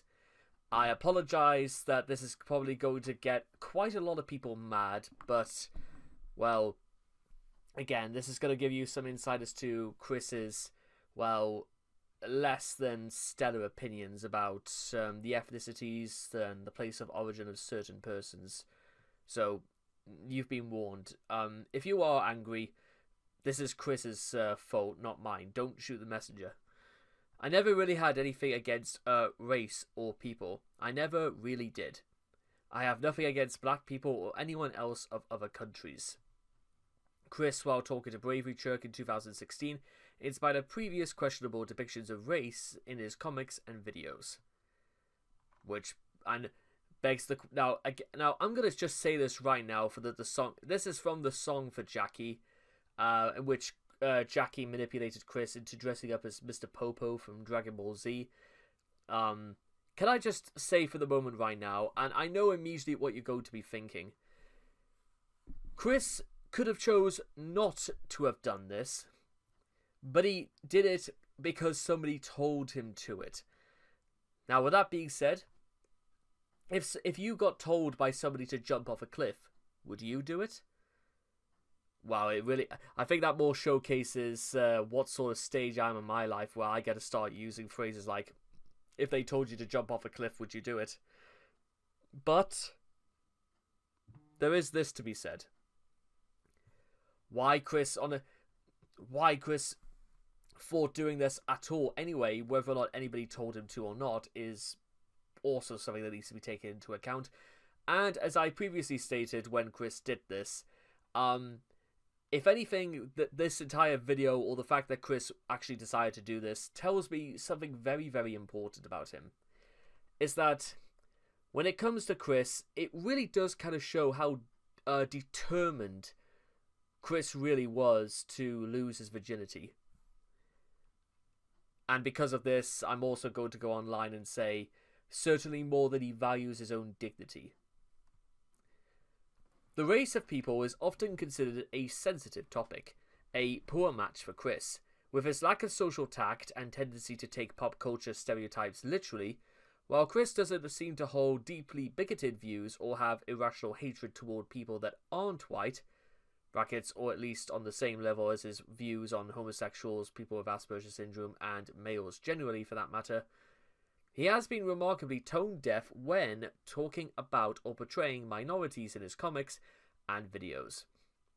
The Miscreants, a group of trolls, use race as ammunition to mock and manipulate Chris.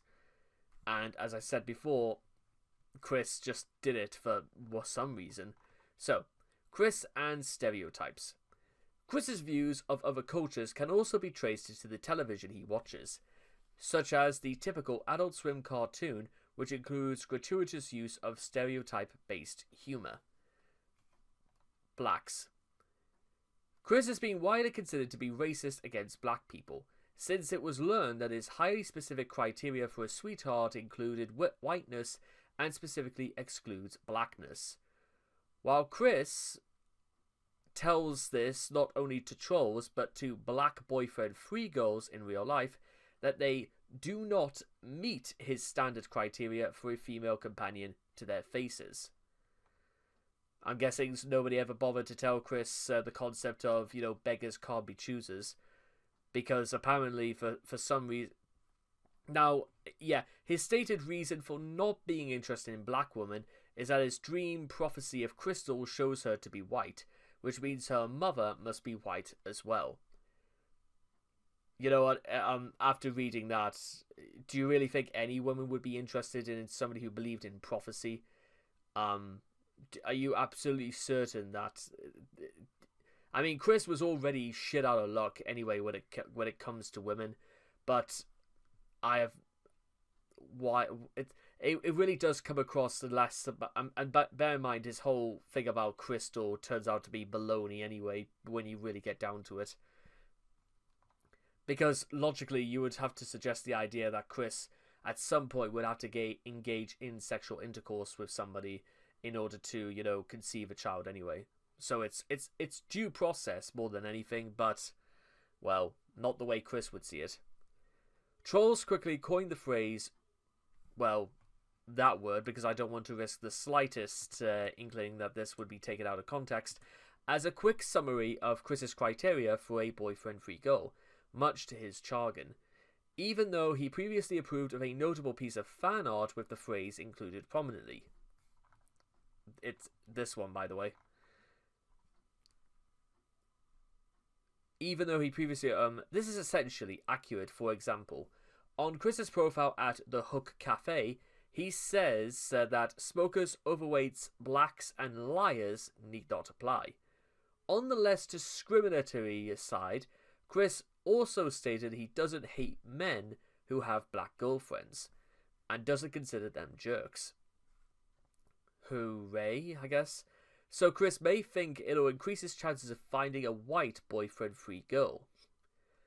Oh, I see. Okay, so the logic is that if Chris is not bigoted to people who are already in relationships anyway, that will make Chris look like way more attractive.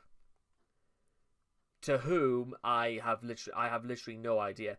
I honestly, listen guys, I have no idea why Chris would be okay in this instance and not be okay in the other.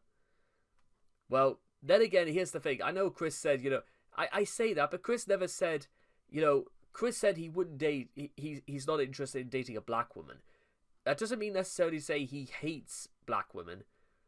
Although, considering that whatever chance Chris has had kind of went, completely out the window anyway, well, we'll continue about that. Personally, I don't think Chris hates black women. I think quite a lot of women don't like Chris anyway, or people who have the sort of picketed views towards Chris, but that's besides the point. Some teenage black kids frequented the game place. Chris picked on them and acted like they wanted to steal from him, hiding his stuff when they were nearby. The official reason Chris got banned permanently from the game place was getting into a shouting match with one of these children. Chris also once argued with a huge black guy named TJ while playing Yu-Gi-Oh! When they started talking about how Chris would never get laid. Chris yelled, "I'm gonna smack your effing face down." As TJ stood up like he was going to beat Chris's ass, Chris shrunk and whimpered, I mean your face down, monster." Not gonna lie, Chris, that's almost pretty slick, even though, to be honest, this could only have ever ended one way. He does an impression of the stereotypical black accent, which he apparently confuses with the Jamaican accent in Mumble Chat number 4. When Chris talked to the phone to Jackie's boyfriend Lars, he tried to bridge the gap between their different races by speaking in Ebonics. Never a good idea. Including referring to himself as, well, the N-word. And making statements like, "I enjoy the TV shows I get from the black man, including the Jeffersons and Bill Cosby, and Sanford and Son, all of them." He says all of them, and he only manages to name 3. And at least one of them is, well, someone who probably should not be mentioned. On the 27th of June 2012, Chris posted in Facebook a photo of a black woman at McDonald's who he said discriminated against him and demanded people not go there. And if they do not, to throw newspaper in the damn old bitchy black woman's face. Okay, maybe I take that back. Maybe Chris doesn't hate black women. It's just very specific people who he specifically labels as black. Mind you, with that being said, Chris has always had this sort of weird thing about always using colour as a means of trying to identify people. He did this with Liquid Chris, and he's done it with a fair few people before this. But then again, well, the unfortunate implications arise when, Chris specifically uses that terminology. In 2014, when Chris was infatuated with Catherine, he had a romantic rival by the name of Colin. He sent a message describing the light shining off Colin's head in a photo as poo light. Classy, Chris. What an absolute gent. I mean, I'm kind of glad the whole thing with Colin just didn't really amount to anything amid some rather childish slandering between the two. But to be honest, Colin was way more mature because, well, Chris just isn't. In 2016, Chris asked by Bravery Jerk what his opinion on the Black Lives Matter movement was. Chris seemingly had never heard of the movement, saying, I have never heard of that. Well, Black Lives Matter, it sounds like maybe black people are, sounds like they are having trouble, but I feel that, to help any person in general, regardless of race or whatever. I mean, I'm for the Black Lives Forever. I mean, outside of the fact that Chris couldn't even remember what the full name was less than 2 sentences ago, I can understand, but to be honest, Chris did sound like he was being put on the spot a little bit. But then again, well, I suppose that's about as much as you're going to really get from Chris. By the way, the whole thing with Black Lives Matter, it kind of says a lot about how different opinions sort of bounce back and forth in the span of about 5 years. Because even as I'm recording this, it's nearly been 5 years since the murder of George Floyd. And during that time, the BBC was talking about pulling Come Fly With Me and Little Britain from the iPlayer and stuff like that. And yet, astonishingly, and I'll just keep this really short, guys. In early January 2011, you could actually buy the entire series of Come Fly With Me on iTunes, or rather the apps, or rather the Apple TV store. So you can't really. So I'm getting the impression that they weren't really that torn away from the idea of just pulling something from their shelves. And actually, if you go onto YouTube right now, you can buy every single episode of Little Britain. Specifically the UK version. You can't. I don't think you could get Little Britain USA on it. But again, I think it also says a lot about how they slowly start bringing stuff. I think the only reason why they pulled stuff like that from the airwaves in the first place is because it was more amounting to peer pressure as opposed to the actual context that happens in Little Britain. And even though, if I'm being honest, look, even with the context, it's probably not the best idea what they did.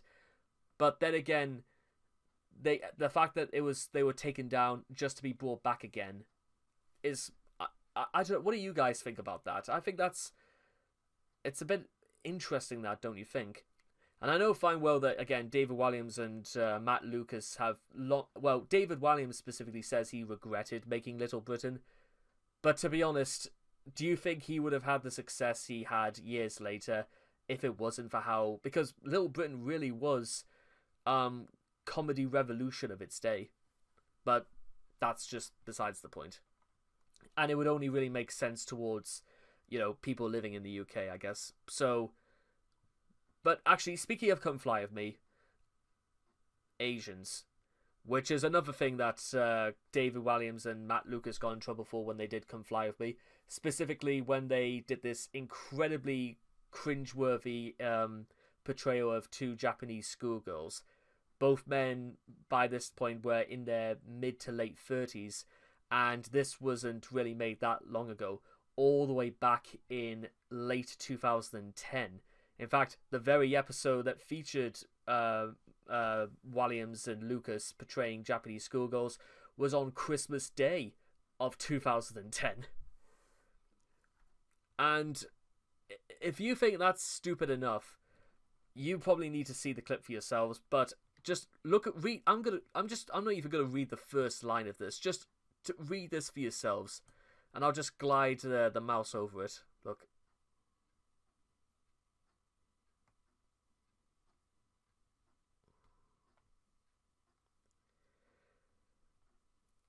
That's pretty wild, that, isn't it?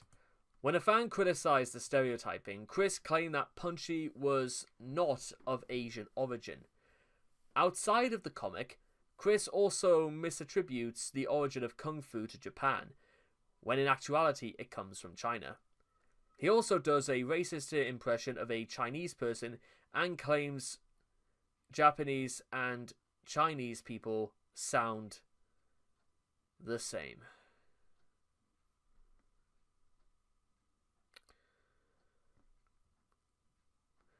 Okay, we're going to have to go on a slight tangent again, guys. Now listen, every time I come back to articles like this, I know fine well I'm not exactly expecting, sparkling, or I'm not exactly expecting the kind of harmony you would expect out of a high-ranking member of a religious organization.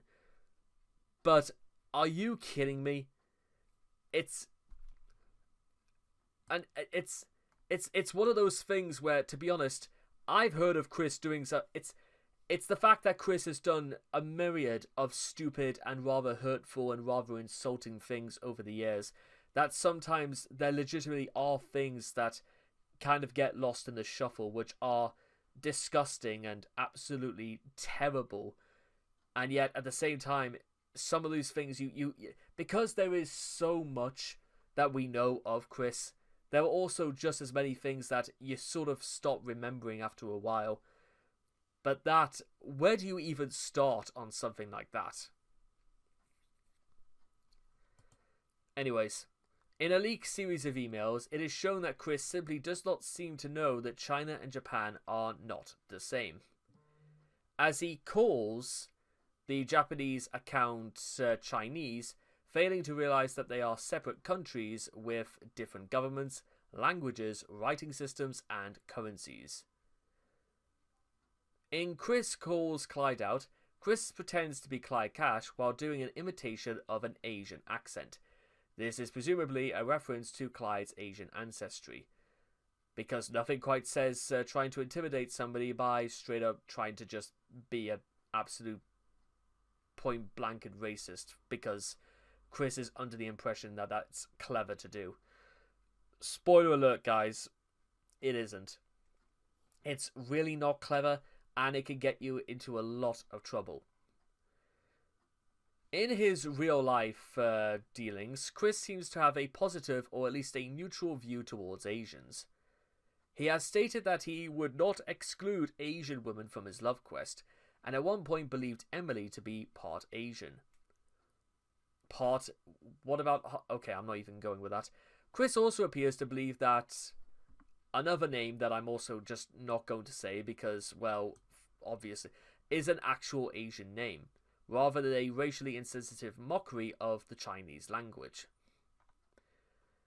Native Americans. As stated in the main article, despite claiming to have at least one Cherokee ancestor, Chris is completely ignorant of Native American culture.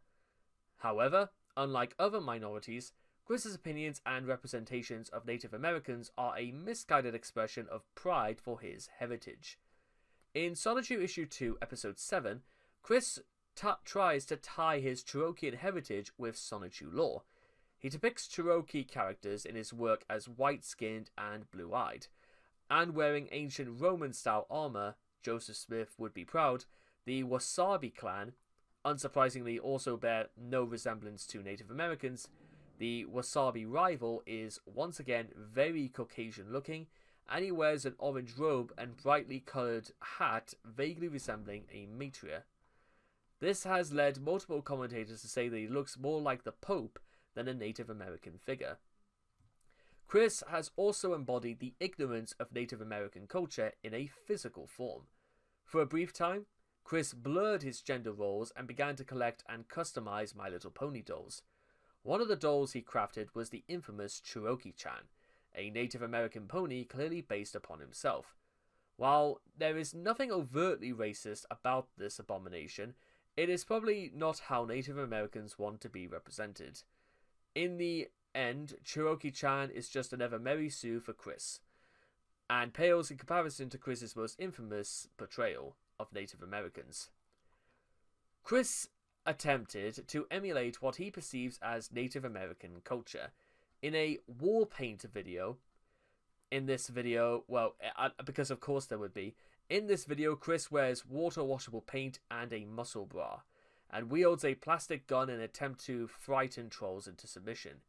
True Cherokean historical wore briefcloths and leggings most of the time prior to adopting modern styles, and there is little evidence to suggest they owned muscle bras. They also notably did not go to war with toy guns, but famously with bows and arrows, and later captured firearms, all of which Chris lacks the strength to use. And you know what? I reckon even Native Americans would have been able to know where the safety on a rifle was, if they just so happened to capture one. Jews. And isn't that a starting point? I hope that God will forgive you for being so heartless and cruel, Michael Snyder. And then he proceeds to shout the word Jew, presumably because, again, Chris thinks that that sort of behaviour is funny and intimidating. Because, to be honest, I'm under the impression the only reason Chris does that is because he thinks he's being clever. Anyway, and bear in mind, Michael Snyder is not even Jewish. And I love the fact that it's even see also Michael Snyder, even though Michael Snyder's not Jewish. Near the beginning of Chris's unsuccessful attempt in April 2010 to be unbanned from the gameplace, he felt the need to point out the possibility that Michael Snyder was Jewish, using his last name as a point of reference. Snyder is a common Dutch surname meaning tailor. It happens to be similar to the German surname Schneider, which is sometimes used by Jews. After failing to convince Snyder to lift the ban, Chris angrily called him a Jew and bolted out of the store, seemingly belying his claim to have no ill will towards the Jewish people.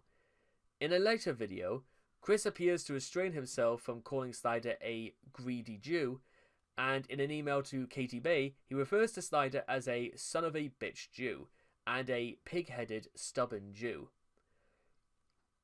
And this probably is more so a misguided attempt to mimic Eric Cartman than the result of any deep-seated anti-Semitism. But, guys, listen, I have to be honest about this. Listen, I'm not Jewish, but why? And I'm just gonna I'm gonna stick up, for because listen, I know that over the River Tyne and Gateshead there is a very large Jewish. I think it's actually the largest Jewish community in the United Kingdom, anything outside of Greater London. And I have to be completely honest, because I'm gonna back up people who get mocked by Chris or anybody or anything like that. It doesn't, in my opinion, you know what? You people try to intimidate or hurt people for things that are completely out of their control, and things, for stuff like that. And I'm just gonna say right now, if Chris was, first of all, forget the point about trying to imitate Eric Cartman right now. Chris was 28 years old when he did that, and the question I want to ask myself right now is, Chris, why are you doing this? Why? What do you hope to gain from trying to throw around words and slurs like that? What do you think you're going to gain through doing stuff like that? And I'm just asking because even though I know I'll never get an answer from Chris, and honestly I kind of hope I don't, but why would you say them in the first place? You claim to have no ill feelings, and you also went there with the intention of trying to get unbanned. Chris, just come on, man. You know fine well what you're doing is wrong, but just do the right thing and don't do it try and get back in the gameplays. That ship has long sailed. Just do it to try and redeem yourself a little bit. But again, I think the idea that I think Chris is over that point in his life anyway. I think he's over the point where he tries to justify himself, because again, Chris is old enough to make his own mind up because of, well, every other thing that Chris has done in his life that, well, he should know better and should have more than enough sense to make up his own mind. I know a lot of people would say that Chris is not in any right state to make up his mind, but to be honest, well, then put Chris in a padded cell and try and educate him on how to interact with the real world again. Do that sort of thing. Give him a level of education that he can understand, and maybe understand that there are penalties when you do stuff that people find disrespectful and hurtful. That's the only thing I could suggest, because Chris clearly has not got the message. It should be noted that Snyder once clarified in a YouTube comment that he is not Jewish, and also that Chris took to using Jew like a curse word because anything directed at blacks nearly got him assaulted in retribution by patrons. Chris finally apologized for insulting Michael on the 31st of March 2018, nearly 8 years later. And by the way, the only reason why Chris did that and apologized in the first place was because of this. After a 23andMe test showed himself he was 0.1% Ashkenazian Jew ancestry, he categorized this as a surprise. As of 2020, his 23andMe results no longer include Jewish ancestry. So, wow, maybe 23andMe even had a change of heart and they decided it's probably not even true. Maybe they were having a really slow day at the office or something, I don't know. Funnily enough, according to Chris's list of Adam and Eve purchases, he had purchased Nia Hartley's Guide to Sex Toys, a pornographic video starring the titular porn star, who just so happened to be a Jewish atheist. Whether Chris knew or cared about the fact he was masturbating to a woman whose race/beliefs he showed such a prejudice to remains unknown. Also, Chris has used the Yiddish phrase oy vey on occasion, though it's not uncommon for the phrase to be used outside of Jewish circles. Chris picked it up either from his parents or from shows like Rugrats and The Simpsons. Hispanics. Aside from his rather tenuous scrap of the Spanish language, Chris has created a somewhat racist caricature in the form of Espanolic. It's a grass-type Pokemon that resembles an anthropomorphized sombrero, in front of what appears to be the flag of Bolivia or Ghana, and its main attack is confusing its enemies with its strange language. There's already a move in Pokemon called that. It's called Supersonic. Its evolved form, Vegaton, has an attack called Spanish Fly that puts its enemies to sleep. Hilariously enough, Nintendo would later create similar Pokemon named Lombre and Ludicolo, which, despite being obvious stereotypes, were handled far more tactfully than Chris could ever hope to do. Yeah, I mean, that's... yeah. I wish I could say, that's... They weren't joking about that, but no, it's true. There legitimately is, Pokemon sort of takes after that sort of design. So far, the only Hispanic character in the comic is Heather Iglesias, the lesbian nanny of Rosechu and Rosechu's children. And then Chris is probably trying to be inclusive here, but he isn't creative or intelligent enough to think of anything besides a stereotypical occupation for Hispanic women.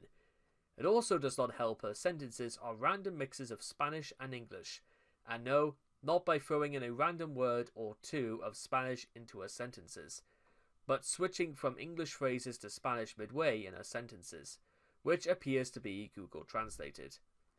It is worth noting that Chris sometimes refers to people of Latin American descent as Spanish.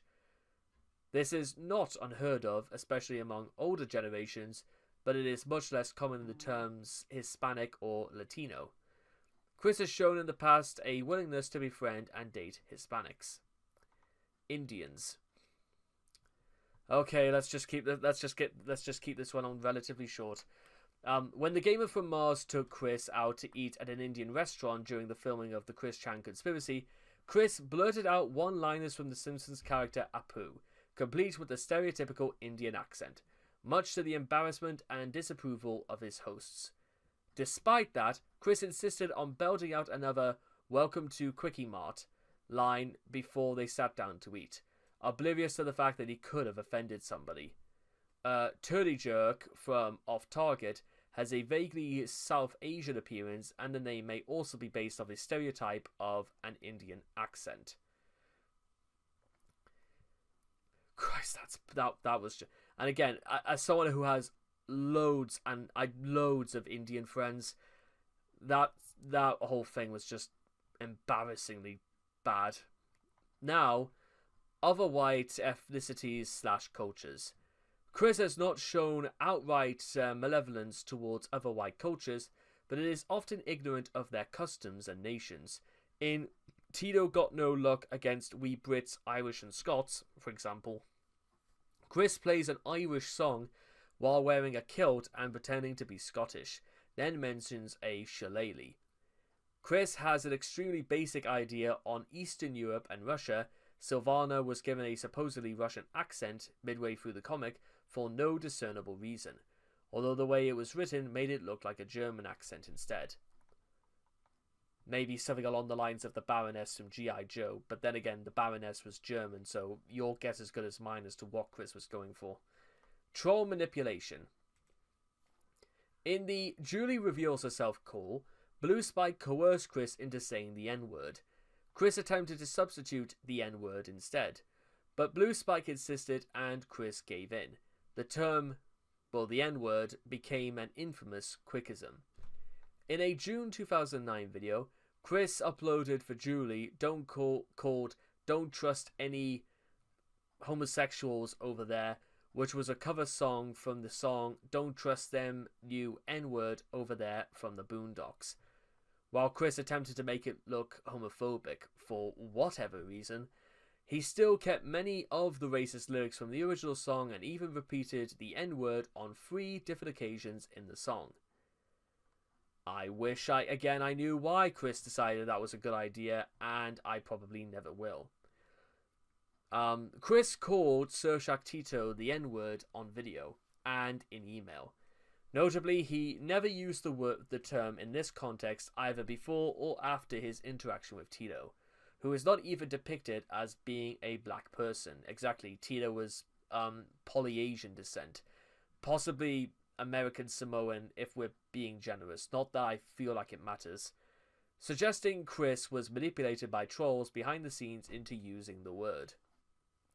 In Jackie Emails 14, Sweetheart Jackie asked Chris to dress up as Mr. Popo, but interestingly enough, Chris compiled, though he was aware the costume would appear like blackface, and placed a disclaimer stating that this video presentation is not meant to make fun of the blacks or the Hindus. Unfortunately for Chris, just saying you don't, again, I'll say it again, well, why did you go through with it though anyway? Like, Chris, we know if you think it's going to make you look bad, then why did you go through with it? And as I said before, if Jackie told you to jump off a cliff, would you do it? I don't think so.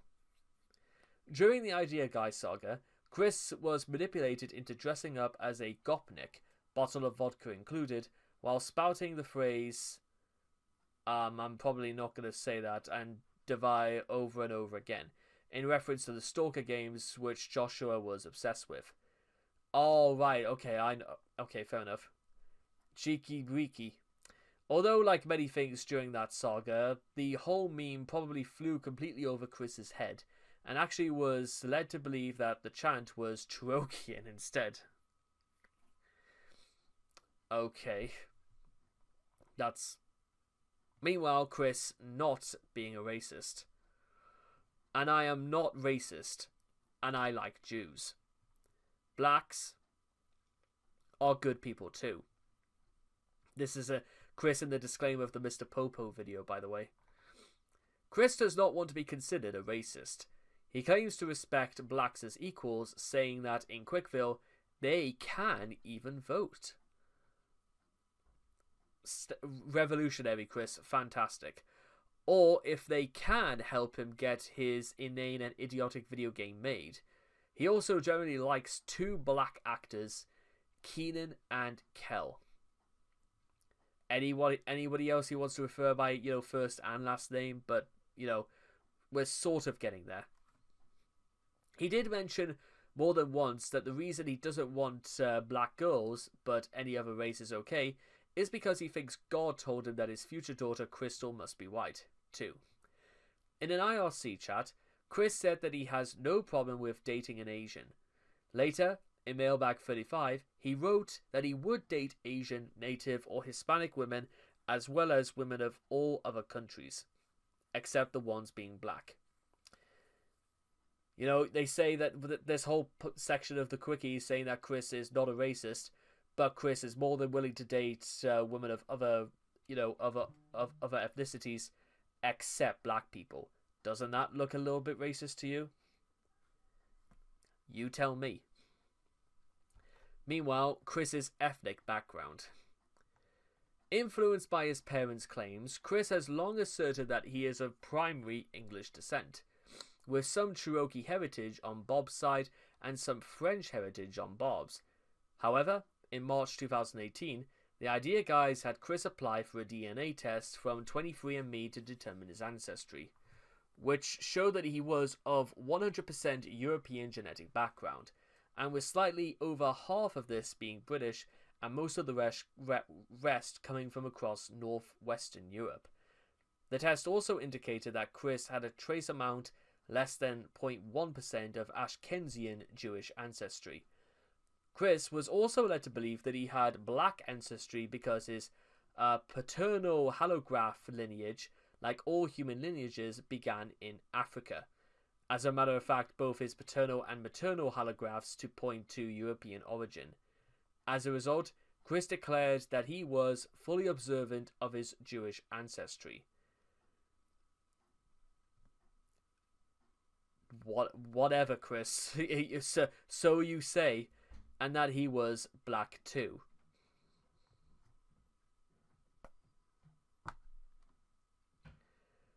If I do that hard enough, I might just be able to sleep with making sure that I forgot Chris said stuff like that. Or I might do some more damage. He apologized for his past offensiveness regarding Jews and black people, brought about by this revelation and seemingly nothing else, because why not? Sometime between 2018 and 2020, Chris's 23andMe results were updated. They now show no Jewish ancestry whatsoever. Whether or not Chris bothered to reiterate his claims, saying that he had completely forgotten all about this, I have no idea. Showing a somewhat larger component of Italian ancestry instead. I mean, that also actually would make sense. Italians are said to be probably the more xenophobic of nations in Europe, but they also show that he is of 0.1% Siberian ancestry, possibly the sign of a distant Native American ancestor, as North Asian and Native American populations are closely related. Chris has yet to comment on these new results. In January of 2023, Chris's 23andMe results were updated yet again. They showed a larger component of Scandinavian and broadly Northwestern European ancestry, increased to 0.1% of Italian, and the rest of Northwestern European were decreased by a less 2%, and Siberian ancestry increased by 0.1%. It was also added that Chris had 0.1% of unassigned ancestry. Unassigned ancestry. Maybe that means Chris really did come from Quickville. Actually, now that we have this time, I want to share you guys a quick joke I actually did have about Quickville. I've been to Quickville once. It was closed. Moving on. Minority characters in Sonichu. Chris attempts to add in characters of various races and religions with decidedly mixed results. Many of his non-white characters are one-dimensional or barely relevant, but then again, so is every other white one who isn't Chris in his world full of rainbow hedgehogs. Virtually all black characters are depicted as criminals, villains, or undesirables. The ones that aren't so lucky are treated like crap by the other characters, or used in race-related jokes. In the mailbag, when Chris is confronted about the lack of minorities in his comic, he claims that all of his electric hedgehog Pokemon are considered minorities. In Quickville, implying that he completely missed the point of the question, despite being minorities, the electric hedgehog Pokemon group never experiences discrimination nor prejudices in the comic. That's saved for another minority in Quickville. Chris tolerated renditions of the characters in July of 2020. And also just a list of all of these from being... These go from being Jewish, good, but Native American. A lot of these just go back and forth about, punchy, as you might say, jerk chief. A lot of... yeah. Going through all of these is like a headache and a half, but if you are convinced, or rather not convinced at the idea of where Chris's actual tolerance towards race starts and stops, I'm just going to leave you guys with this. Do you think Chris really learned anything from, saying, why he won't date a black person? Because if I'm being completely honest here, Chris is at never point actually going to actually have a girlfriend or anything like that, because let's be completely realistic about that. Let's also be realistic about something else, though, for the time being. That's it.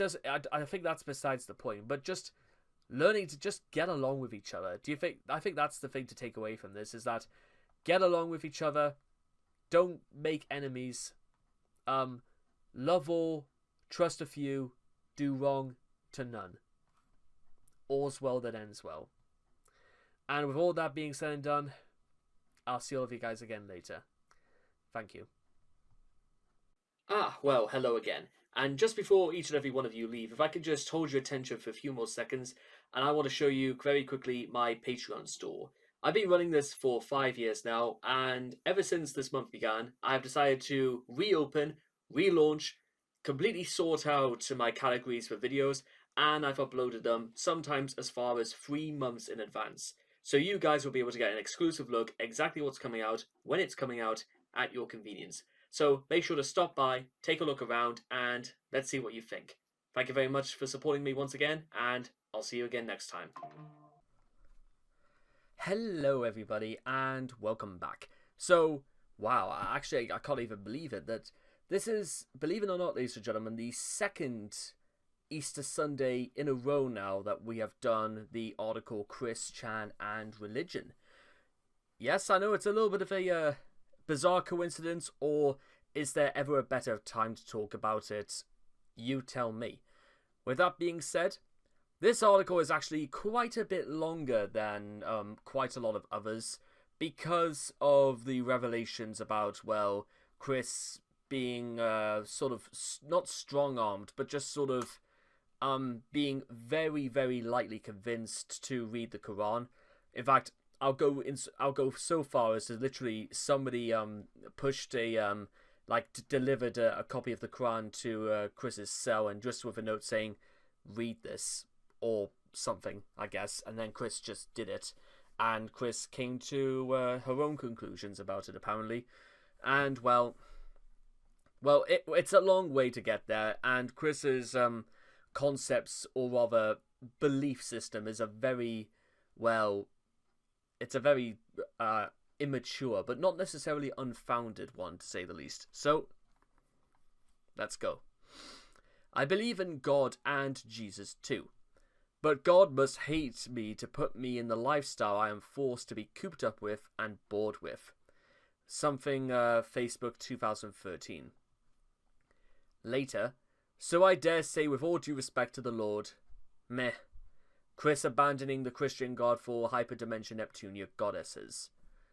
Now listen, I've mentioned this, but I like the hyperdimension Neptunia series, don't get me wrong, but that's quite a bold thing to say, if nothing else. Subverting this for this. Yeah, anyway. Religion is the belief in and worship of supernatural powers. Christian Western Chandler's religious beliefs have significantly informed his beliefs and actions. For most of his life, Chris declared himself a Christian, being an attendant of 3 churches. However, Chris's form of Christianity deviates from other denominations as he incorporates a grab bag of blasphemous mystical beliefs from unrelated traditions and other sources. He further deviates from Christianity with long-held beliefs that he is of unique spiritual importance, having visions from God and magic powers. Online, Chris cherry-picked the Bible to reinforce his own beliefs, while neglecting doctrine that would have him alter his own conduct. Chris long espoused traditional Christian teachings condemning homosexuality, while ignoring that it also forbids premarital sex, pornography, and gluttony. Well, we can also throw in there wrath, sloth, envy, lust. We could basically hold through the whole shebang in there as well, for what it's worth.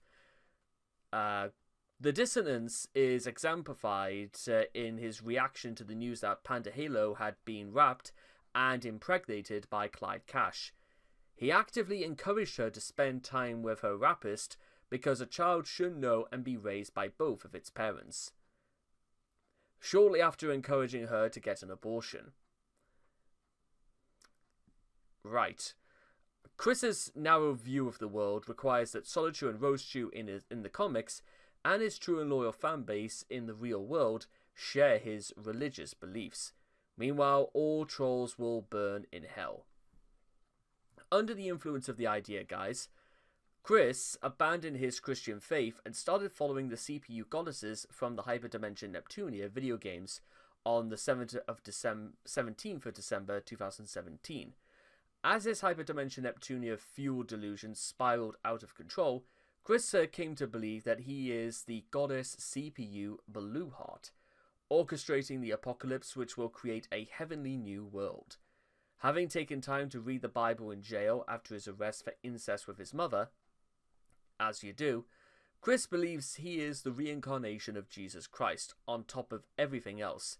His resulting religion, Neospiritual Christianity, is an unholy amalgam of authentic religious traditions, Christian and otherwise, troll forgeries and narcissism, all mixed together with neither forethought nor consistency. He has demanded that watchers worship him, and believes it feasible that he could convince half the world population to join his personality cult.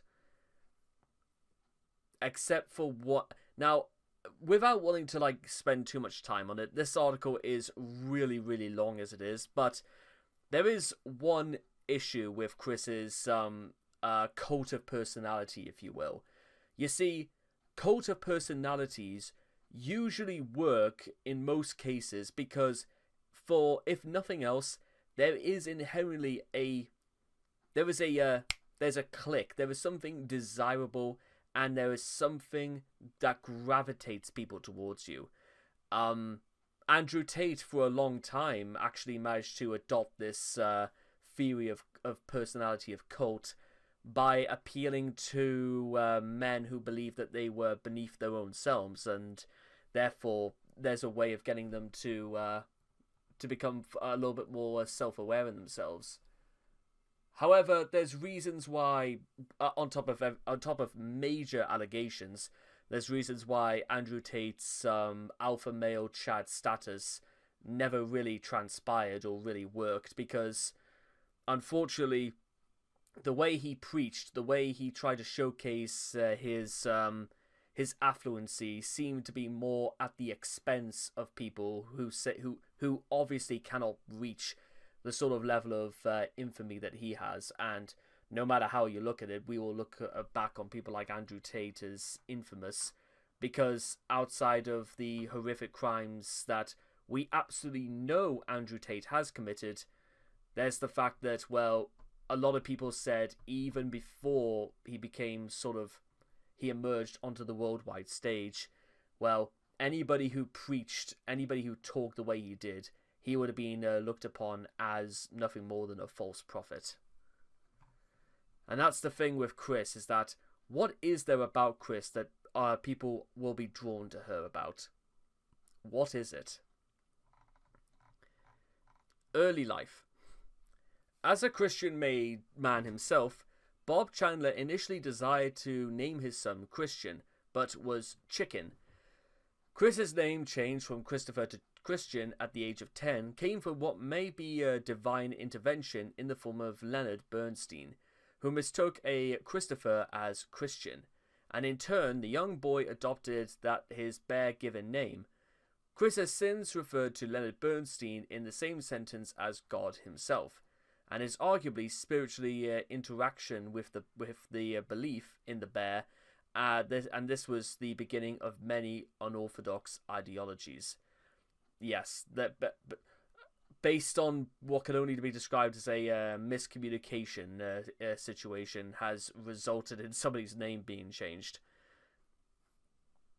That is where this begins, by the way. It begins long before his art teacher said, just use Sonic then. Chris and Christianity. And even as they did not like to retain God in their image, or in their knowledge, God gave them over to a reputable mind to do those things which are not convenient, being filled with all unrighteousness, fornication, wickedness, covertness, maliciousness, full of envy, murder, debate, deceit, malignity, whispers, backbiters, haters of God, despiteful, proud, boasters, inventors of evil things, disobedient to parents without understanding, covenant breakers without natural affection, implacable, unmerciful, who knowing the judgment of God, that they will commit such things are worthy of death, not only do the same, but have pleasure in them that do them. Romans 1:28-32 on Chris, it would seem. To be fair, it's not exactly as if this is the sort of thing that, well, as far as we're concerned, look, unrighteousness, Jacob Sockness, fornication, blue spike, wickedness, the fall at the Twin Towers, covertness, Casey, maliciousness, don't mess with me, envy, infinitely high boyfriend factor, murder, death threats, debate, mass debating, list of Chris's lies, anger, autism tutorial, despitefulness, Asperger's, pride, his ego, boasters, she came for quick, evil things, Sonichu, disobedient to parents, Bob Chandler, without understanding, naive, covenant breakers, Etsy, without natural affection, hanky-panky, implacable, remorse, unmerciful, Sonichu Special 4. Commit such things worthy of death, for Julie's eyes only. Just, I thought it was worth to see where these things came from anyway. Anyways, church attendance. The first church Chris is known to have attended is the Korean Kanan Presbyterian Church, or I cannot read for some reason today, Presbyterian Church in Chesterfield County, which he attended as a teenager in the 90s. Chris would later attend Grace Baptist Church, a small Southern Baptist congregation in Charlottesville that launched in July of 2000. In 2008, he was, under mysterious circumstances, forced to leave that community, at which point he and Bob began attending Wesley Memorial United Methodist Church. Although Chris and Bob identified as Methodists as of 2009, Bob would continue to identify as a Presbyterian. Presbyterian? I'm not entirely sure what that is. In spite of this, Bob and Barbara were married in a Baptist church, suggesting that they were never particular about the differences between Protestant denominations. Wesley Mem is located near the University of Virginia and has an unusually liberal theology. The common conclusion among trolls is that congregations more in line with Chris's intolerance of homosexuals were equally intolerant of him, so he had to come there. The doctrine differences between the Baptist, Methodist, and Presbyterian denominations were probably too subtle for Chris to concern himself with, and he likely did not spiritually identify with any particular denomination of Christianity beyond simply being Protestant, or even just Christian, as suggested by his statement that Methodism and Presbyterianism are both of Christian religions. Now, to be completely fair, there are several well-known differences. Like, there are some that are specifically Protestant, like the Church of England. There are some that are very, very distinctly Roman Catholic, which is the corner of which is the sect of Christianity that I'm a part of.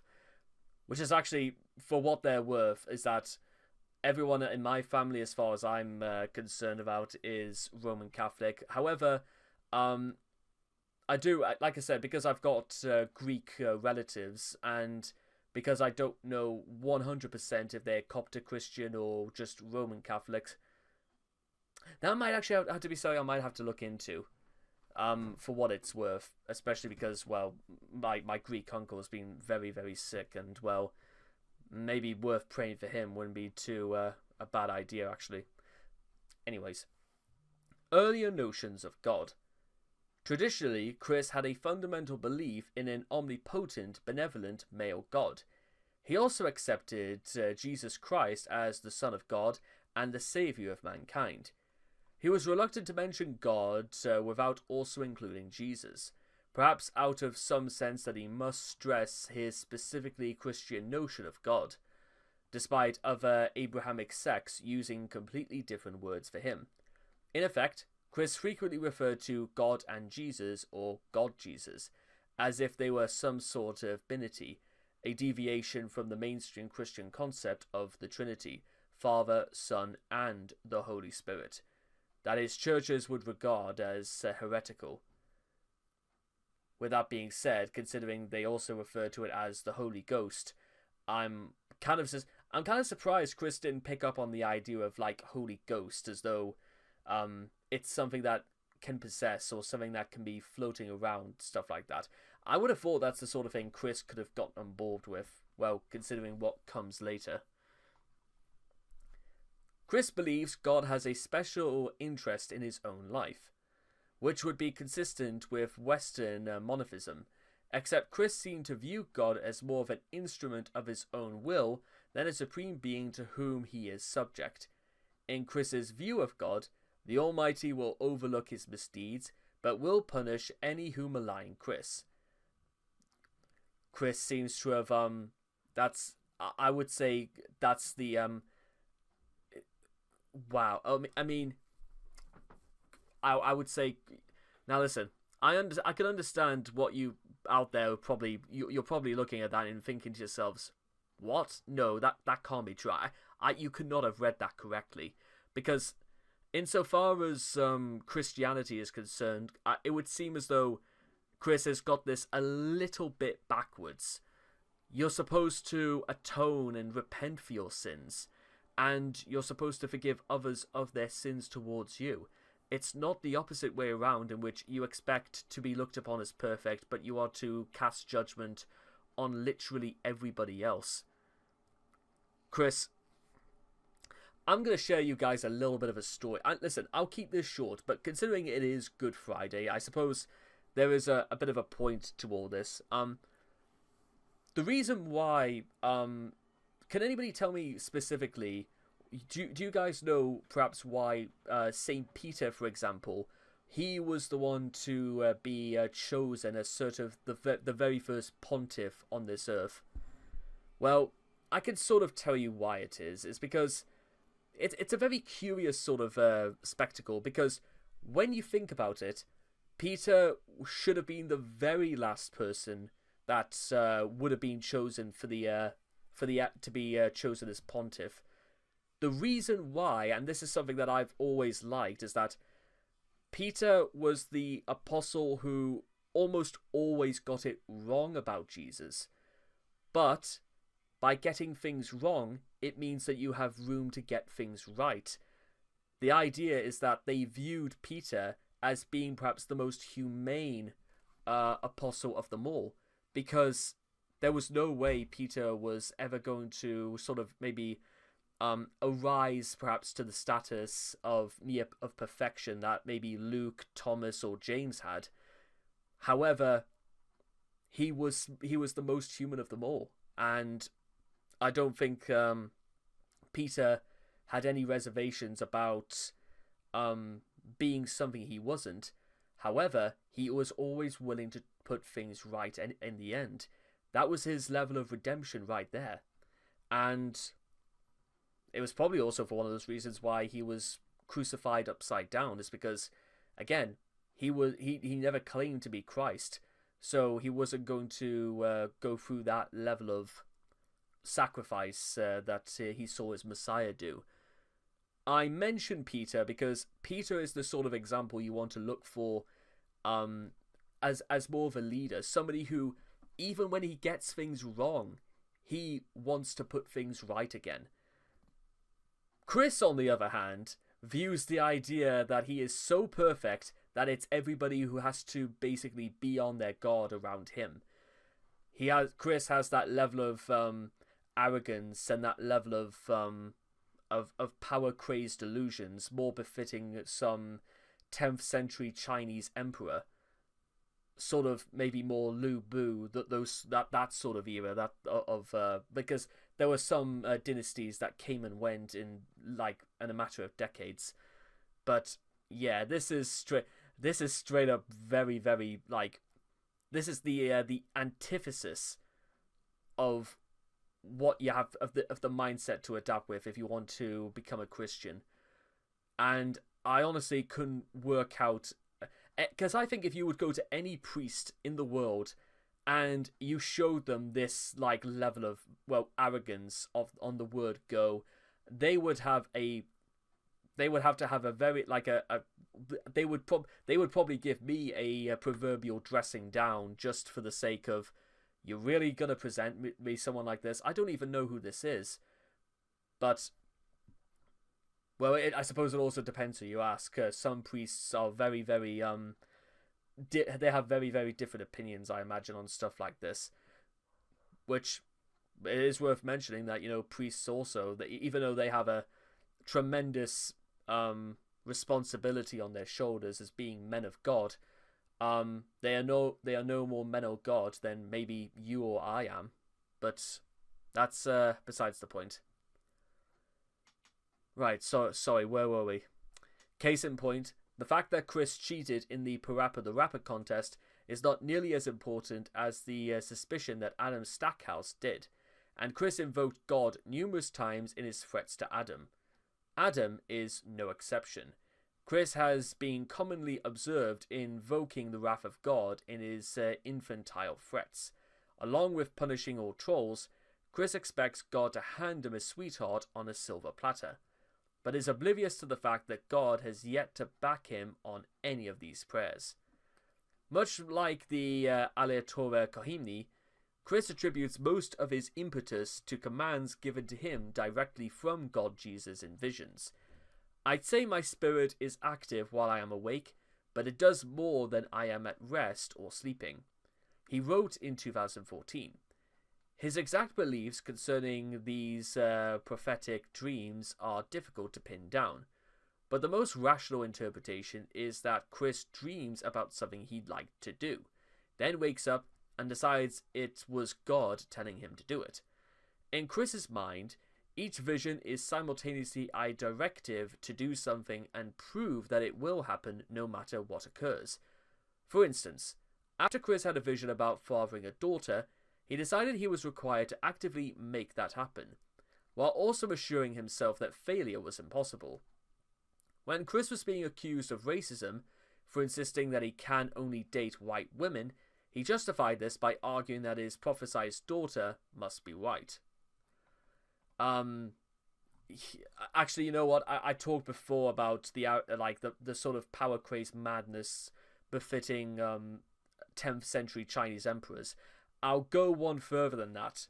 Chris has the sort of insanity in terms of prophesization more befitting guys like Charles Nie Wing, who I'm pretty sure he was the dictator of Burma shortly after the Second World War.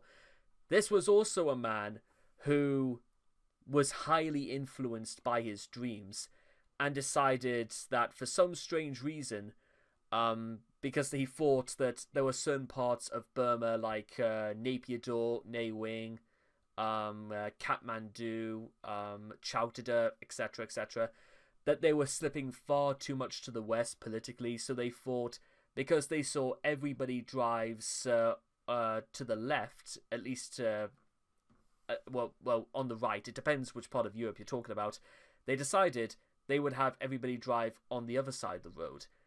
As a consequence of stuff like that, it makes life extremely dangerous if you are a bus passenger. Why is that? Well, let's think about it like this. If the bus uses a bus will use the left-hand lane, but the driver position is on the left, and of course there's only one way in or out for passengers. So it means that if you are a passenger, you have to go through the right side door, and you literally have to step onto the road, which of course means you could be clipped by a vehicle.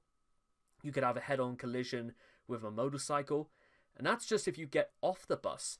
Imagine how on earth are you going to be getting on? Do you go round the front, in which, unless you look out, you're not going to see what's coming until it's far too late? Or do you just go round the back, and what if the driver doesn't see you in the mirror and will just close the doors and speed off and you've missed your bus? There was a point to all this, and, well, do you think if Chris saw this in his dreams, he would aspire to make this happen? I doubt it, because I don't really think Chris really... The problem with people who try and prophesize or trying to deliver on things said in dreams is that, where's the foundation for it? Where's the planning? Where's the stage 1, 2, 3, 4 to developing this? Is there any plan whatsoever beyond get woman, get her pregnant, give birth, raise a family, happy wife, happy life. Is that if that's the process, you might want to develop it a little bit. I mean, the basic trail of thought is not necessarily an unfounded one. However, has Chris found out how it doesn't seem to go anything beyond this process, especially when it comes to Chris. Visions from God supposedly confirm that Blanca Weiss, then Pandahalo, and finally Ivy were to be the mother of Chris's child, despite the fact that each of these women subsequently turn out to be trolls. This proves that God, if he exists, is either not responsible for Chris's supposed prophetic dreams, or was having a laugh at his expense, an idea which Chris may have taken to heart. Yes, the Lord was having a giraffe at Chris's expense. Yeah, obviously, God was trolling Chris all this time. Which, I love the fact that this is just again one of those examples where Chris's devoidance of responsibility is blatantly there for all the world to see. Because think about it this way. Chris comes up with a dream. Oh, God must have done it. Oh, look at that. It didn't come out to be. This was God. Why have you forsaken me? And all the while, Chris is going about the idea that, other people have got to be on their guard for him. You see what I was talking about before when I said Chris is the antithesis about getting the very basics of religion wrong? Because it's because of just bullshit like this. And I've heard a lot of bullshit things that would-be Christians and people who allegedly call themselves Christians, because the irony is that they don't practice but they don't really seem to understand anything that they've been told about, why it's important to, keep the Sabbath sacred, or the significance of why Jesus Christ sacrificed himself for our sins. Or what is the significance of things like the Last Supper or Transfiguration, or how Jesus resurrected Lazarus, or how Jesus cured the blind man, how Jesus cured the leper, the parables of the Good Samaritan, the feeding of the 5,000. But then again, I've also said to people who just think it's a lot of nonsense, and because they think people legitimately base it on fact. I have, however, also said, and this is sort of like a way to bridge the gap, is that if you take a look at Christianity, or maybe any religion in the world, from a purely philosophical angle, there is actually a very, very strong appeal. And maybe there is a point to actually appeal to people who are not convinced, or who don't see what the point is. Try and do it from an angle that it's not necessarily meant to be a system of belief, but it's meant to be a it's almost a cue to follow ideas, and to follow a way to get you through life. Like, for example, the feeding of the 5,000 is the idea that it's absolutely possible to take care of hundreds of thousands of people. We have the resources available. What matters is being able to form a system in which we can distribute it so everybody can have enough to eat. Just stuff like that. It may not mean anything to some people, but then again, when Jesus was asleep on the boat during a really rough storm, and then people were clamoring for him to wake up, and Jesus gets up of his own accord and calms the sky and the seas. The idea, possibly in circumstances like that, is no matter how bad things become, good things can lie ahead. It's just a matter of not overreacting and sort of taking a bit of a calm and relaxed approach to everything, which some people might say is a bit lackadaisical, but do you really think stressing and worrying about something will actually get anything done, or is just getting it done going to get things done?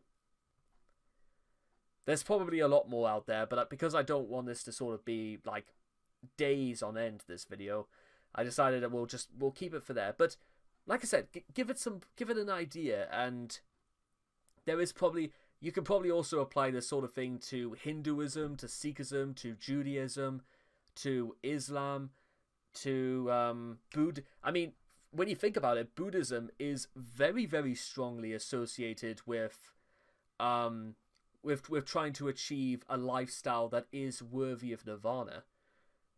And because one of my best friends I've ever had, she's a very, very pleasant, a very pleasant lady, and she's a very, very devout Buddhist. That the idea that all roads lead to nirvana, and the only true course to happiness is through inner peace. The idea being is that when bad things happen in your life, not only do you have to learn from experiences, but you also have to traverse a system to where other people can also overcome their adversities, knowing that happiness is a gift, and it is not something to be squandered or spoiled whenever things do go wrong. We don't lose our happiness necessarily. Now, I should also point out is that I'm not a Buddhist, but I'm pretty sure what I said, it probably isn't even comparable to the teachings of the Dalai Lama or to, well, Buddhism whatsoever. However, there is actually probably a bit of a stronger appeal to it, but I do quite like the idea of trying to, of the ideas of like inner peace and trying to, make life comfortable by finding love in your heart, so that you can reach a certain place where you are not concerned about being worried or being angry at anything. Because I don't know if you've ever noticed, ladies and gentlemen, is that life can sometimes be hell to get through, and sometimes things just happen that none of us want to happen, and well, we get angry and frustrated, particularly when things happen and we have no control over. It leads to so much frustration, it leads to so much stress, panic, anger, vengeance in our hearts, stuff like that. Because you want to feel like you have control. You want to make it feel as if like what you do has any relevance, and that people will respect you and people will look up to you. But I have also, and I said, let's just keep going. I don't want to spend all day talking about this, but then again, I suppose when we talk about religion, it is a very ecumenical matter anyway, and it would be similar whether it was talking about Christianity, Islam, Hinduism, Islam, and all the rest of it. So that's mind you, with that being said, I feel like, again, when you talk about Chris anyway, you still need to develop a relatively positive attitude, because Chris may be somewhere in oblivion, but there's no reason for him to start dragging you down with him. Anyway, the afterlife. For it is by grace you have been saved through faith, and this is not from yourselves. It is the gift of God, not by works, so that one can boast. For we are God's workmanship, created in Christ Jesus to do good works, which God prepared in advance for us to do. Being stewards of creation, it would seem. Ephesians 2:8-10, on the place of good deeds in the Christian faith. Chris. Like most people, our souls leave our bodies. We end up in heaven or hell, depending on our deeds/misdeeds and possible reincarnation. Possibly reincarnation, if we're splitting hairs at this point. Right, okay, few problems with this. One, I know Buddhism, they believe in the concepts of reincarnation. It's not something that Christians necessarily believe in. Well, actually, no, we don't. I've never met one Christian in my time who ever believes in reincarnation. I also don't Also, by the way, I heard it's also not even a thing in Judaism that they even believe in the concept of hell. With that being said, it's not an excuse to do terrible things either, but that I'm sure there is a lot more to it than beyond the ideas of wrong place, wrong time.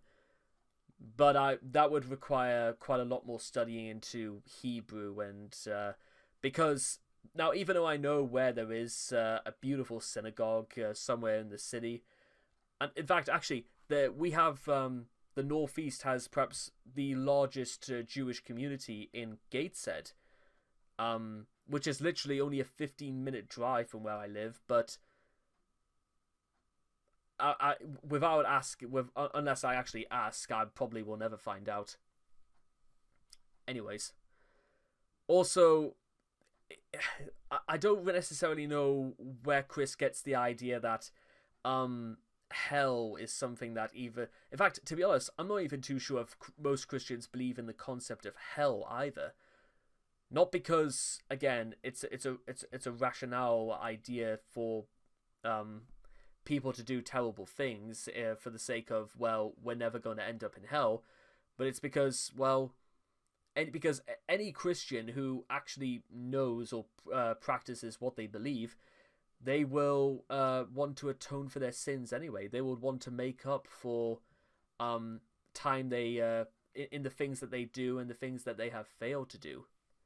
There's very good reasons as to why Chris's depiction of life after death, if you will, is also extremely backwards.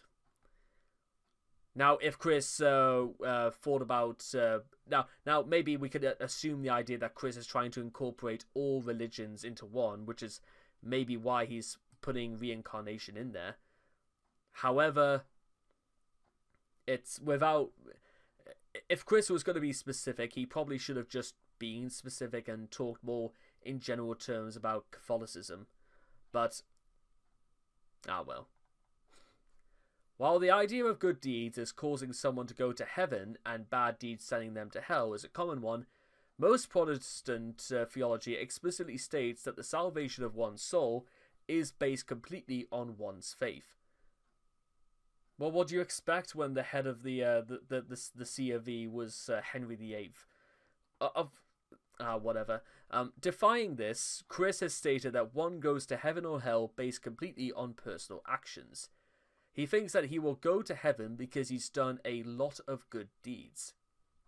Likewise, he feels that homosexuals are almost certainly bound to go to hell and need to become heterosexuals to better their chances of going to heaven.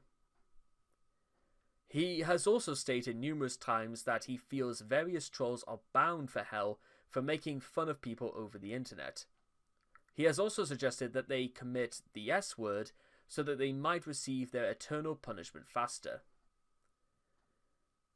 One would say, you know what? If I know fine well that while saying stuff like that is not necessarily a bannable offense in, well, any church that I know of, I can't necessarily feel as if like people would be particularly happy at this, because, well, to be completely, I'll be completely honest, and I'll be as fair as I possibly am in circumstances like this. We know fine well that Chris is not necessarily what you like to call particularly consistent with his beliefs. Let's be honest, if Chris is legitimately serious about what he's just said, because there's no doubt about it that one, boasting about your good deeds and then immediately giving a without saying any of it, and then giving a longer list of the things that you want to happen to what you describe as bad people.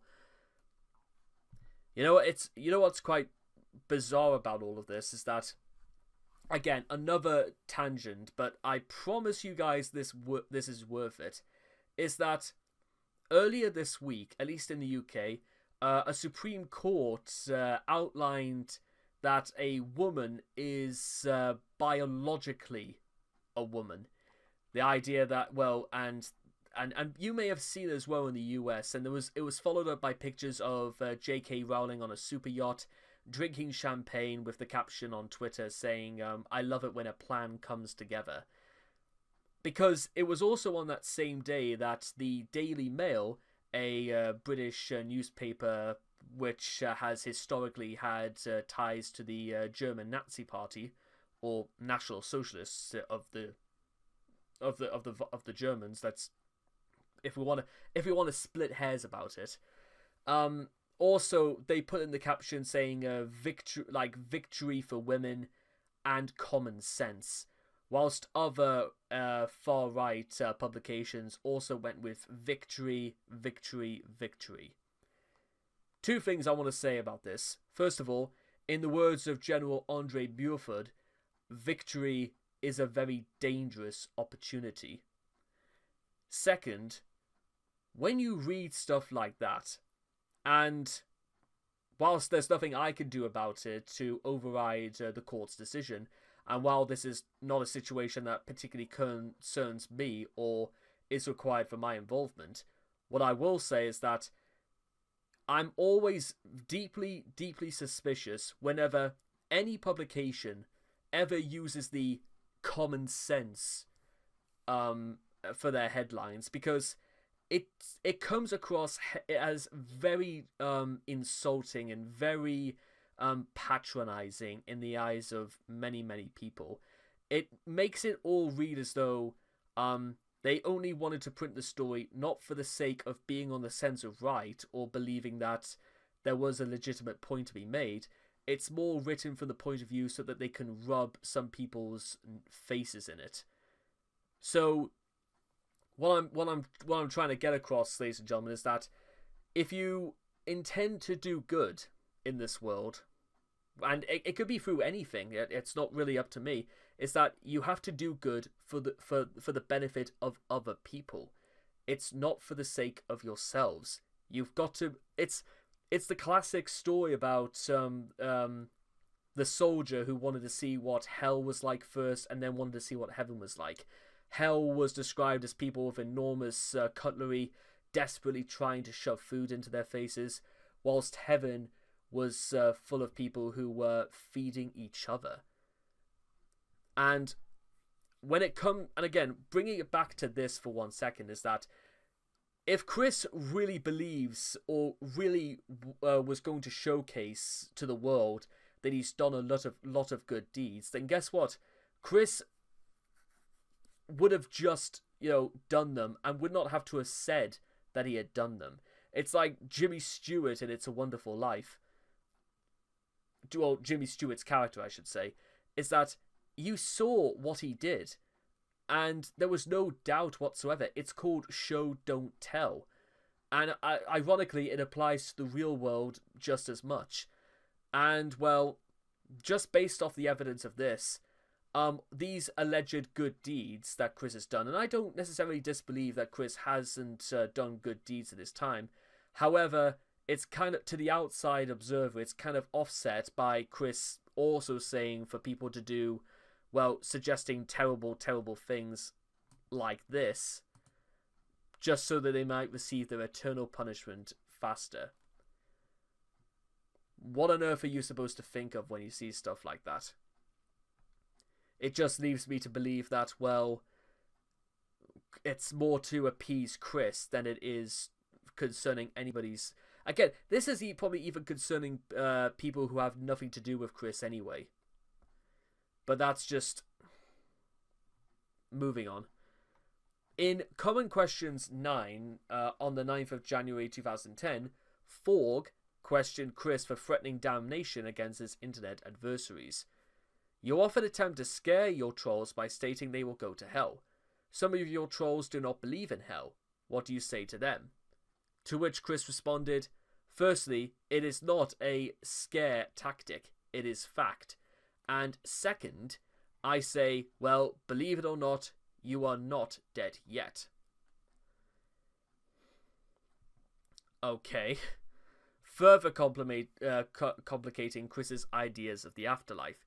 He believes in ghosts, going so as far as to claim that they might have seen one.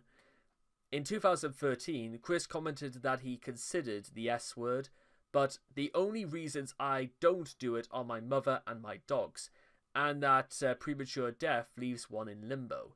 In reality, limbo is, in some Roman Catholic views, a state that unbaptized infants were supposed to enter into when they died, happy, but excluded from God due to their original sin.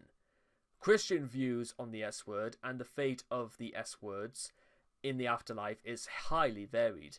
His belief that the S-word leads one to limbo may stem from the South Park episode Death, in which it is found that the grandfather of a minor character is spending eternity in limbo for having his grandson euthanize him. Now, do I really have to give my opinions about what I think about, the S-word?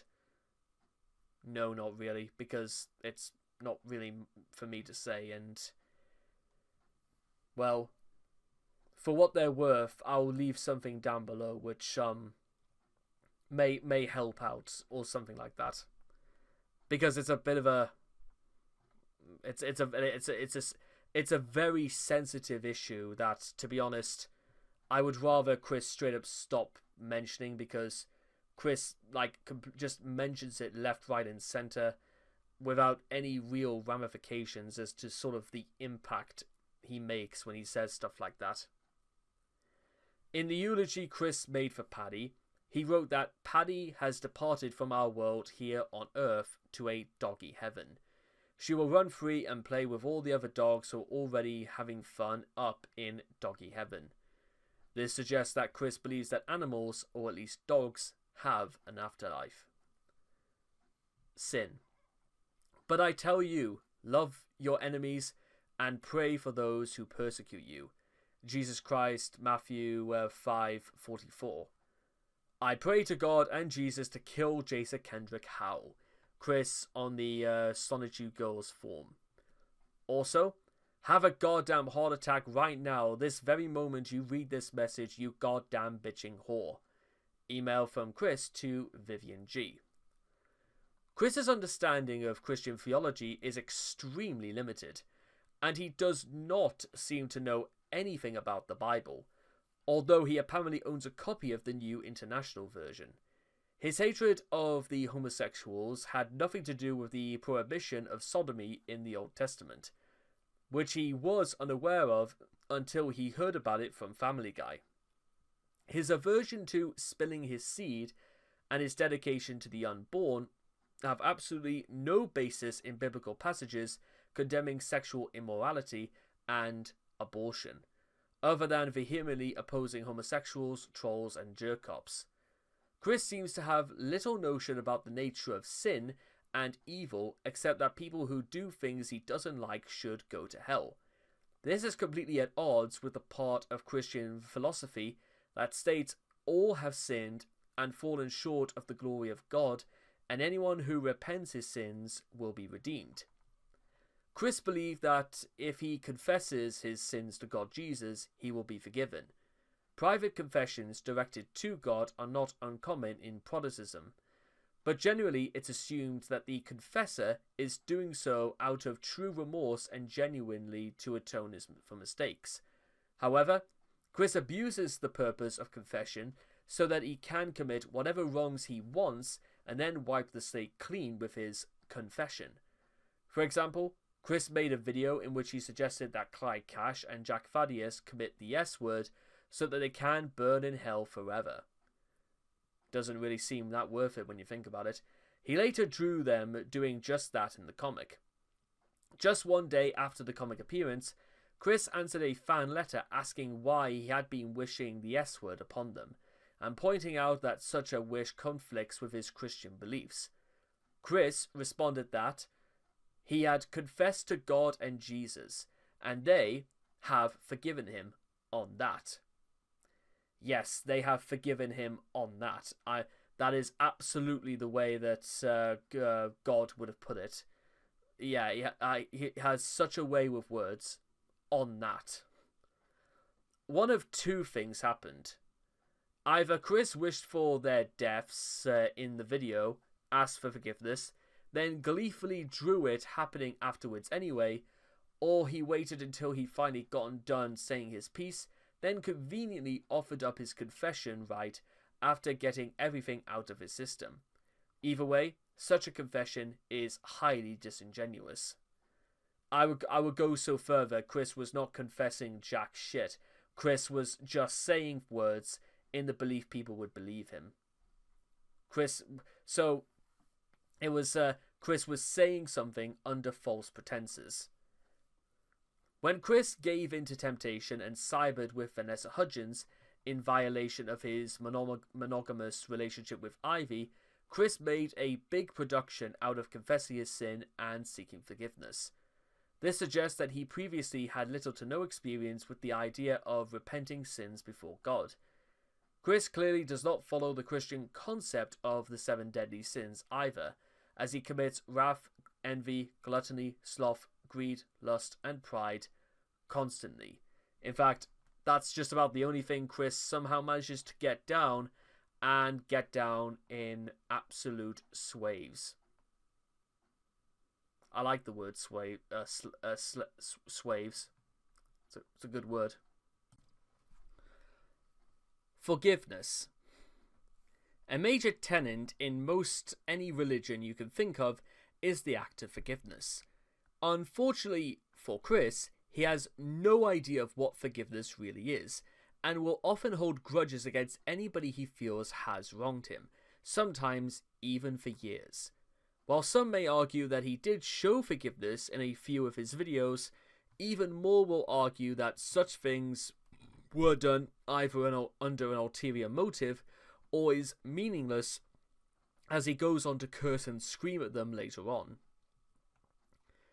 I'll tell you exactly why Chris does that. Is because Chris is, well, you may have heard me say this a few times before, but Chris is literally a 5-year-old inside a 43-year-old man's body. And while some people think that's a bit of a controversial thing to say,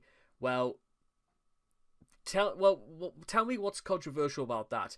Based on what Chris, like, the behavior that Chris exhibits is not necessarily out of, it's borderline Andrew Ditch behavior when it comes to how he behaves. And yes, Andrew Ditch is a very different extreme, but then again, Chris always claims to be on that same level of maturity, despite the fact that, well, what exactly Chris does to exhibit maturity beyond doing malicious acts only adults could be capable of doing, or at least with some motive behind them, or whatever. Let's just keep rolling.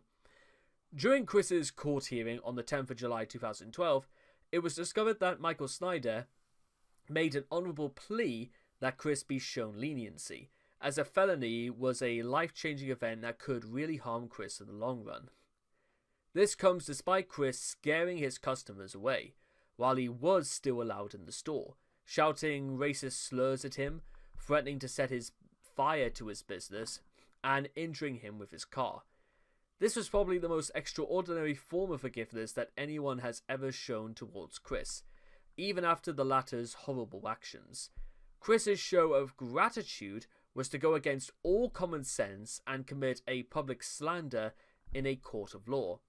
I don't think that thieving liar deserves a red cent. However, Chris has on occasion shown some capacity to generally forgive and move on. Well, Chris says that, but that was Michael Snyder literally telling Chris that he was ready to forgive and move on, and that's just, you'll get the minimum, like a very minor slap on the wrist, but apparently that wasn't even enough for Chris when you think about it. As shown at MagFest, where he was seen making up with Adam Stackhouse, albeit after 11 years, such forgiveness has not been extended to the jerk-ops, however. Apostasy. Apostasy, by definition, is the abandonment of renunciation of a religious or political belief. For years before the idea guy seized the opportunity to infuse patent absurdities into Chris's mind, Chris appeared to have become somewhat disenchanted with God. Traditional theology has long dealt with the problem of evil in books. Chris is unlikely to read anytime soon. Despite Chris's strong belief that God Jesus was backing him up on his love quest, God has nevertheless imparted upon him such stress and trolling. He seemed to believe that the way prayer should work is the same way a little kid learns to get what it wants, by saying please. To Chris, prayer was apparently like ordering a pizza. As long as you pray for something, it'll show up for you exactly how you ordered it. Since Chris hasn't gotten exactly what he has prayed for, the fault must lie with God. In a farewell letter meant for his fellow parishioners at Wesley Memorial, he wrote that God sees fit for some hate-filled reason to continue to curse me as a jinx. Goodness knows what the parishioners must have been doing to say, no, Chris, stop, come back. On the 7th of September 2013, Chris cursed God's name on Facebook after a run-in with a jerk cop. God is giving me the middle finger yet again. I backed up and scratched a car in El Garve lot, and she's a damn smoker. Now the damn jerk cop is giving me a hard time because I am screaming up at a freaking Emmanuel God. I want God to just kill me now if he is going to keep giving me middle fingers and a damn difficult life. He explained the reasons for his disillusionment in a May 2013 letter to Kim Wilson.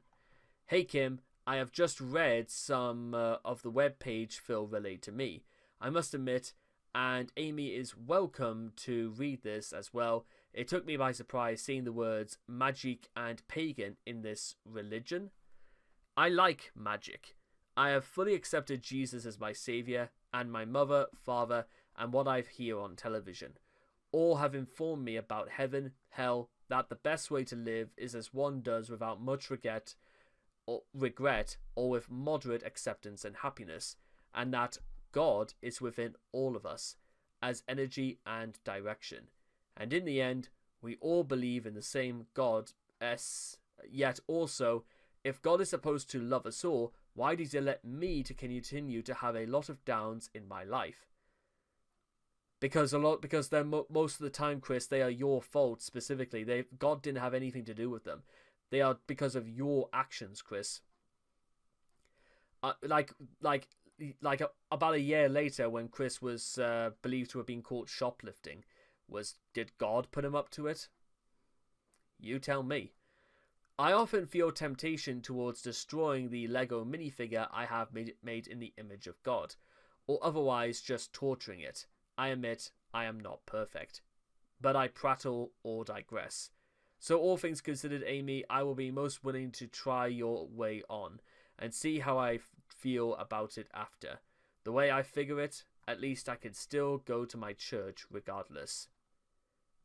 Soon thereafter, inspired by Futurama, he seemed to divorce himself from a Christian conception of God altogether, choosing to believe in a rather capricious, relativistic deity.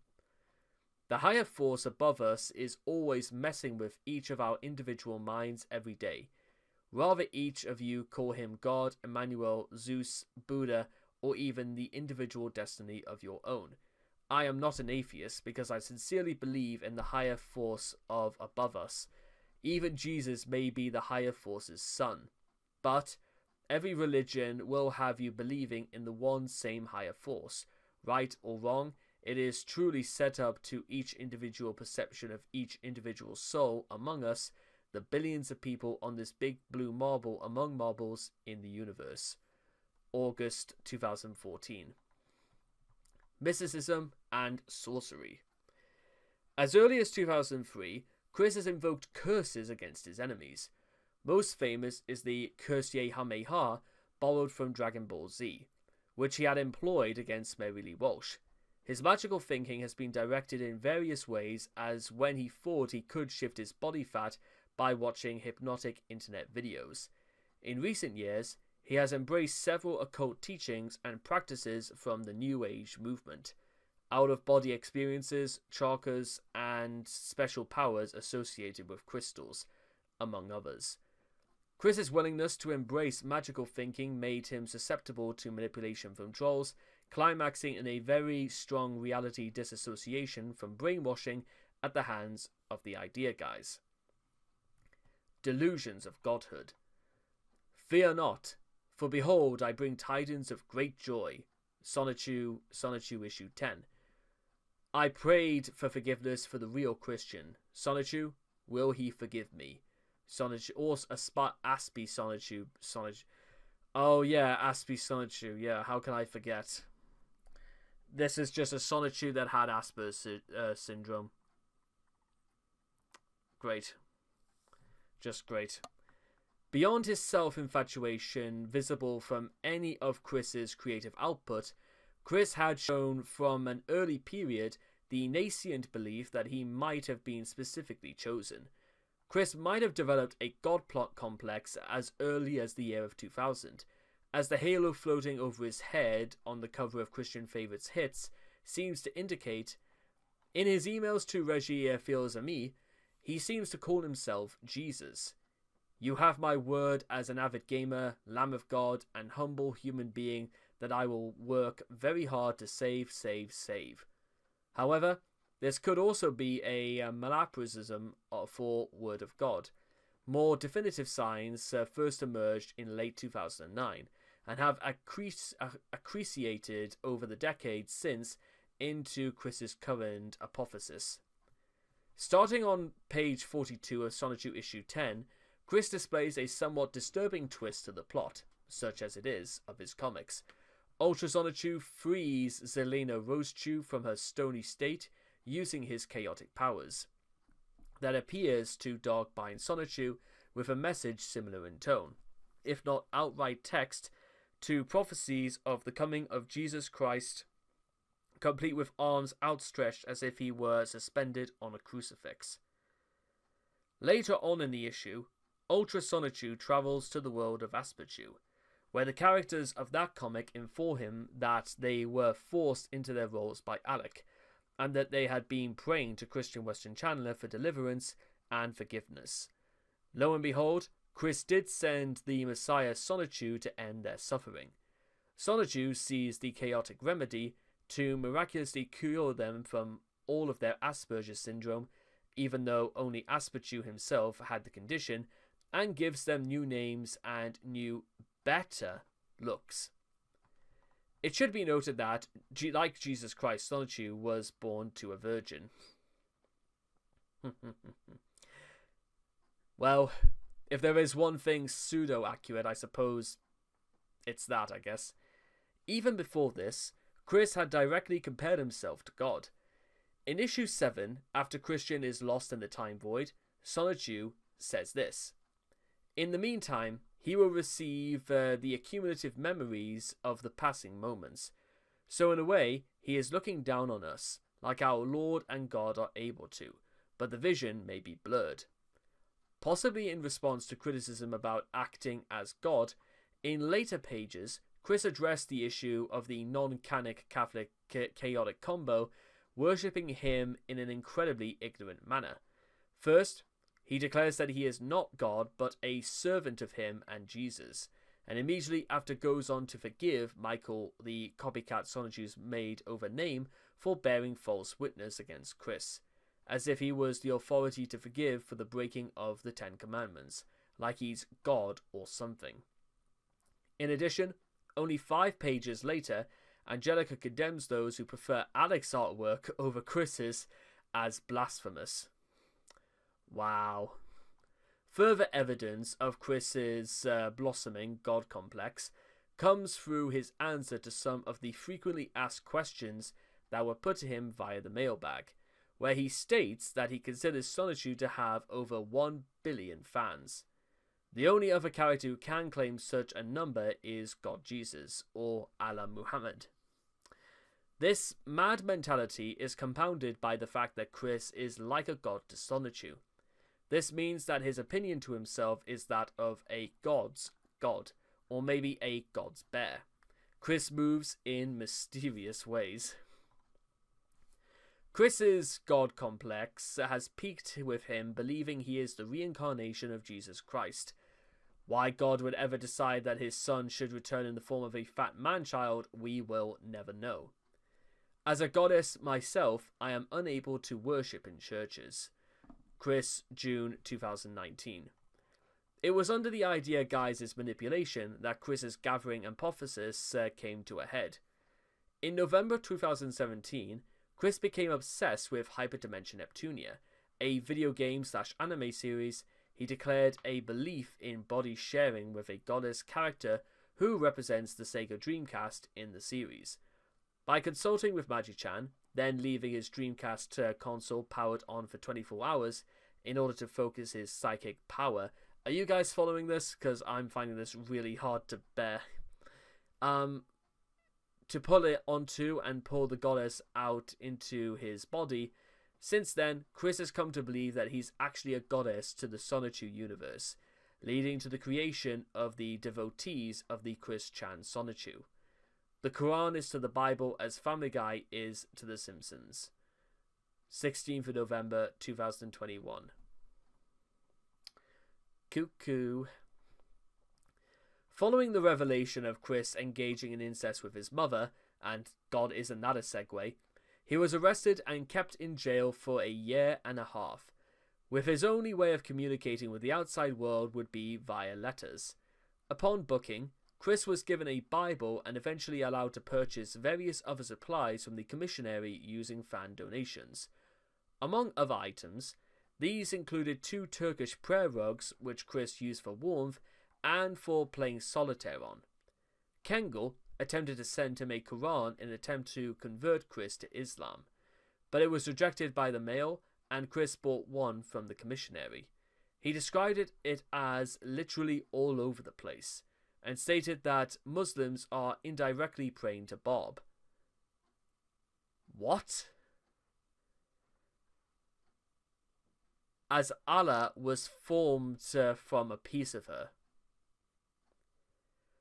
Despite being stuck alone in a jail cell, Chris claimed to meditate 24/7 365 plus 1 and have full access to the Akastic records, and that he can see into the past and future.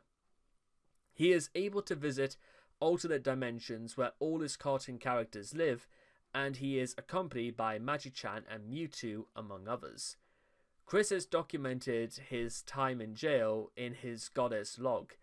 It contains insights from the Akashic Guardian, but also a list of names and addresses of everyone who has written to him. That cannot be good. Chris said he planned to release this after the dimensional merge, but due to potentially doxing, I would say a number of people, name and addresses have been censored in the excerpts released after he was released from jail. From his jail cell, Chris passed judgment on various people from his life and decides whether they have passed their divine test. Kengel passed, Bella definitely failed by making the incest call public, Dylan Thomas failed by confirming that Chris had said he had sex with his mom, Noel failed and is Chris's version of Judas. Chris feels betrayed by Noel because Noel tattled on him by breaking his EPO by stealing $750 from Bob, which Chris claims to have paid back. Ironically, Noel is now selling silver coins bearing Chris's likeness. Oh well, I guess. Chris produced various holy items made out of trash, which he mailed to people who write him respectful letters. One is a Neospiritual Christianity token of uncertain purpose, made from the bottom of a styrofoam cup. Great. In other letters, he has included blessed bottle labels from a Fanta and Coca-Cola bottles. These bear Chris's very long signature and his NSC logo, which is composed of a standby symbol, combined with a Christian cross, a blue heart, and Sonichu's lightning bolts. The recipients are told to laminate these labels and wrap them around the 20-ounce bottles for use of their water and non-alcoholic beverages. They may laminate photocopies of their label for their spouse and children. You know what? I thought they were literally joking about there being a fake, but wow, this really must be some sort of... This is a cult of personality, isn't it? And yes, that's the phrase I'm going to be coining for people like this. Some of Chris's letters have included apocalyptic prophecies, some of which he says are already happening. Neurotypical individuals will suddenly speak multiple languages, including ancient ones, and shall download into their brains massive amounts of knowledge from the Akashic records. Their brains will overload and burn with fatigue, and they will appear to be schizophrenic. fantastic. Chris is praying for people who have Asperger's to become schizophrenic. Because that is literally what Chris is doing, by the way. That is absolute. You don't have to read too far between the lines to sort of work out what Chris is getting at. Because to be honest, modern day Chris, even after doesn't really qualify as being good or evil, mostly because Chris qualifies as being friggin' nuts. And that's the truth about it. If you encounter one of these individuals, you should not interpret them. Animals will speak, and humanoid animals will appear. For the record, apocalyptic prophecies usually are not accurate.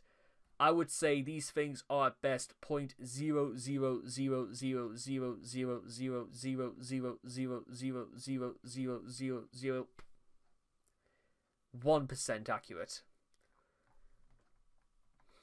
After his release from jail, Chris still maintained belief in being Jesus. In May of 2023, he signed a receipt J. Christ Chan Sonichu for a cashier at the Earthbound Trading Company. In August, he changed his PlayStation profile description to read, "I'm Christ Chan Prime."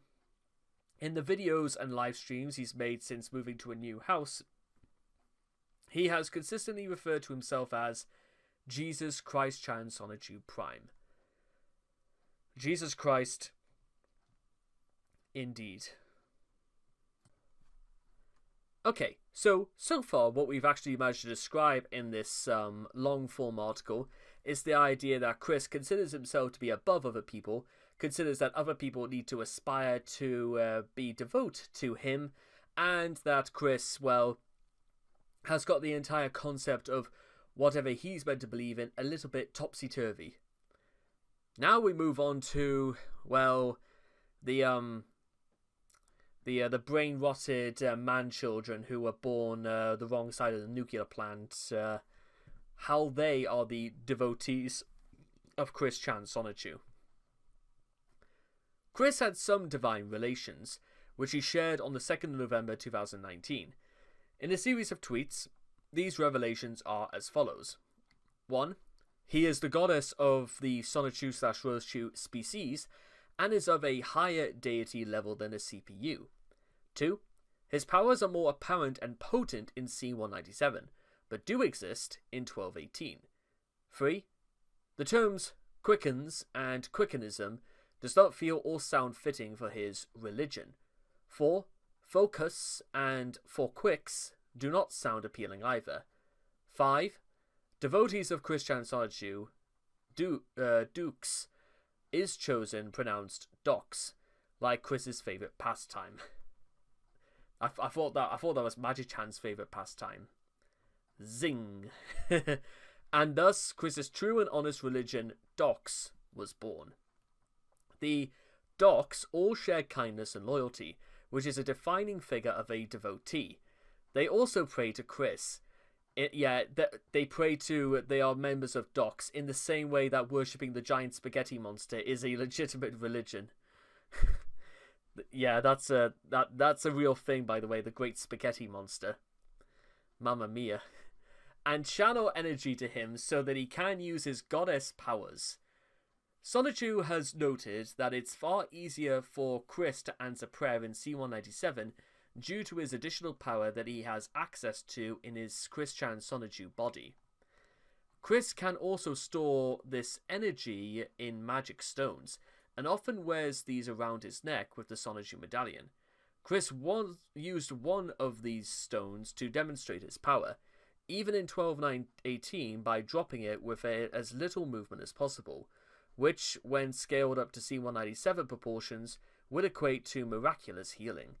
Chris thinks that the crystals contain healing power and that they can make you happy. Yes, don't worry, be happy, it would seem. Woo, woo, woo, woo, woo, woo, woo, woo. No, to be fair, that's an entire song that's done completely acoustic, so you don't need an instrument, I suppose. The first holy temple of Docs, hidden behind, sort of almost swallowed up by the entirety of Branch Lane Court, it would seem, In late 2019, the first Holy Temple of Docks was consecrated. The temple has been a central in-between in traversing between this dimension 1218 and its sister dimension C197. The whole property, including the gazebo and sheds, have travelled back and forth from 1218 to C197 many times. Unlike most temples, almost no docks congregate there to worship, and instead the temple acts as private residence to their deity, Chris. Upon reaching level 40 in Pokemon Go, Chris was able to put the temple forward for an additional consecration ceremony from Niantic, the creators of Pokemon Go, to become the truest and honest Pokestop of them all, which he did on the 20th of August 2020.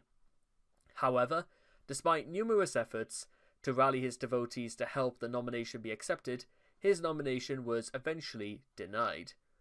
No. The gazebo on the property contains magic power, and using deity-level powers can be used as a vessel for a portal between the dimensions, and can transport items and even living things. Interestingly, in the Twilight Sparkle's Secret Shipfic folder game, its card is a unicorn card and can be in a relationship with Pony OCs. Though this is probably due to Chris using the card game wrong, rather than him regarding his gazebo as a unicorn. That's probably why. Doctrines of the devotees of Chris Chan Sonichu. Chris's convictions, not that kind, are a confused tangle, ever shifting as Weens twists his malleable perception of reality and his mental state continues to deteriorate. The below seeks to describe Chris's contemporary beliefs as accurately as possible. No such thing in this world, though information is subject to change in light of new revelations at any time. Chris has hesitated to describe his beliefs as a religion. On the 13th of April 2018, Chris claimed in a Twitter post that he no longer follows a religion, yet he is neither atheist nor Satanist, and over a year later would describe what follows as a belief and faith system, not a religion. Uzume possession. Initially, sharing his body with a clone of the CPU goddess Uzume Tenobushi was critical to Chris's newfound religion. Naming the clone that resided within his body as Orange Spiral Seal, Chris believed that he had the powers of the four main goddesses as well as his own powers. In a way, this was a bizarre continuation of his classic love quest. Not only did he believe that he could create a new CPU goddess from the ground up, but that with the CPU, he will bring Crystal into reality and create her as a CPU goddess, saying that is something that God Jesus would never grant to him.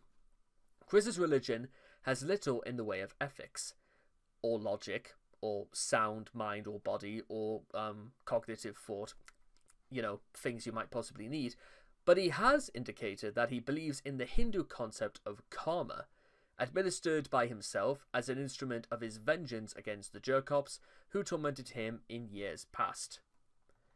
CPU Blueheart. On the 16th of June 2018, CPU Blueheart, also known as Scarlet Celestia, came upon Chris and gave him her powers, making him CPU Goddess of Nation, the Commodore consoles, Quickville, and all Sonichus and Rosechus, and everything else. However, Chris only found out about this on the 3rd of August when his hubby Magi-chan told him. In the same way Chris has connected with his Dreamcast before, this time Chris connected with his Commodore 64 to obtain her memories and soul. This possession has helped Chris develop his psychic and electric superpowers, and helped the merge become closer as C-197's characters became more tangible in 1218. He also started feeling more energy surges and electricity flowing in him. Chris also felt long, loud belches as a result of the possession, which were obvious indicators of the impending merge. Chris was being given a lot of responsibility for the merge when he became CPU Blueheart. Chris also claims to be feeling heart attacks and that he pulls himself back from. Whilst these are obviously not heart attacks, they are certainly some of sort of ongoing problem for Chris's health, and these delusions are preventing him from getting the help he sorely needs. Worship. As late as August 2017, Chris could be seen in a normal church, albeit irreverently wearing his unicorn cosplay. However, he has since stopped attending, believing that he is unable to worship Jesus or any of the other deities, on virtue of being a goddess himself. In Believe in the OCs and Deities, Chris appears to his viewers to send positive thoughts to fictional characters, as though through telepathy, perhaps, indicating that he believes divine power requires worship and oblations. Implicit in this is Chris's long-standing secular belief, that he has hundreds of millions of earnest followers across the globe. On the 22nd of December 2018, in a long rant on Twitter about the merge, Chris encouraged his audience to pray to him. I encourage everyone to keep faith and pray to the CPUs. May all pray to me as well. He has made several such appeals in months since. No surprise there, it would seem. Afterlife and eschatology.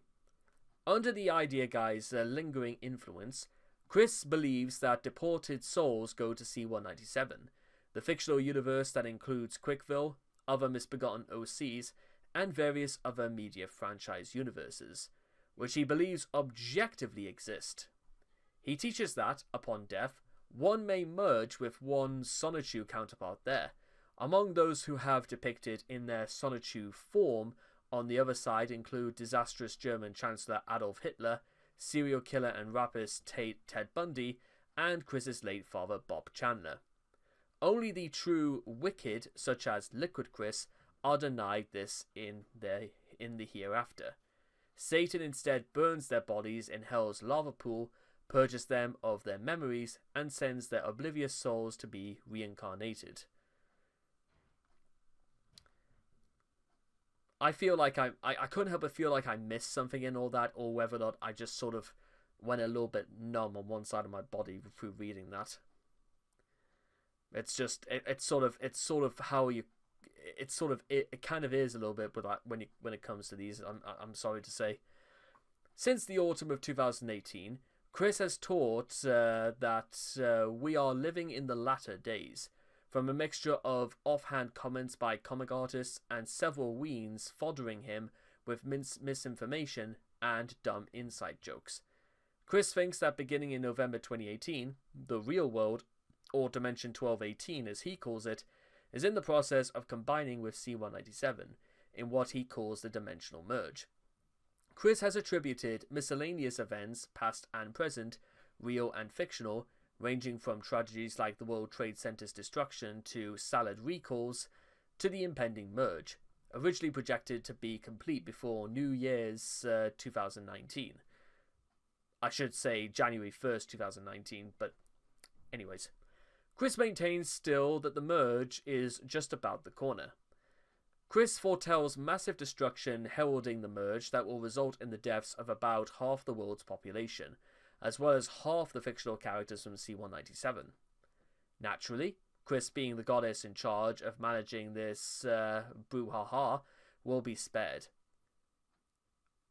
Why they had to go for brouhaha? I've never actually seen anybody really use that phrase at all, ever. I mean, I think I've seen hullabaloo being used probably a lot more than that, but then again, brouhaha, that's just... What a nice change of pace that is. A high five to the person who ever did that. Proud of them. Everyone else must take their chances. Survivors will be able to enjoy the company of their favourite cartoon characters in the flesh, as well as their deceased relatives transformed into electric hedgehog Pokemon. Pantheon. In August 2016, Chris revealed that he thinks of God as a goddess. Chris has long considered women to be good and men to be evil. And since Chris does not want to think of himself as good or God as evil, he simply swapped the genders in his mind, making Tomgirl Christine and Goddess Emmanuel. During a conversation with Joshua Wise, Chris revealed that he had forsaken Christianity altogether, believing instead in the CPU goddesses from the anime Hyperdimension Neptunia.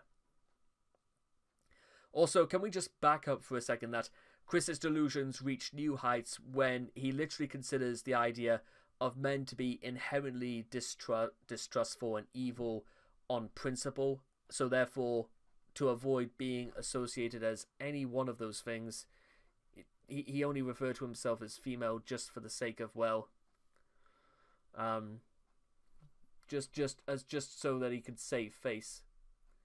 Is that the phrase I'm looking for, to save face? I don't think it is, but that's certainly how it comes across. Chris's views of God's nature is naive and even childish. He has used the fandom jargon acronym OC as a rough quickism synonym for God, and uses this broad category to include Christ, men respected but not worshipped in their own separate traditions, like the Buddha, ancient pagan gods such as Zeus, the Neptunian CPU goddesses, and other anime characters himself, and his viewers as lazy ponysonas. He is extremely syncretic, believing all of these, including the later categories of clearly fictional characters, intended and universally understood as such, to be real and divine. Monotheism, the cornerstone of Christendom that cannot be compromised, was apparently never assimilated into Chris's thought processes, or long enough for Chris to understand what any of them actually mean, allowing him to continue to regard Christ as a god. He claims to converse with and be friends with Jesus and several other deities. Nonetheless, Chris does not worship literally everybody. In a 2019 Twitter post, he was alarmed by Jacob Sockness's apparent Satanism, saying that no one should ever worship Satan. Concept of Emmanuel. Chris first uses the term Emmanuel in a Facebook post from August 2014, but it is not until a post from 2 years later, All for Good Goddess's Emmanuel's Sake, that he explicitly uses the name to refer to a female deity and not simply as a typo for Emmanuel, a Christian name for God. Chris probably got the idea of a goddess Emmanuel from one of the feminist or lesbian Facebook pages which he followed at the time, but he took it to be a literal female deity instead of a joke. Somehow, Chris held on to this concept throughout the Idea Guy manipulations and incorporated it into his CPU goddess pantheon. In his jail letters from 2021, Chris reverts to the biblical spelling Emmanuel, probably because that is the spelling he encounters in the Bible, which he has been reading in jail, but continues to refer to the deity as female. Chris calls Emmanuel God above all other gods and goddesses, and claims that she encouraged him to fuck his mother, a claim which he also makes in the incest call. In another letter, Chris calls Emmanuel his mother. Some took this to mean that Emmanuel was really Barbara, but Chris explained in a subsequent letter that Emmanuel and Barbara are two separate individuals and souls. Phew, alright, that makes it alright then, doesn't it? In 2022, he further clarified that I have never ever said nor felt my mom, Barbara Ann Weston Chandler Rosechu, was a god of any sort, nor is she Emmanuel or even Virgin Mary reincarnated. If anything, Barbara is the reincarnation of Merlin the magician. Fuck me. Really? But Emmanuel, God above all gods, was my father when I was born in Bethlehem over 2,022 years ago. Emmanuel had changed her gender to female in physicality and form over a century ago. Emmanuel planted an ovum from her ovary into Barbara's ovary to attract me for my forward and back trip through time after what happened with me in 1389, when the universe was divided into my second physical birth on the February 24th, 1982, into this immortal body of mine. You know, I suspect the only reason why this didn't get more coverage at the time was probably because Elden Ring was being released at that time and people were sort of being preoccupied with literally losing to the Tree Sentinel over and over and over again. Maybe that's why people didn't pay attention to this. With that, Emmanuel is my mother. I am still half Sonichu physically due to my trip through the apex of the chaotic rainbow of 2003. Between Sonichu Prime and Rosie Rosechu Prime, remember Emmanuel herself, can change a physical form into any creature, including a Sonichu form. Yet Arceus, the first main one, was manifested from a piece of her. And in case you're wondering what that's supposed to be, Arceus is apparently a legendary Pokemon that is wildly attributed to be sort of like the personification of God in the Pokemon universe. Unless, of course, that's legitimately what he's thinking about, and well, yeah, that is literally it. It is literally meant to be Arceus, as in the actual Pokemon. Do they actually give a picture or anything like that? Oh no, it's just specifically about the Pokemon article. Okay, never mind. Reincarnation.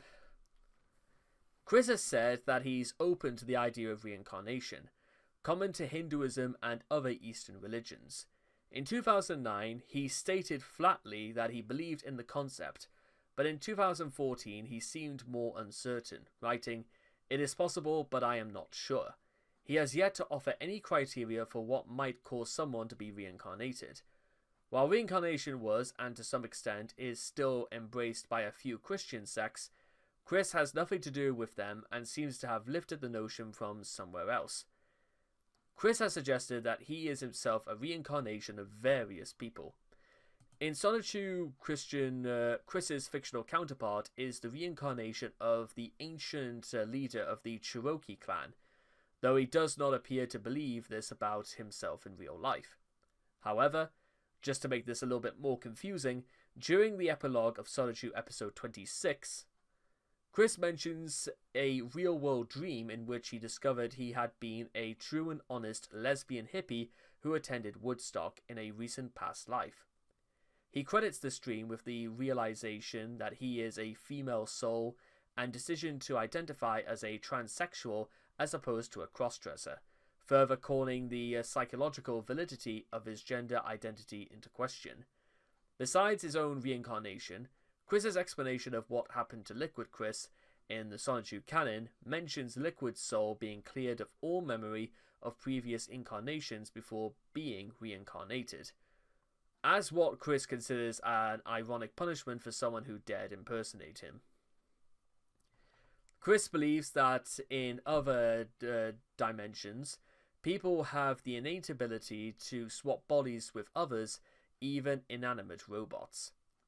In a jail letter direct to Eels and the Eggman, Chris claims that as the Messiah, he can reincarnate or respawn infinitely many times, and retain memory of all prior lives.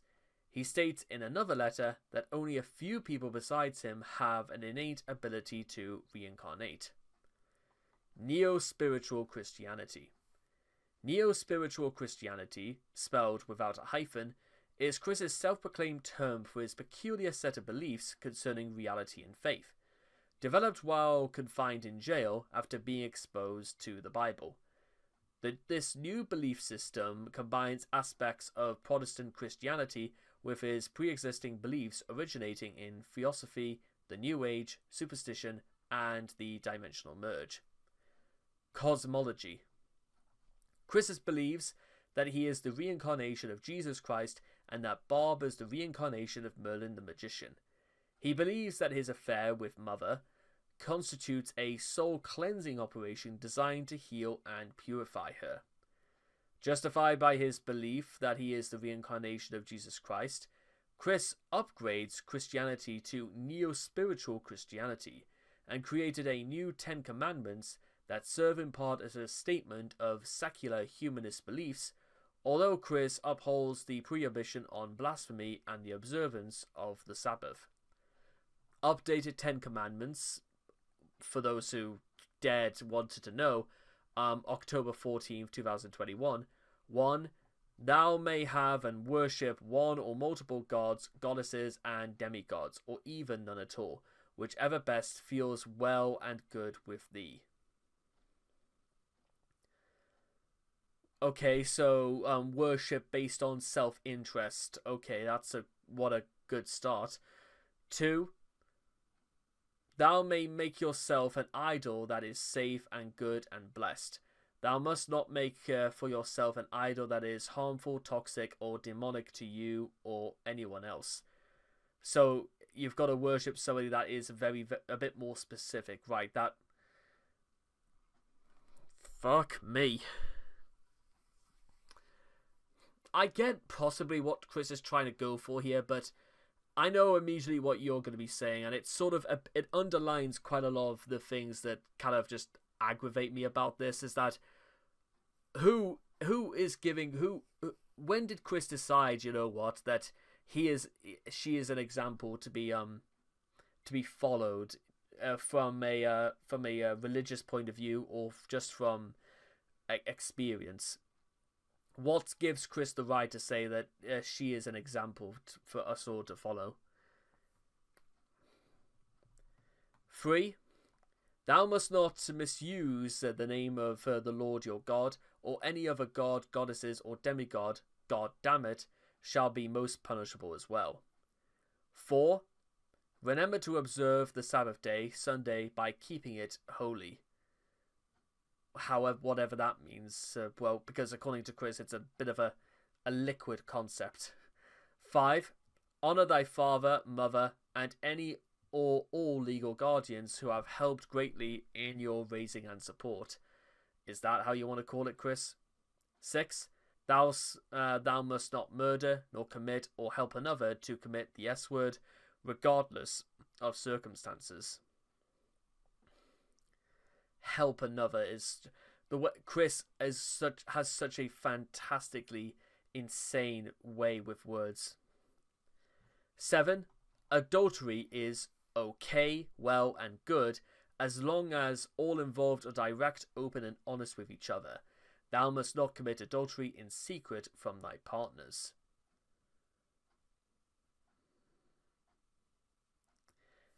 8. Thou must not steal. 9. Thou must not testify falsely against thy neighbour or anyone, nor testify without prior knowledge of the greater context and truth of the circumstances and details. The irony is that all of these things Chris has done in the past and probably will continue to do anyway, so fuck me, what is the point of this? 10. Thou must not covet thy neighbour's belongings. That kind of falls under the umbrella of number 8, really. So, really, who cares? Let's just get this. Let's move on.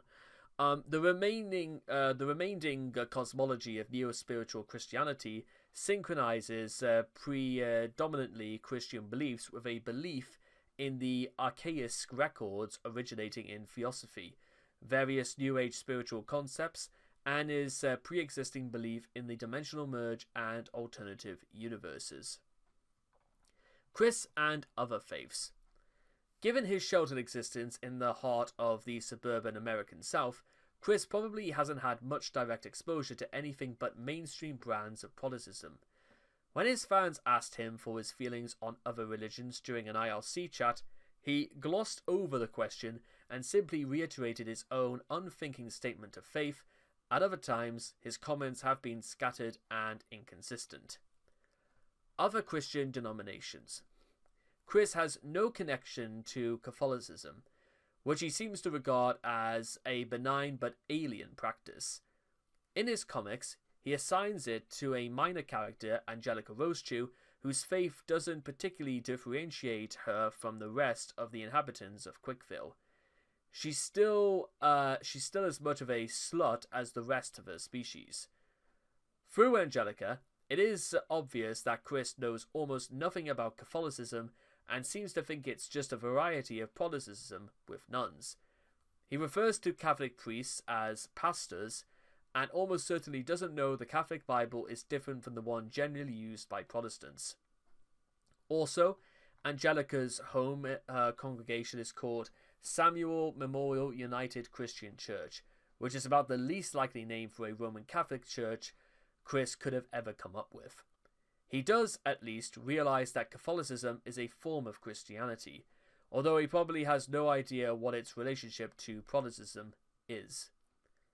Pandahalo's persona was designed to be devoutly Roman Catholic, specifically to confound Chris's desire for premarital sex with contraception. Faced with this challenge, Chris tried to argue that God really does allows premarital sex because his pastor said so. Ironically, defense to a cleric on ethical matters is far more typical for Catholics than Protestants. It didn't even occur to Chris that what his pastor said to him wouldn't apply to a Catholic, because Chris is incapable of seeing things from perspectives beside his own. Chris has described Mormons as not being dateable. He has never explained why, but he may have learned through Anna McLaren that Mormons typically don't date non-Mormons. While it is not clear how much Chris knows about utilitarianism, likely not a lot, he is not hostile towards that sect. Jackie identified herself as a Unitarian, and Chris was not bothered by this, considerably because he didn't know what it was. Given that he takes a lot of his own religion as a la carte, Chris is likely unaware of most of the differences between the sects of Protestantism and the relationship between Protestantism and other kinds of Christianity. He has never been pressed for comment on Eastern variants of Christianity, such as the Eastern Orthodox Church and or Coptic Christians, and is uncertain what he thinks of these sects, or if he's even aware of their existence. Other religions. Most of Chris's opinions towards non-Christian faiths have been culled from South Park and other television shows. For example, on the 28th of December 2009, Chris wrote a blog entry telling Jack Thaddeus to get out of the closet and go into effing Scientology. Following this comment, Chris was asked to elaborate his thoughts on Scientology. He said that he neither agrees with it nor disapproves of it.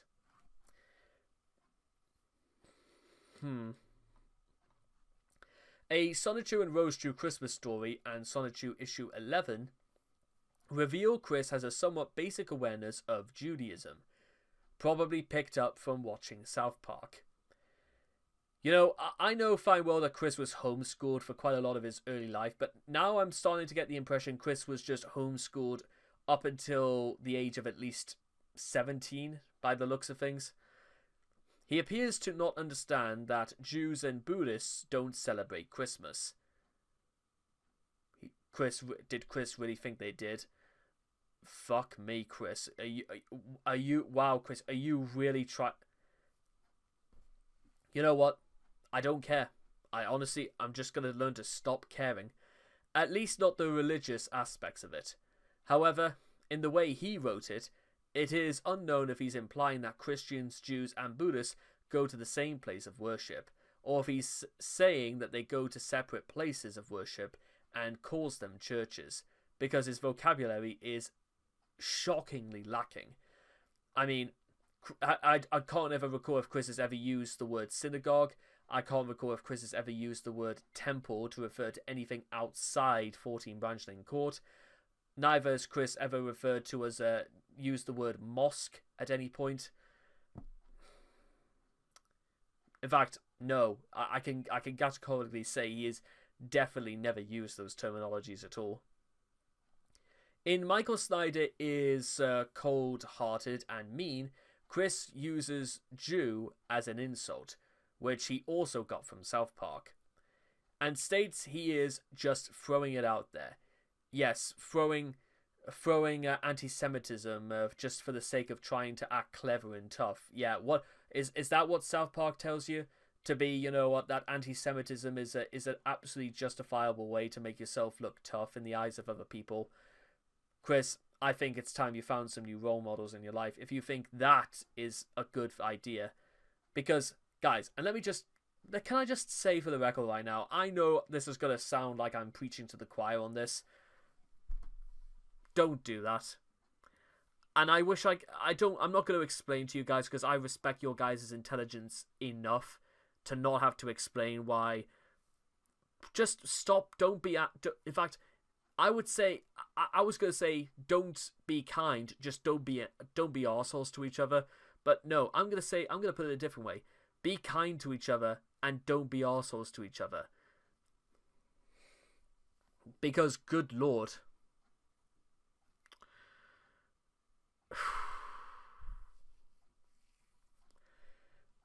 And by the way, Michael Snyder's not even Jewish. That's the other thing.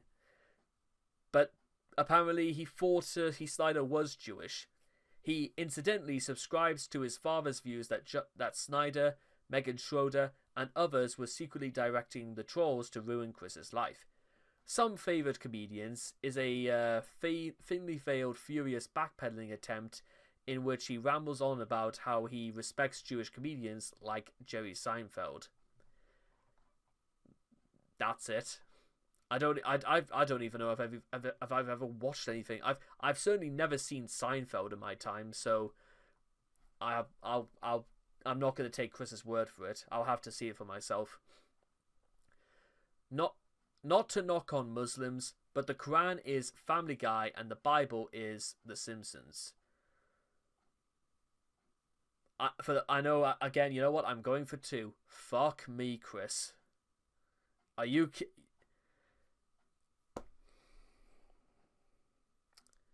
You know what?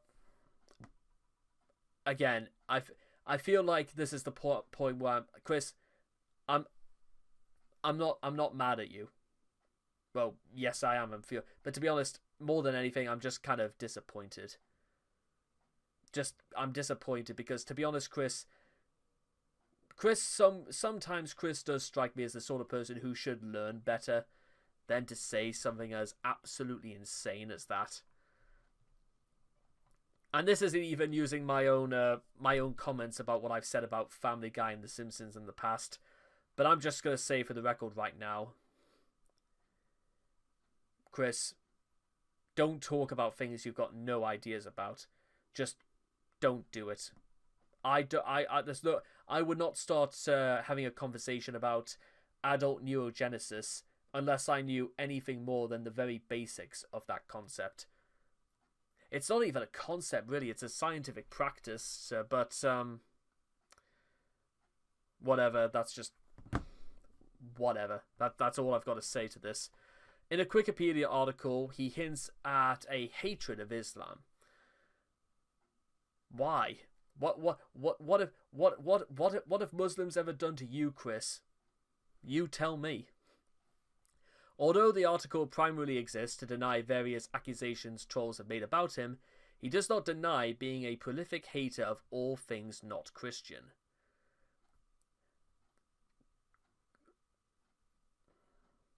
And by the way, can I just say for the record right now, if you're out this, and if you do worship Islam and you take a particular offense to Chris's comments, don't worry, my friends. You can also rest easy in the fact that not only do I find Chris's comments deplorable and disgusting, I also take issue with the fact that Chris still thinks to call himself Christian, and yet he thinks that this is just okay to do.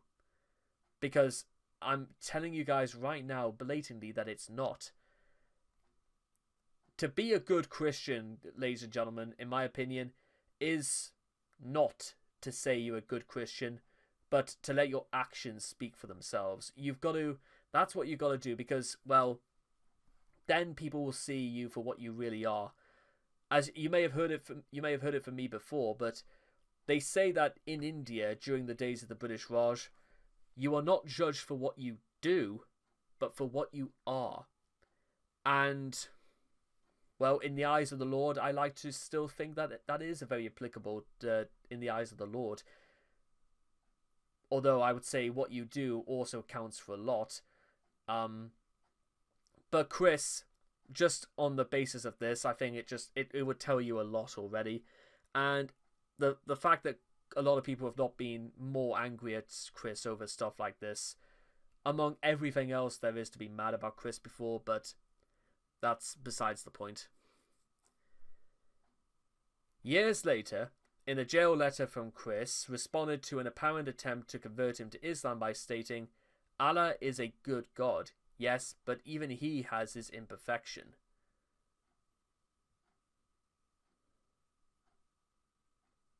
I'm sorry? What? And concerns over his followers and nationality of Islam. Okay. And that Islam contains a total population that includes 40% of toxic haters, fakers, and sinners within it. For comparison, the base rate of toxics in the global population is only about 18%. But thank you for clearing that up, by the way, but if I'm... Fuck me. I know this is like the 4th or 5th time I've said this in like... And I know we've been here for nearly 2 hours, but... What am I even reading anymore? Why would anybody say that? Why would Chris say... Chris... And again, I'm only trying to like ask because I want to actually get to the bottom, the root of all of this. Why does Chris actually think like that? Why does Chris think that's an okay thing to say? Or does Chris think about... Chris literally has like... I feel like Chris is literally... You know what Chris's mind is? I'll tell you what it is.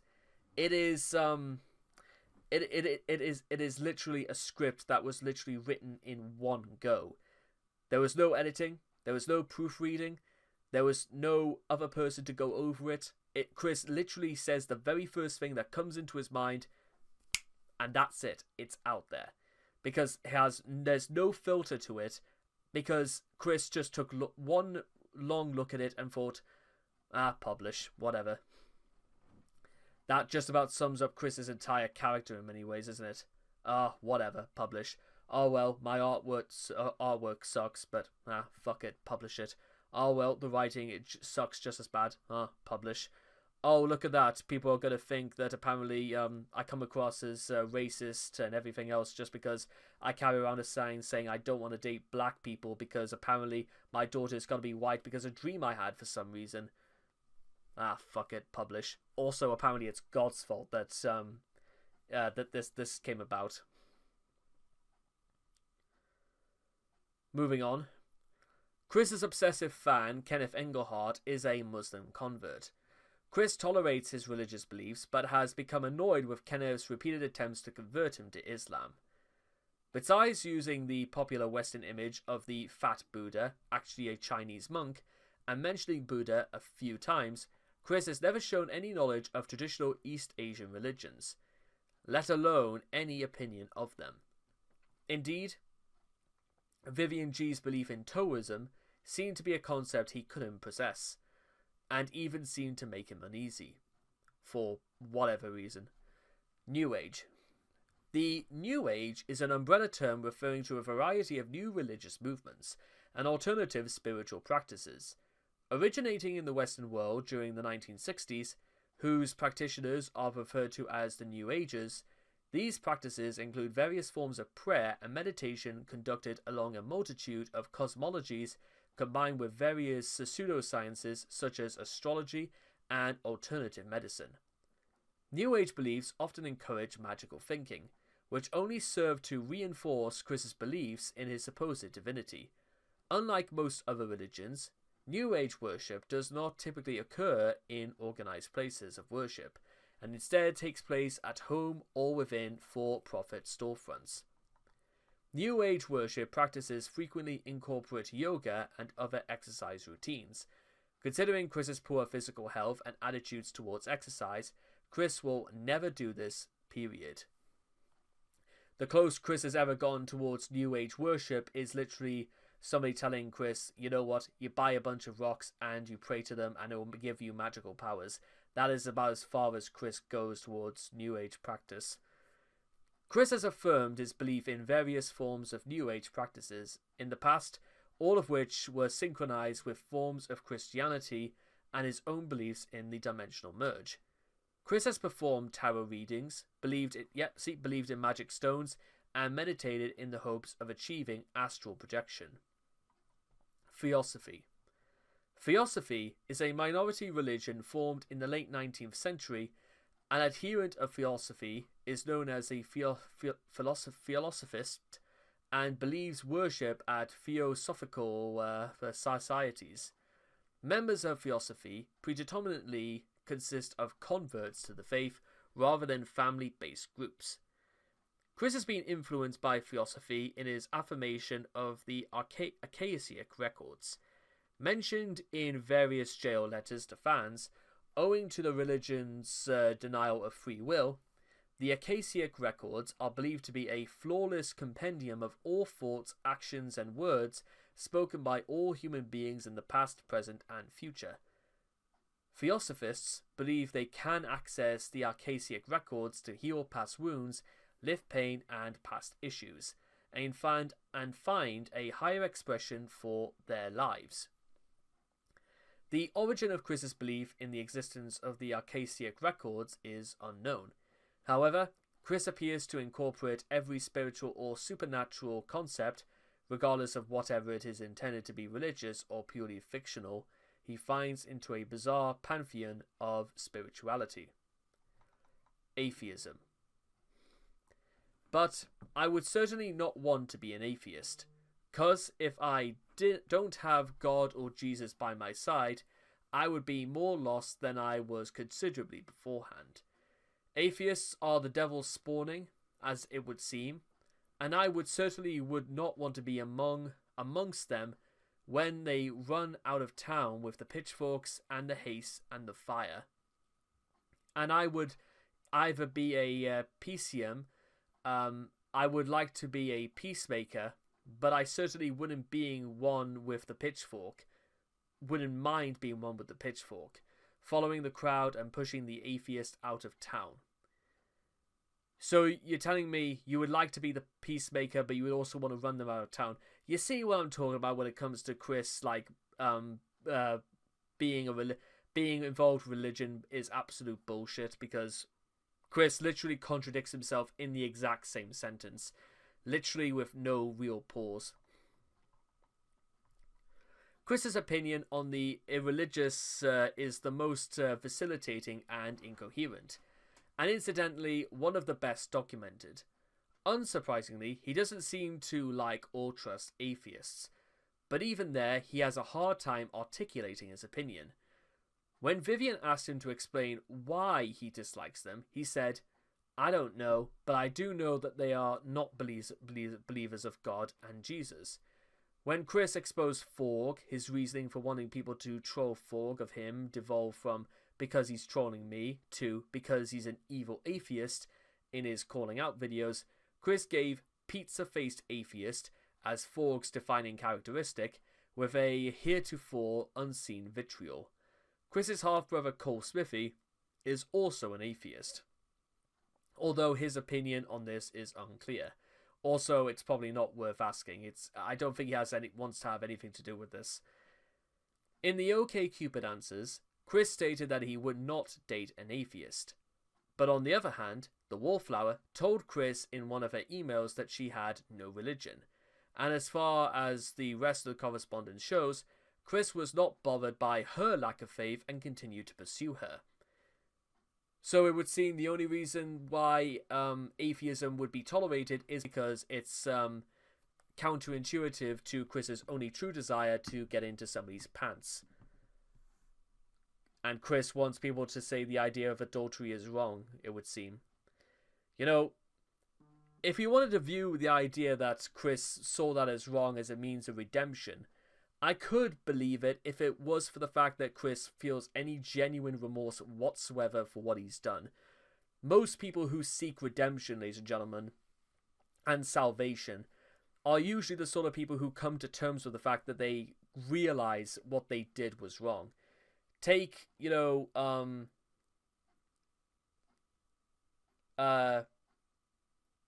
was it Jake Vineyard? No, it wasn't Jake. Who was the guy from American History X? Derek Vineyard from Derek Vineyard. You know, he was played by but you know, he's the one who became a Nazi, murdered a bunch of people, went to prison, found out exactly the error of his ways, and then decided he wanted to actually spend the rest of his life away from that sect and actually look after his family. You know, or if you want to look into more real life accounts, how about, Daily Focus, a northeastern gangster who found God and spent the rest of his life atoning for his ways. And this guy was a absolute maniac, to say the least. Look into that, by the way. You never know, guys, that there could be something in it. However, in his later video, revised OkCupid account, he states, to the surprise of nobody, that he would be willing to date an atheist if it meant he had a chance at some hanky-panky. Again, saying what we already knew, but at least Chris was somewhat refreshing for Chris to just straight up admit it, because yes, it's probably wrong to say this, but at the same time, at least we know now Chris is just willing to get it out there. Just so we know Chris, at least his honesty is the best policy, as they say. And with all that being said, we are finally at the end of Chris and religion. And I just want to say before I leave you guys for tonight, that on this Easter Sunday, despite all of the hatred, despite all of the vitriol, despite all of the hypocrisy and everything else that flows into Chris's heart, let's not forget, ladies and gentlemen, that at the end of the day, Chris is still just a human being. A flawed one, don't get me wrong, but is Chris any more flawed than perhaps me, for example? Maybe, possibly not. But I also believe that Chris actually still has all the potential in the world to see the error of her ways, and to come around again to being the person that I think she always wanted to be. With that being said, a lot of this also has to come down to whether or not Chris accepts and understands where she went wrong and what is she going to do about it. Because as things stand, well, Chris has to be the one to do that. And Chris has to be the one that wants to change. Not just say you're a good person, in spite of everything we've read today. But, well, basically, I'm going to end this by summarizing, using pretty much one of my favorite quotes again. Love all, trust a few, do wrong to none. William Shakespeare, all's well that ends well. And with all that being said and done, enjoy the rest of your Easter Sunday, ladies and gentlemen, and I'll see all of you guys again next time. Take care, and bye-bye for now. Well, hello again. And just before each and every one of you leave, if I could just hold your attention for a few more seconds, and I want to show you very quickly my Patreon store. I've been running this for 5 years now, and ever since this month began, I have decided to reopen, relaunch, completely sort out my categories for videos, and I've uploaded them sometimes as far as 3 months in advance. So you guys will be able to get an exclusive look exactly what's coming out, when it's coming out, at your convenience. So make sure to stop by, take a look around, and let's see what you think. Thank you very much for supporting me once again, and I'll see you again next time. Right, okay everybody, now we have to move on to the very sticky subject that is Chris and sexuality. Now, to be fair, this is not necessarily the same as Chris as the Chris and sex article. This is more specifically when it comes down to sexual orientations, or sometimes sexual persuasions. Do people even use that term? I have no idea. Anyway, let's get straight down to business, shall we? Isn't that always the way? We can kiss at the future time. Chris declaring his love for another amateur sorcerer in Jacob Sockness. Sorry, I'm just a little bit baffled by the actual wording for this, to be honest. Chris somehow almost speaks in the second, first, and third person all at the same time. To this day, Chris's sexuality is very bizarre. Before Bob's death, Chris had an intense fear of falling off the straight path.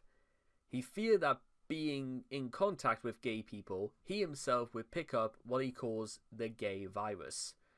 His words, by the way, not mine. I just want to make that absolutely clear. And his love quest would take a complete 180. He then identified himself as a lesbian trans woman with a lesbian soul, but later the idea guys brainwashed him into being identified as bisexual. Considering what I don't have no idea what a lesbian soul is. I mean, you tell me, guys. Because I have no idea what that means. Anyway, let's start with homosexuality. As you do. As stated above, Chris used to have an irrational fear towards homosexual men, particularly out of fear that he would become a homosexual himself. If you follow. This strange idea stems from his belief that all homosexual men wish to push their sexuality onto other people. As a result, even saying the word homosexual made Chris feel queasy. As an alternative, he referred to gay men as the abbreviated yet derogatory term to describing gay men. An already existing... exactly. Chris's main justification for his hatred towards homosexuals was that they supposedly go against God's will, and even used Stewie Griffith's citation of Leviticus as evidence that homosexuality is a sin, despite it being an obvious joke that flew over Chris's head, in which Stewie Griffin himself was shown homoerotic desires throughout Family Guy. Despite the fact that, need a reminder that Stewie Griffin is meant to be at least 2 years old, well, again, Family Guy is like, I've made no secret of mine that I think Family Guy is probably the worst comedy I've ever seen in my life. But there are, because among just things that are just not funny, there are just some things that are just straight up not okay. Like that one episode where Brian gave Stewie herpes. That entire episode is just painfully unfunny. Anyway, bisexuality. Up until 2014, Chris hasn't been too open on his views on bisexuality. Beforehand, he has hinted traces of tolerance towards bisexuality, though. In Mailbag 33, Chris has hinted that his views on bisexuals were almost no different from his views on homosexuals. When asked about bisexuality, along with other sexualities, Chris simply replies that while people of all sexualities deserve to be treated equal, good, only marriage between man and woman are allowed. So, no, not really then. Implying that Chris may have been somewhat accepting of bisexuals due to one side of them being attracted to the opposite sex.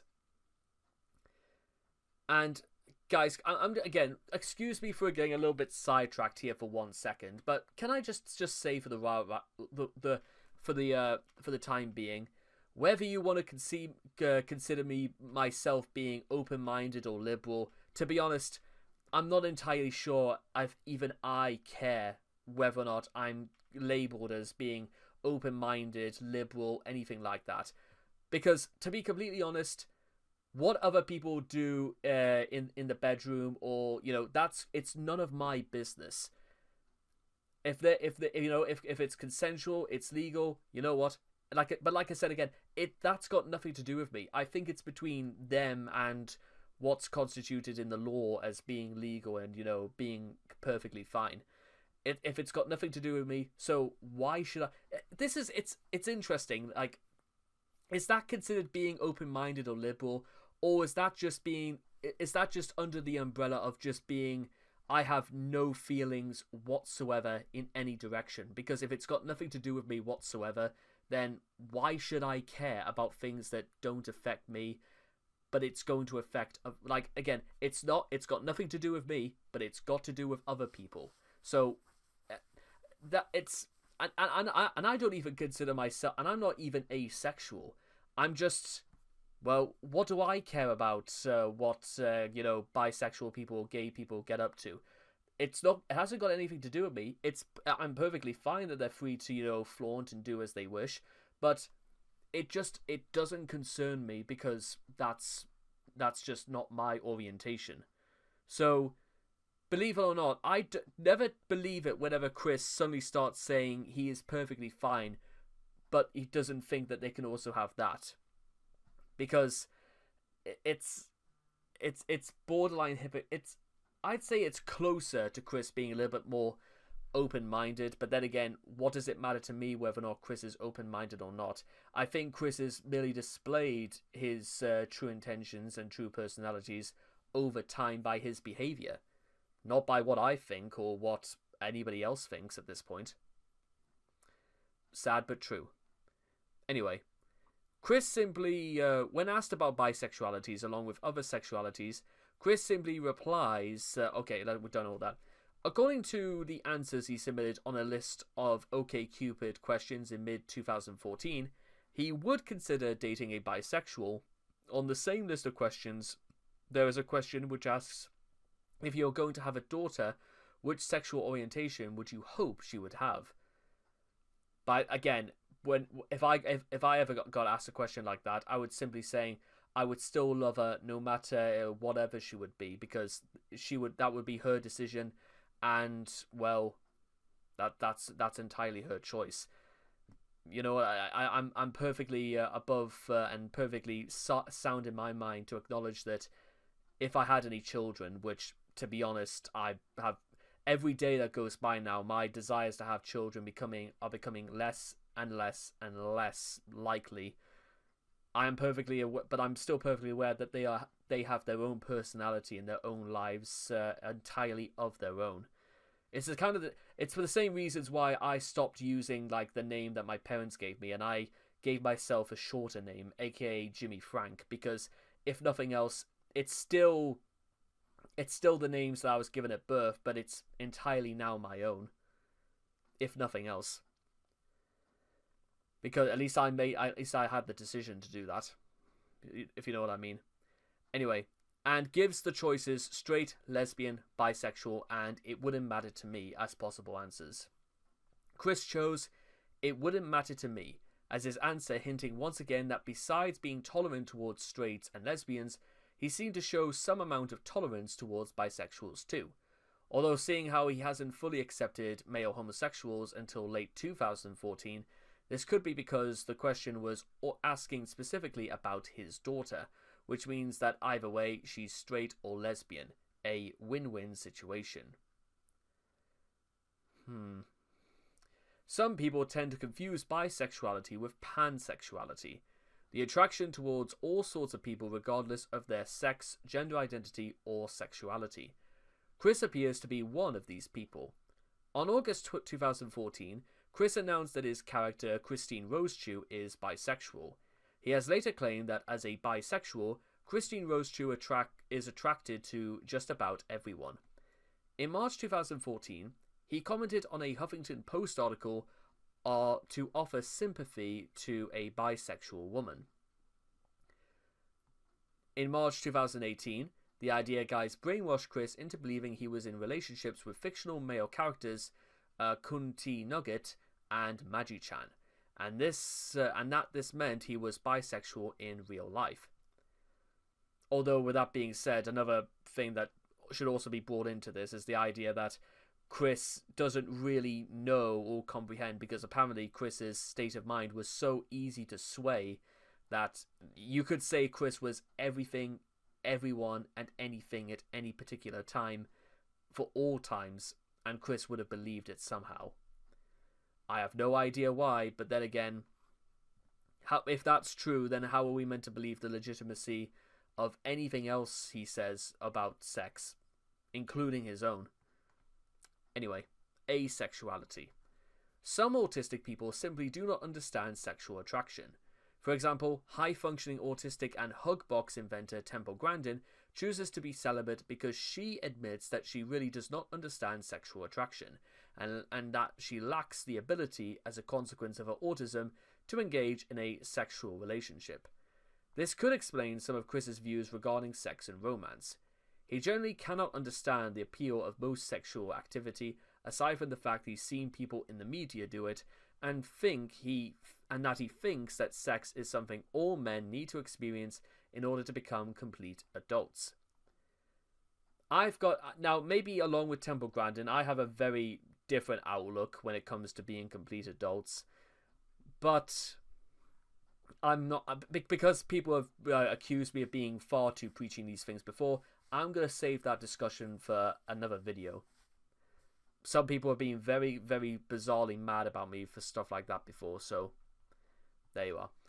As the act of sexual intercourse and relationships in general are fairly social activities, it's quite possible that Chris views the act of losing his virginity as something of a rite of passage, something he needs to do in order to validate his own sexuality and prove to the world he is a capable adult. Chris also fails to realize that relationships are give and take.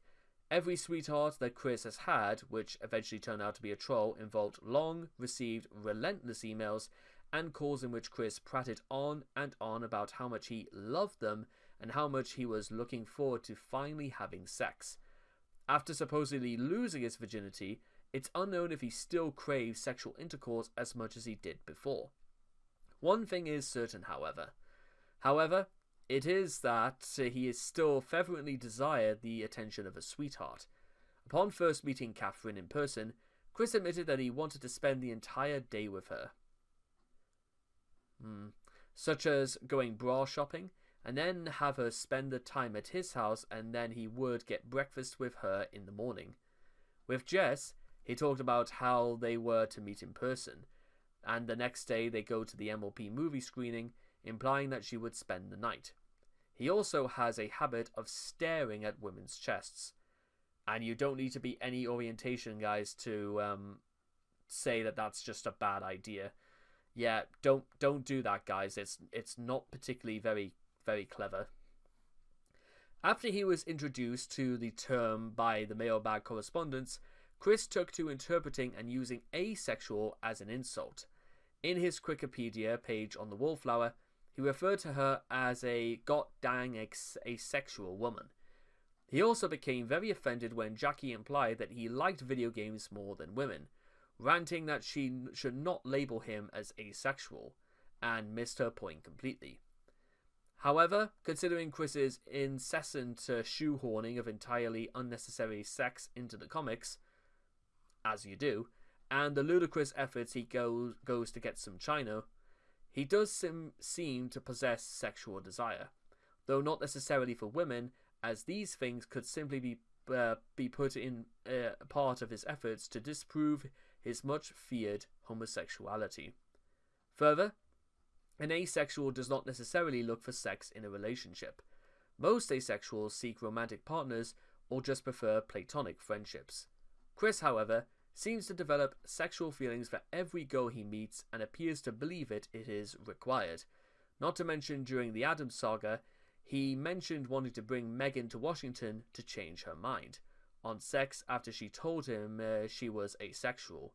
Whether she is or said that just to get her own back off him is not known, and make her the mother of Crystal altogether. It's unlikely that Chris is asexual, especially after recent events. It is worth noting, though, that some asexual people do not have a sex drive. Well, they do have a sex drive, but just no sexual attraction.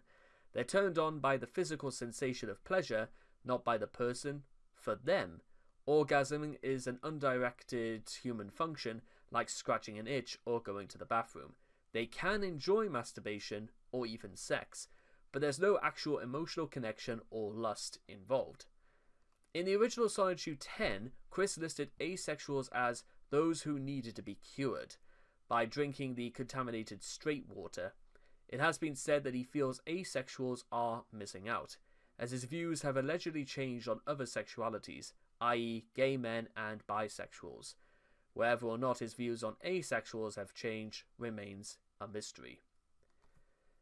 It also says a lot about Chris's bizarre ways of being, that for some strange reason Chris has a lot more to say about asexuals than Chris does probably have to say about homosexualities. Then again, Chris's views on homosexuals is a little bit more perverse and shocking, all things considered. Yet at the same time, I'm just going to say this before we leave. As I said before, if you're not particularly like that bothered about it, and then that's perfectly fine. And don't feel that you have to be strong-armed into an opinion just because people persist on asking you. You don't have to say anything or do anything that's going to make you feel uncomfortable. And believe that to be true. Just because more than anything, for any other reason, then guess what? There are people out there who enjoy, the satisfaction, but they aren't interested in being in relationships. There are people out there who more than happily love the people who they love, and actually, you know what? When it comes to things like homosexuality or being being a lesbian or anything like that, it goes so far beyond just for mere perverted sexual gratification, which Chris, unfortunately, he is sort of the embodiment for gross sexual gratification through his actions and the things that he does. But and when it comes to asexuals, Chris can't seem to get over the fact that why are people more than happily just more than comfortable getting on with it and being themselves without having to subdue to the fact that, well, they've had to rush into the idea of of engaging in sexual intercourse. Besides, what does Chris know about asexuals missing out, considering that he didn't even lose his virginity until 2012? But whatever. Like I said before, I'm not particularly fond of like going. So I mean, absolutely, I've got loads of gay friends, both male and female, and you know what? They know exactly how I feel about it, and you know what? They're living their best lives, and they don't really need my input to tell them, what they're doing or anything like that. At that point, it doesn't really matter what I think, because it doesn't come down to me. I'm not the person who's going to be determining whether or not they live their best lives or not, which, guess what, suits the rest of the world just fine. Similar with Chris. You don't need Chris's approval, and it doesn't really matter what Chris says or does. It's not going to affect his life, and it's not going to affect your lives either, because honestly, don't listen to him. Chris has no real idea, especially if you can just be utterly convinced, like at the snap of your fingers, just to become bisexual just because two people on the internet told you to, then, well, I think that just about, if a picture could speak 1,000 words and all that.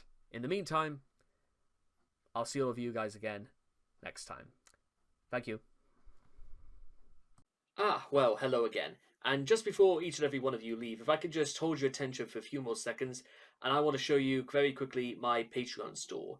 I've been running this for 5 years now, and ever since this month began, I have decided to reopen, relaunch, completely sort out my categories for videos, and I've uploaded them sometimes as far as 3 months in advance. So you guys will be able to get an exclusive look exactly what's coming out, when it's coming out, at your convenience. So make sure to stop by, take a look around, and let's see what you think.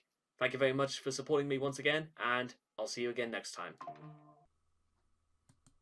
This one is admittedly quite a bit more funny than probably I'm willing to admit, because, well, it would be more funny if it wasn't kind of tragic at the same time, and I'll explain why very shortly. So first of all, hello everybody, and welcome all of you back to another Chris Chan Quickie article, and this time it is Chris and socialization. Now, in a post-COVID-19 world, I think it's fair to say that even though there have been people who've been openly rejoicing and absolutely worshipping the fact that they can go back outside again, there are those who, well, the effects of COVID, for those who suffered from it and for those who didn't suffer from COVID, the damaging effects have sort of done their job. And it's because we live in also a world in which we can work from home, or we can work in roles in which we don't actually have to interact with other people. This suits some people down to the ground just fine, either by choice or maybe because, to quote No Exit, hell is other people. Now, in the case of people like Chris, because it's kind of specifically who we're talking about today, Chris is one of those positions where somebody suggested that Chris is, I think it's called ambience, or someone that tried to suggest it, the idea that you can be both introverted as well as extroverted, that you enjoy the satisfaction of both, but it's one of those things where it's more, what are you at any particular moment? And, well, considering that Chris, even when he was trying to get himself far more involved in things outside, Chris somehow still lacks the trail of thought to suggest when he knows fine well he should stop doing something. But we'll get to that shortly. So, here we go. Chris is somewhat capable of socializing, despite what one may assume, given aspects like his social awkwardness and the epic failure of his love quest, being a nerd, and as of 2014, a member of the LGBT community. Chris has common interests and values with his friends. Awkwardness arises when Chris attempts to take part in conversations which exceed his limited interests. As his broken social filter and lack of common social etiquette due to his autism can lead to him saying inappropriate things or attempting to steer the topic to cartoons, video games, godhood, or the SLGBTQ. In real life, the earliest known example of Chris socializing with someone other than Bob were his interactions with Sarah Hammer, who moved in next door to the Chandlers when he was approximately 3 years old. Chris fondly remembers using her swing set, playing hide and seek among other things, but he, far from a good judge of character even in his younger days, seemed oblivious to Sarah's less than good intentions, culminating to, at least on 2 occasions, she could have caused him harm of her own volition, locking him in a crawl space and convincing him allegedly poisonous flour that tasted like honey. He nonchalantly documented both incidents in stark contrast to what he thinks of perceived wrongdoers. The fact that Chris wanted anything to do afterwards with Sarah is, well, it's kind of hard to wonder why, but maybe this is more things that Chris thought of at the time. He stated his formative years also included interactions with other neighborhood children. Chris himself noted they were mainly girls, though he also befriended one Joshua Martinez, who'd eventually troll him. When attending speech therapy, apparently, well, not apparently, but yes, apparently, for whatever reason, this Joshua Martinez probably just wanted to learn how to troll Chris by pretending to be Vanessa Hudgens or something. Most notably, in his high school years, he attended classes and ate lunch with a female circle of friends, because he found the males, except for his old friend Joseph Herring, to be immature. However, the only time were ever known to have spent time with Chris with each other outside of Manchester High School was for his 18th birthday party. And even then, no photos of the occasion show him and even one of the girls near each other. Chris found about 15 years later that they were never legitimate friends. Their attention was paid for by Bob and arranged by the principal in a misguided attempt to socialize Chris. Now, with that being said, it probably was also the case that maybe his friends from high school never messaged Chris of their own volition afterwards, but I'm not saying everybody keeps in touch with each other because, well, here's a curious thing, and I'll promise I'll keep this short. Next year will be my 10-year anniversary after leaving secondary school for good, and I have no idea if anything like a reunion will ever be held or anything like that, but I'm not even too sure if I really would go, because it's not because I wouldn't want to go back, but because, well, are people really hyped for that sort of thing? And so there are plenty of people, even from as far as I can work out, who'd rather leave school far, far behind as much as possible. Not always, but some have just, moved on and all the rest of it. It is also true that maybe just the people just moved on and they didn't really know Chris too well to judge. After high school, and in particular after he was suspended from college, Chris used whatever free time he wasn't using at home to attempt socializing in the wild, whether it be for attempting to score sweethearts or otherwise. His most notable social endeavors occurred at the game place, where he met Megan Schroeder. The two formed a strong friendship, but Chris failed to pick up how she merely wanted to be just friends with him, even when she outright told him so numerous times. To cut a long story short, things went very rocky, and by 2008, Megan had severed ties with him, and Chris was banned from the aforementioned game place due to acting too hostile to other patrons and card game players respectively. In 2014, Chris began attending C-ville Pride and the Impulse Gay Social Club, both of which would gradually become frequent hangout spots for him.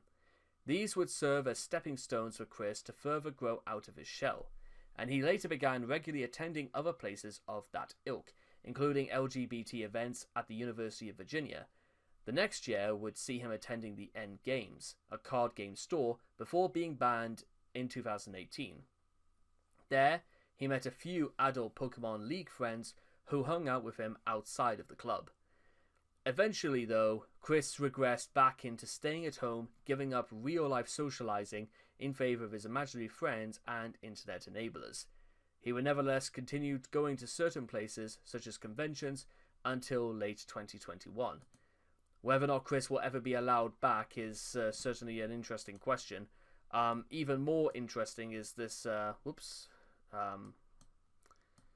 one image we have here of Chris at C-ville Pride, and I would say there's almost something very, very sad and a bit tragic at the fact that everybody, well, most of everybody who would share like a sort of common interest or something like that, though I'm not entirely sure if, for like what looks like a 6-year-old girl, I'm not too sure if it's I don't know. And you see Chris standing here in the middle of the room, and everybody is giving Chris a wide berth. And you could also notice that Chris, even though wanting to be flamboyant and feel comfortable in her own skin, is, well, by herself and pretty much the standout, really, in amongst those of the amphitheater.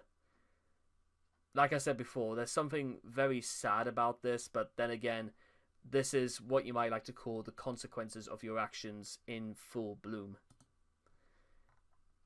Over the internet. The internet has been one of Chris's primary tools for socializing. Chris has regularly used social media websites, dating websites, and some forums as tools to talk with others and hopefully make either some new friends and or sweethearts. In 2017, he made attempts to socialize on Twitter with women he saw as potential gal pals, including voice actresses from some of his favorite shows. His tweets seem to illustrate how he tries to fit into conversations, namely that he likes to shoehorn in reference to cartoons, which is, if you don't get it, it's just kind of annoying. Planet Dolan. Main articles: Planet Dolan, Doopy Do-Over, and Lady of the Cosmo. Doopy is a voice actress / animator for the YouTube channel Planet Dolan. Chris discovered the channel back in August of 2016 and took a liking to Doopy. He began frequently tweeting to her in 2017. His social awkwardness in full display and in full bloom, he tweeted to her on the subjects of poop, his hatred of online dating, and he has tried to hit on her by quoting his "I'm done adulting, My Little Pony" t-shirt. In June of 2017, Chris began to pledge on Doopy's Patreon. A like on her post, which is hidden behind a paywall, implies that Chris is pledging $25 a month to her. This is, well, they'll explain in a second. He has also paid her $25 for a commission to serve as a profile picture.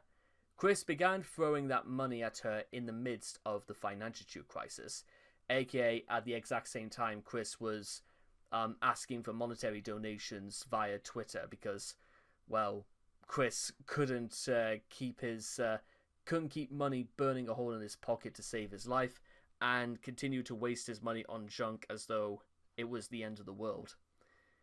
And he quickly resorted to begging people on Facebook for $50, ostensibly to help him and his mother.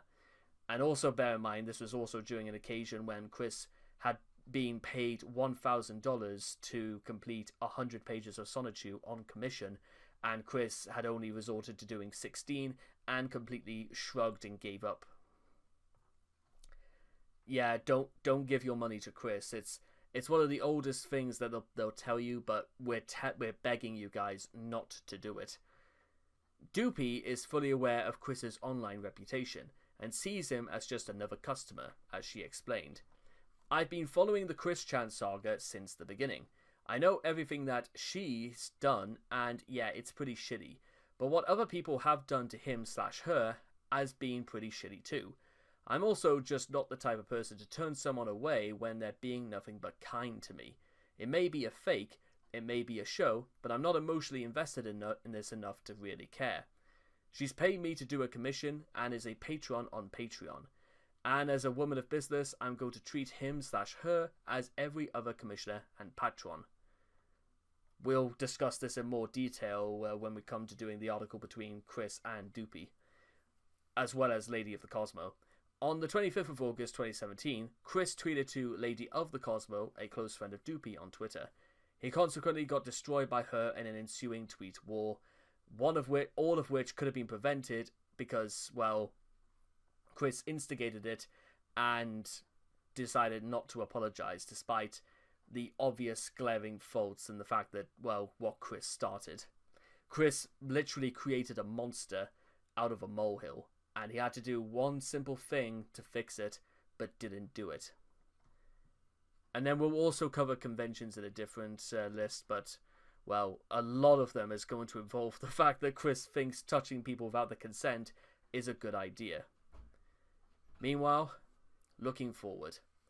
In August of 2021, Chris was arrested after it was revealed he had engaged in incestuous acts with his own mother. Chris eventually received an autism disorder deferred disposition after by the way, that's just an ad. After a lengthy court process that included a stint in Central Virginia Regional Jail, a stay at a psychiatric hospital, and a group home transfer. Due to the deferred disposition program, Chris was released from jail in March of 2023, and his case was dismissed in August of 2023. Chris gradually returned to social media, where he resumed his usual antics, as though 2 years of his own life that he had just thrown away were literally like 2 hours. A mysterious woman nicknamed Flutter by Chris has been routinely spotted hanging out with him in public following the dismissal of his charge. She had reached out to Chris while he was in jail, and her role or purpose in interacting with him is unknown. Yeah, because Flutter appears to have literally, she is protecting information like it is her balls. Though with that being said, whether this is for good or bad, it's still yet to be determined, because Flutter is still one of the strangest characters of the Chris Chan story, because, well, as I've talked about before, it is because Flutter literally does not play ball or, does anything in Chris's eyes to betray his trust. Chris apparently still maintains contact with his mother. For the love of God, I hope that's not true, although now living separately from her. According to a comment in April of 2024 by Gamer from Mars, Chris said he meets with her about once a month. Mind you, why Chris is not allowed to move back into 14 Branch Lane Court then is a very good question. That might be something we'll have to cover somewhere else as well.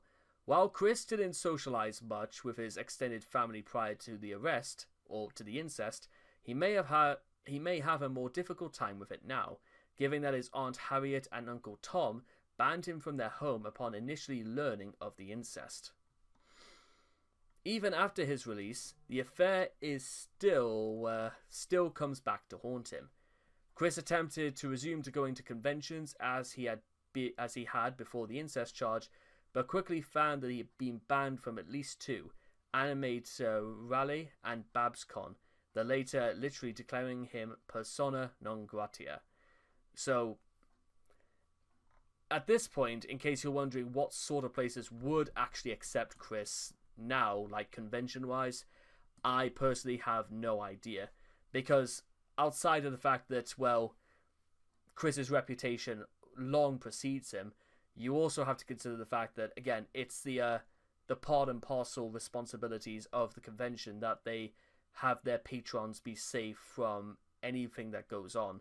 And especially if in the case of when children attend these sorts of conventions, you've got to think, for reasons that sort of become obvious, the more you dig into Chris, or the more you learn about Chris is not necessarily considered a safe person to be around. But then again, as I've mentioned this time and time again, the only person Chris can blame for all of this is himself. People may say that it was the trolls who did this, but the trolls were not the ones who told Chris to go and ask Bob what that fang do. But with all that being said and done, yeah, again, a bit of a shorter one, I know, but part of me feels as if, like, this entire article is like, there's something undeniably tragic about it. But then again, as I've mentioned before, I probably would have felt more sorry for Chris in instances like this if Chris wasn't so unbelievably pathetic every way, shape and form. So, no, I don't feel bad. And I will look forward to seeing all of you guys again in the next video. So, take care, and bye-bye for now. Hello there, everybody, my friends out there. And as I just turn the light down, there we go. So, another one that's a bit of a shorter article this time around. But I think it's, again, it might be possibly one of those, what could have been scenarios. Now, I'm not suggesting Chris is ever going to turn his life around if all of a sudden Chris was going to adopt the DDP yoga anytime soon. But, curiously enough, Chris is actually, it's a bit more complicated than at first sight. But let's get to it, shall we? Sports is a term that refers to competitive games involving intense physical activity that may be important to a culture. Some activities which don't quite fit that definition, such as esports, are often considered sports. Upon first glance, one may assume that Chris has never even thought about throwing a ball or running a mile, but that would be wrong. In fact, Chris has had several interactions with sports throughout his life. For most people, sports provide an opportunity to push yourself beyond what you thought possible, or to find a team that you believe in. For Chris, though, sports amount to little more than a tool to solicit respect. And, well, if you're thinking that doesn't sound like accurate or fair, well, let's get into a bit more why, shall we? Managerial career. No doubt Chris's most famous role in the sporting world was as the manager/water boy of the Manchester High School varsity basketball team. As the names imply, the role of a water boy and a manager are two very different things. And while a student manager of a sports team may very well sometimes perform simple services for the team, such as providing water, it is more likely Chris was simply given the title as a gesture. While there are not many details known about his time in this role, he did share this position with fellow student Joseph Herring, who made enough of an impression on Chris to appear in Solitude issue 7. Chris only served as manager for a single season. Whether he lost interest or was denied a second season in his sophomore year is anybody's guess. And there he is, by the way. Well, can't say, Chris didn't have the right intentions, or... it gives me why Chris wanted to join is, well, maybe he actually wanted to do something and maybe, taking charge perhaps, but... well, who knows. Chris the athlete. While now Chris never formally played any sports for an organised team, he has plenty of experience with casual group and solo play. Well, if that includes mass debating, then yeah, I would say a lot of people have experience with solo play. Anyway, Chris has bragged several times about his incredible athletic prowess. On his first Match.com profile, Chris boasts that he has played many popular sports and would attempt to defend his masculinity by stating the same in Casey Core number 9. It has also been claimed by Rosechu himself that Chris's counterpart in C-197 is very talented at certain sports. In short, Chris's feats on the sporting field are something he is very willing to brag about. whether they warrant it or not. Or whether or not anybody believes Chris's boasts or claims to fame. I mean, how much you can believe in the litigation about somebody's truthfulness when they claim that they are Rosechu is very, very up in the air. Speaking about being up in the air, basketball. Chris is not limited to the sidelines of the basketball court. During his time in jail, Chris reported in a letter that he would sometimes shoot some hoops with Bionic the Hedgehog on Central Virginia Regional Jail's half court. Tragically, in a letter to Eels and the Eggman, Chris would lament being banned from the recreation room, cutting his basketball career short before the NBA had the chance to notice him. I know, right? I mean, they denied Chris a chance in the league. Kobe Bryant must be rolling in his grave. Anyway, football. In Chris's home country of the United States, football is a game that revolves around tackles and touchdowns. All right, okay, so we're going American football, or they're not talking about soccer as they would say in America. We'll get into a little bit more if there is a section on soccer later. Oh God, you do sometimes have to remind. I have to remind myself this was probably written by Americans. Not that there's anything wrong with them, apart from, well, actually, where do you want me to start? In most other parts of the world, football is what Chris and his fellow Americans would call soccer. Chris has history with both variations of the sport, the real one and the obviously wrong one. In his video, A Few Kicks, Chris plays around with a soccer ball while royalty-free music plays louder than he speaks. In case you're wondering what the point of the video was, well, for what they're worth, and because we got about enough time to do this, here's, well, we see a middle-aged Mbappe over here, and if you are wondering what this, if you're wondering what the whole point of this video was, I legitimately have no idea. Again, I don't know what Chris is going for. I don't really know what the point... I don't know what... Supposing his neighbours across the street, they saw this, they're wondering, what is that Chandler kid doing? Didn't Chandler used to have shorter hair back in the day? Yeah, anyway, the whole video is apparently just this. Again, Chris is coming very comfortably. Yeah, Chris is just gonna play in the street. Yeah, don't look left or right or anything, Chris. You know. So yeah, I have no idea what the rationale for why that video exists is relatively uncertain. I'm not particularly sure if it's, well, important to know, but there it is. Anyway, Chris's ownership of a soccer ball implies an interest in playing soccer, but the lack of any feats more impressive than kicking the ball kind of far makes it seem that this is another instance of Chris taking a mild interest in something, making a video about it, and leaving it be. In a twist that is part unsurprising and part extremely surprising, Chris has more experience with American football. In his emails with Jackie, Chris confirms that while he was never the most interested in it, Chris would play along during PE class. According to Chris, the class would be split between boys and girls. Presumably they would each be further divided into two teams that they would be playing against each other. Chris didn't enjoy the levels of violence displayed by the jerks, and was eventually placed to play among the girls by special request. They must have been absolutely over the moon when they saw Chris thundering towards them like a mobile earthquake. Although his time spent with either variety of football is, to our knowledge, quite short, Chris directly references both among the sports he plays on his firstmatch.com profile, and is quick to bring up them when Casey tells his volleyball team, well, when Casey tells him that volleyball is not a very masculine activity. Despite the fact that volleyball is a very masculine activity, it's just you don't want to admit it.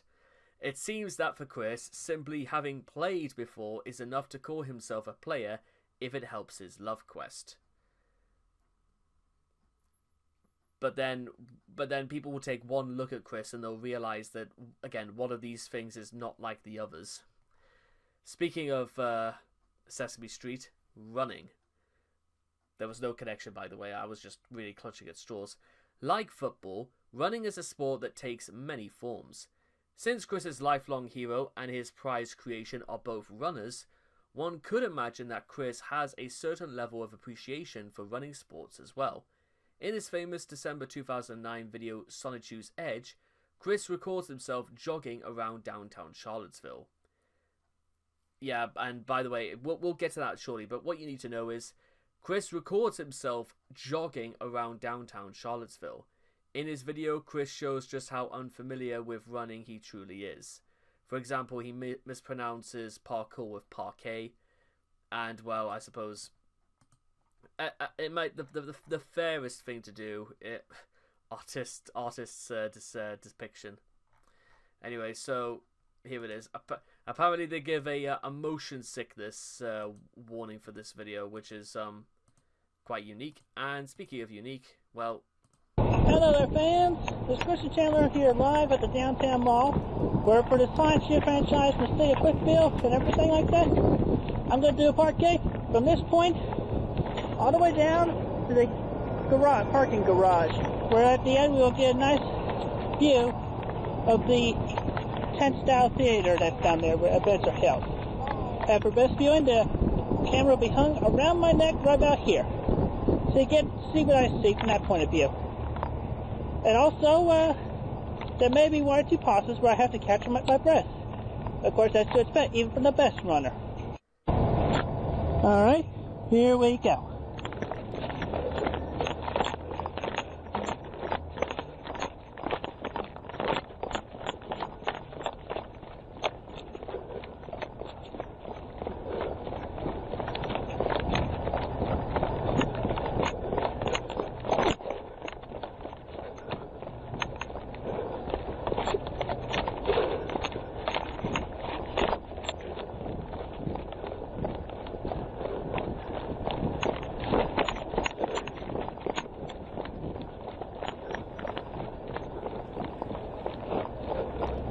Now, I know what you're probably thinking to yourself, guys. What exactly is the point of this video as well? What is Chris doing? Well, apparently the story for the entire point of this video was that somebody, I think it was either Vivian G, or I think it was Vivian, tried to encourage Chris as a means of promoting Sonichu. This was shortly after the Liquid Chris saga finally came to an end. Anyway, the point is that they tried to encourage Chris to do parkour, and this is Chris's interpretation of, well, basically what he calls parquet, which even I know is a brand of butter. Meanwhile, Chris talks about, having to pause and catch his breath even from the best runner. Well, that's not strictly true, Chris. You know what? Mo Farah does not need to pause and catch his breath, because guess what? It's called training. It's called actually having a healthy diet.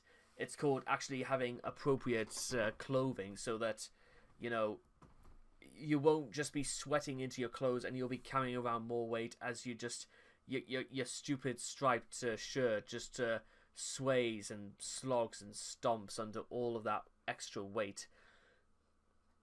Meanwhile, yeah, Chris doesn't actually do any real parkour whatsoever, and the video literally is, well, just this. It is just Chris I was going to say running, but this is more shaking the camera back and forwards and just trying to move. Because here's what you do, guys, listen. When I was a kid, I was actually very, very involved in actually becoming a long distance runner. I think I mentioned this before, that when I was a lot younger, I had aspirations to be a rugby player, but that kind of never really came to fruition, and then my accident happened. And then, whilst I was trying to do, long-distance running, I got pneumonia back in 2000 and, 10, like, well, it was pretty much, well, okay, so the beginning of 2011, we'll say about that, and any chance of long distance running or playing rugby, basically those days were long over, and I hadn't even got to 13 yet. Meanwhile, Chris apparently makes it to the end, which is literally just the top of the car park overlooking the amphitheater.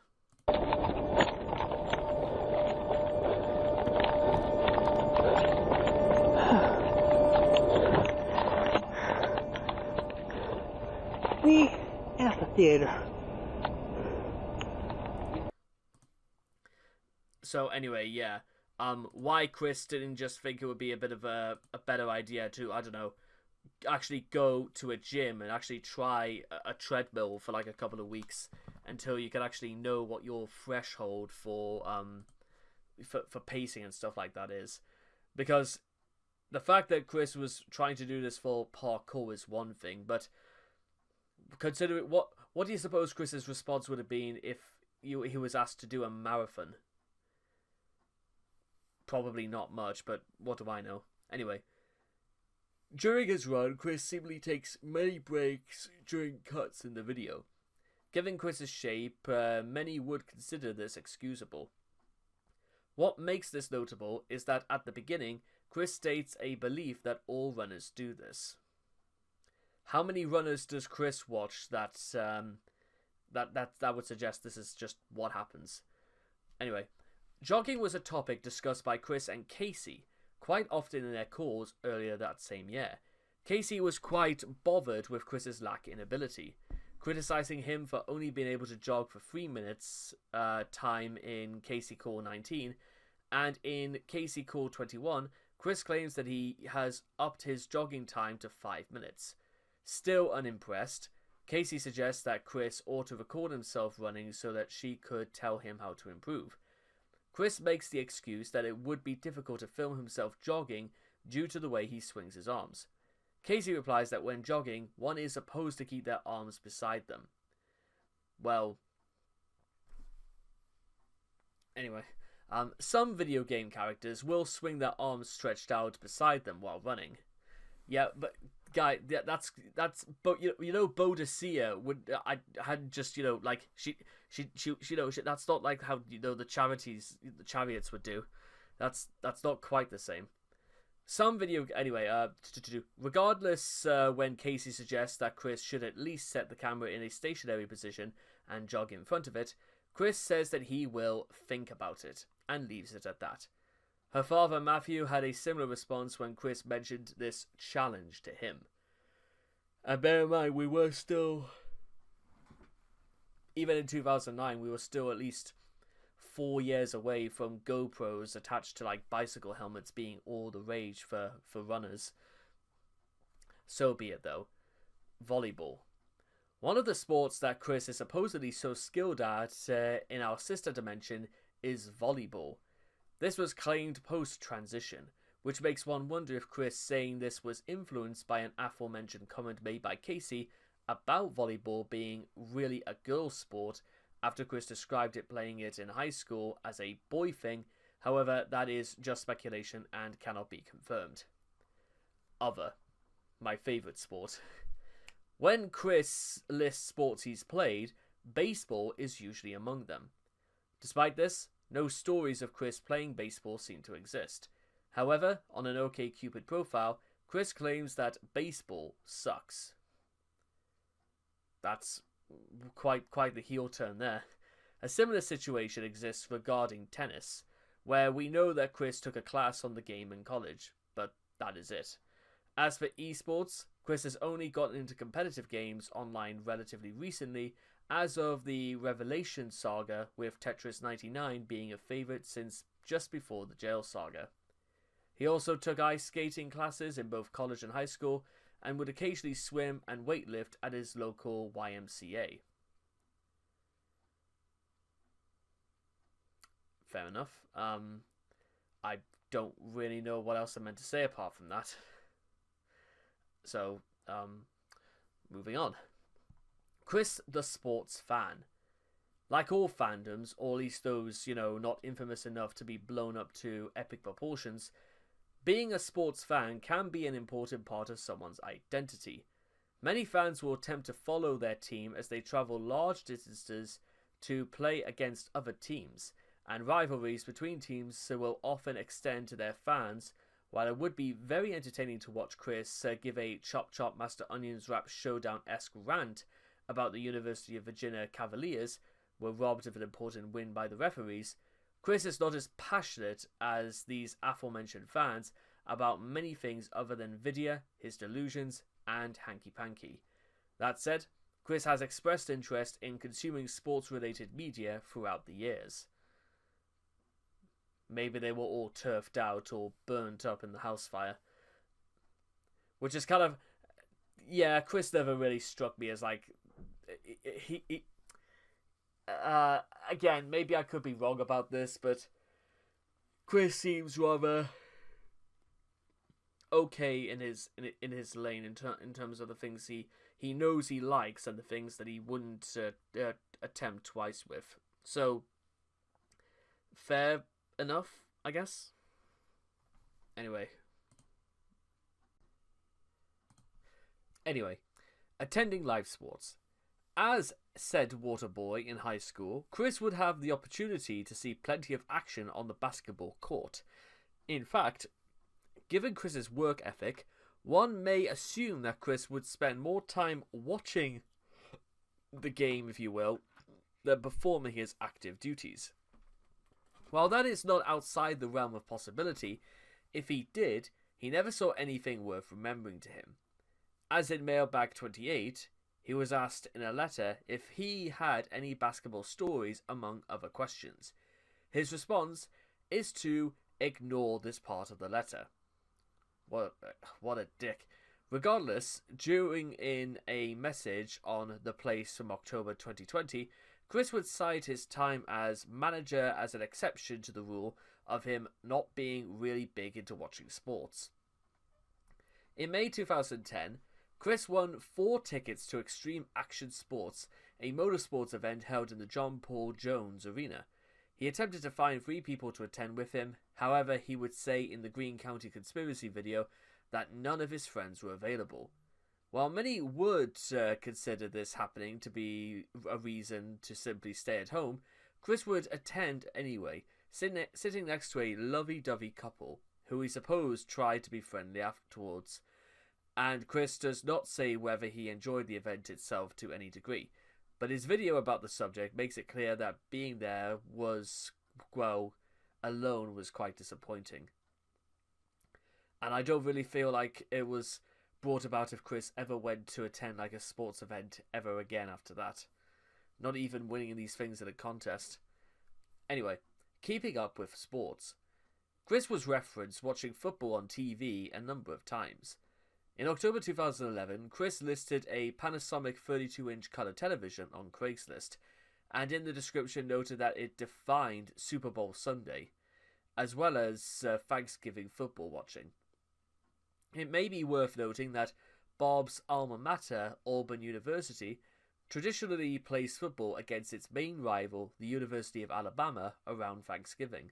In fact, based on later comments, it may be inferred that all of this football watching Chris says he has done with Bob was Bob trying to introduce him to the sport in one of his attempts to get Chris into his myriad of hobbies and interests.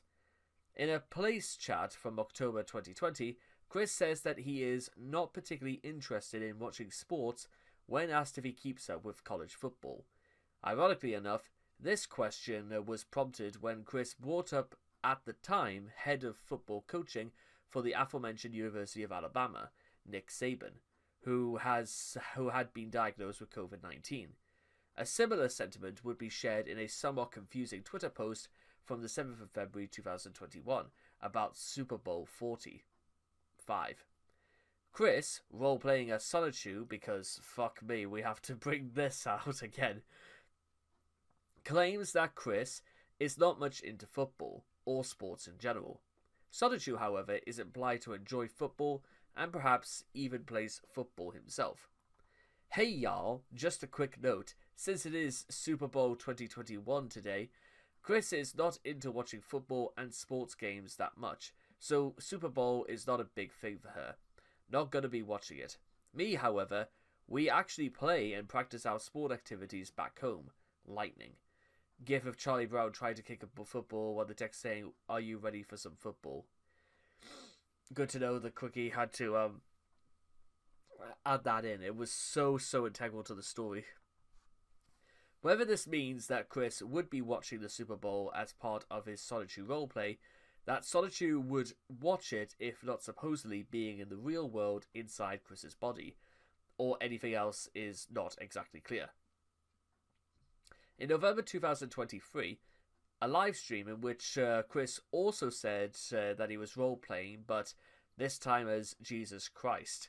And if you are literally just hearing that for the first time, I wish we were making that up. He was asked to bless the Green Bay Packers so that they may make it and win Super Bowl 48. Chris responds to this request, saying that divine forces have preordained that the winning team would be the one that earned it. I'm gonna sneeze.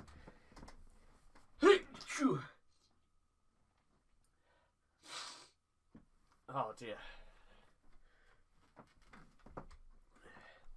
This could be taken as Chris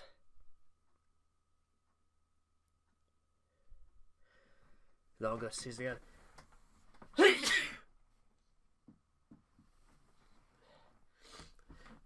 Chris saying that divine forces have taking this.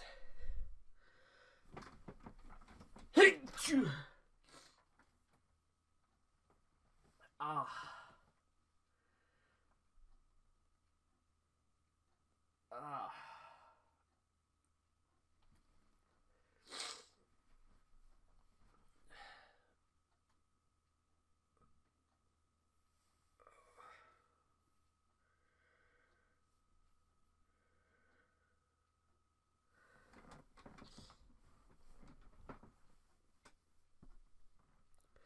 Hiding a lack of interest in the NFL. Considering that if Chris had a favourite team, then one may expect him to give some sort of reason that why they must win in order for the merge to be completed successfully. But that is mere speculation. On a related note, though, Chris never outright denies interest, and even confirms that the higher powers of his law have, for some reason, some sort of concern for the outcome of the league season. Whatever that means. In a live stream from February 4th, 2024, Chris showed the most interest he's ever had in the NFL season finale, where I'm pretty sure it was something about lines of, if the Kansas City Chiefs managed to somehow lose to the 49ers, then you may as well go and burn down 14 Branch Lane Court again. Honestly, And I said the exact same sentiments literally during the 2023 Super Bowl, is that if literally Kansas cannot beat Philadelphia of all things, I may as well go ahead and literally go leap off the time bridge. Because are you kidding me? You can't even beat Philadelphia. For some reason I've become one of those NFL fans that literally takes it so seriously that it means to needless aggressiveness towards everything else. Mind you, why I support the Kansas City Chiefs? Because when I went to go get merchandise or something like that because of the Super Bowl back in 2023, it's because they had Kansas City stuff and they did not have Philadelphia. So there you go. Anyway, when asked to predict the winner, Chris declares that viewers should put your money on the miner. This was just after claiming that his powers should never be used for personal gain, because of course it would. The teams competing in the big game this year were the San Francisco 49ers and the Kansas City Chiefs.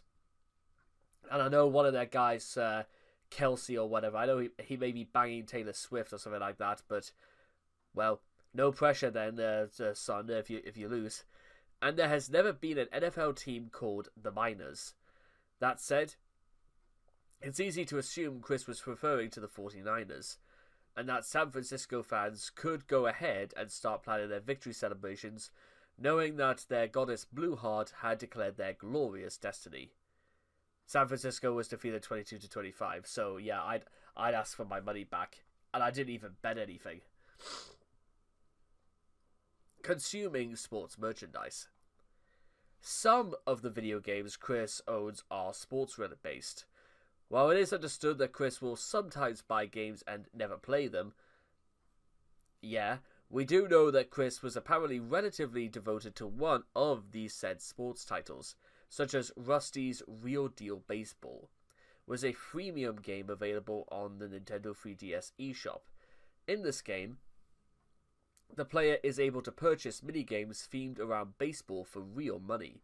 However, the player is also available to use items won from previous minigames to haggle with the titular character, an anthropomorphic dog named Rusty, who Chris believed to be a rabbit, apparently mistaking him for a character from another game, and buy these minigames from him for a lower price. In fact, the game strongly encourages the player to do this. Was this made by EA by any chance? Many people assumed Chris would not want to go through the effort of doing business with Rusty, and instead buy everything for the maximum amount of real-world money.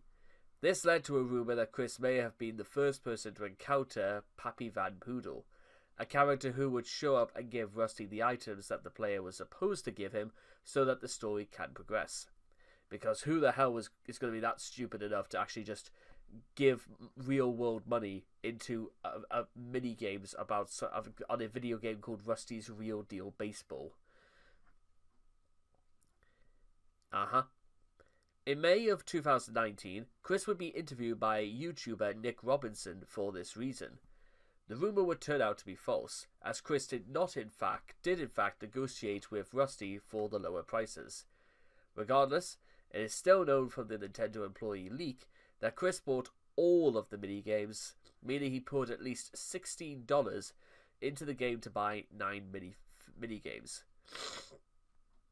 If Chris paid this minimum price, then that means he got far enough in the various minigames to earn the items required to obtain the lower prices.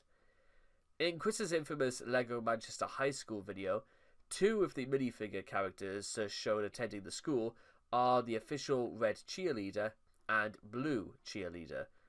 When the first version of the custom build was severely damaged in the house fire, it can be assumed that these 2 characters were among the parts of the set that were completely destroyed, as both figures were included in a photo album on Chris's Facebook profile called Minifigs Need/Want. Also on this list was another sports-themed character, the roller derby girl.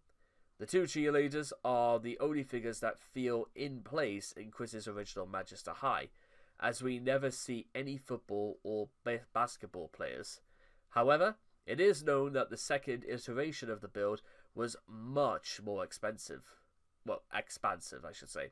So it may be that more sports-based figures such as the football player or some of the various NBA minifigures are included.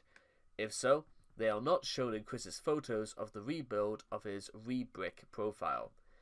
He would later upload images of the various staff members of the high school, which do include a man named Duke Herring, who looks similar to a stereotypical coach. In pictures of Chris's room from August 2020, it can be seen that Chris owns or owned one of the traditional foam hands sometimes used by spectators at sports games to represent fandom for a team or the belief that the team is number one. As denoted by the pointer finger pointing up, however, it should be noted that the hand is branded by Dr. Pepper, as opposed to any particular sports team. The same photos also reveal Chris owns or owns something resembling a frisbee with the Gatorade logo. This can be thought of as sports merchandise due to the drink's affiliation with the University of Florida's athletics. However, this is only a technicality. I see. Meanwhile, sports in the world of Solitude. I'm sorry, I don't know what on earth. Like I am like losing my grip by the second with whatever's got into this house.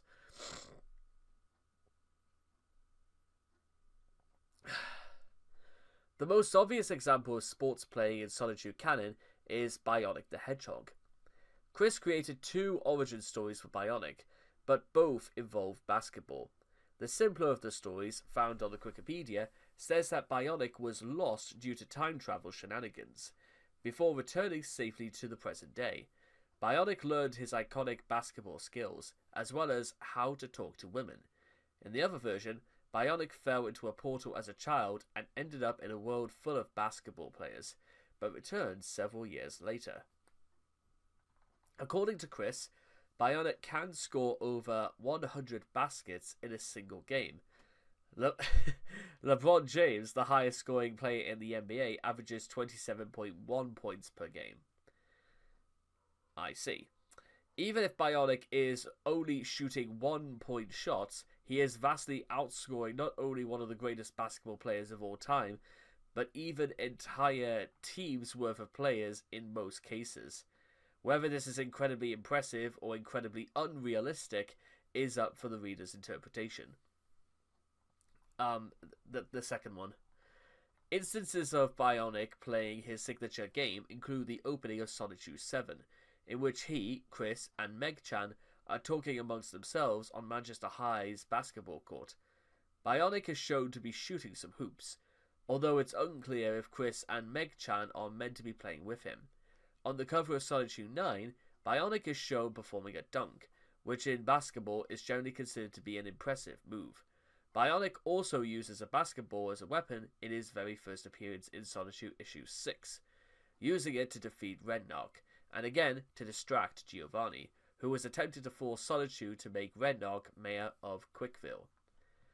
While Bionic is the main example of an athlete in Sonic canon, that doesn't mean we should forget about everyone's favourite Asian stereotype, Punchy Sonic. That was a sentence, alright. While Bionic may have been young when he began his journey to become the greatest basketball player of all time, Punchy was literally born in a martial arts dojo. In Sonic 3, Episode 10, the eggs containing the chaotic combo were launched from the rainbow of chaos energy created by the collision of Sonic the Hedgehog and Pikachu that would soon become Sonic. Punchy's egg lands inside of Nabe's dojo shin, where it proceeds to hatch. On the very first day of his life, Punchy wants to battle. A human named Myope accepts his challenge and rips off his tail, causing him to evolve then and there, and respond with an uppercut that launched Hypo through the ceiling and into the sky. Punchy would live at the dojo for some time afterwards. That is one of the backstories of all time, if ever I heard one. Of course, it must be mentioned that the titular Sonic is also an athlete. In addition to the obvious running, which he appears to enjoy doing, Sonic is also shown surfing in Sonic 8. We get a better look at his sporting life in a Sonic and Rosechu Christmas. In the short story, we learn that Sonic likes to run, play catch with a football, engage in digital bowling alongside Robbie.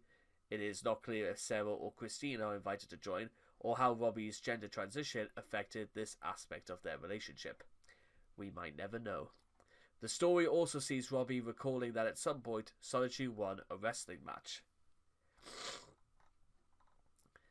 Fascinating. So, bizarrely enough, when I covered like the Chris and Sports article last year, it was about half as long because not too much of it really seemed that like relevant. But if there is one thing to note out of all of this is that, well, I think Chris sort of sees that being a sports fan it's outside of just having something different to talk about, or maybe having something a little bit more in common. At least it's something to like, I don't know, it's good to have a hobby or something like that. And goodness knows Chris needed to have something to stimulate his mind whenever it wasn't about Sonic. Like, alright Harry, you see that ludicrous display last night? I mean, what was Arteta thinking about bringing, Rice on that early? The thing about Arsenal is always try and walk it in, as you do. And, well, but I think it's also obvious that it's why Chris kind of gave up the idea. Much like he gave up showering, going outside, or talking to women without, putting his face into their chests. it's a thing that happens. Well, at least what Chris does, though. But anyway, so with all that being said and done, I hope all of you guys enjoyed this article. Actually, one more thing. When I was working down Asper's Casino, that was when I actually started becoming a sports fan again, because they would be playing Sky Sports News pretty much all day and all night. And one of the things that you would always see whenever they go to a break is that they would showcase a Newman commercial. For those who've never seen what those are, it's basically those action figures who promote, do something about erectile dysfunction at Newman.com. Which is something that maybe Chris should have probably looked into. But I often used to joke is that if you are literally watching Sky Sports News all day long, then you're never going to get it up ever again. So you are going to need all the help you can get.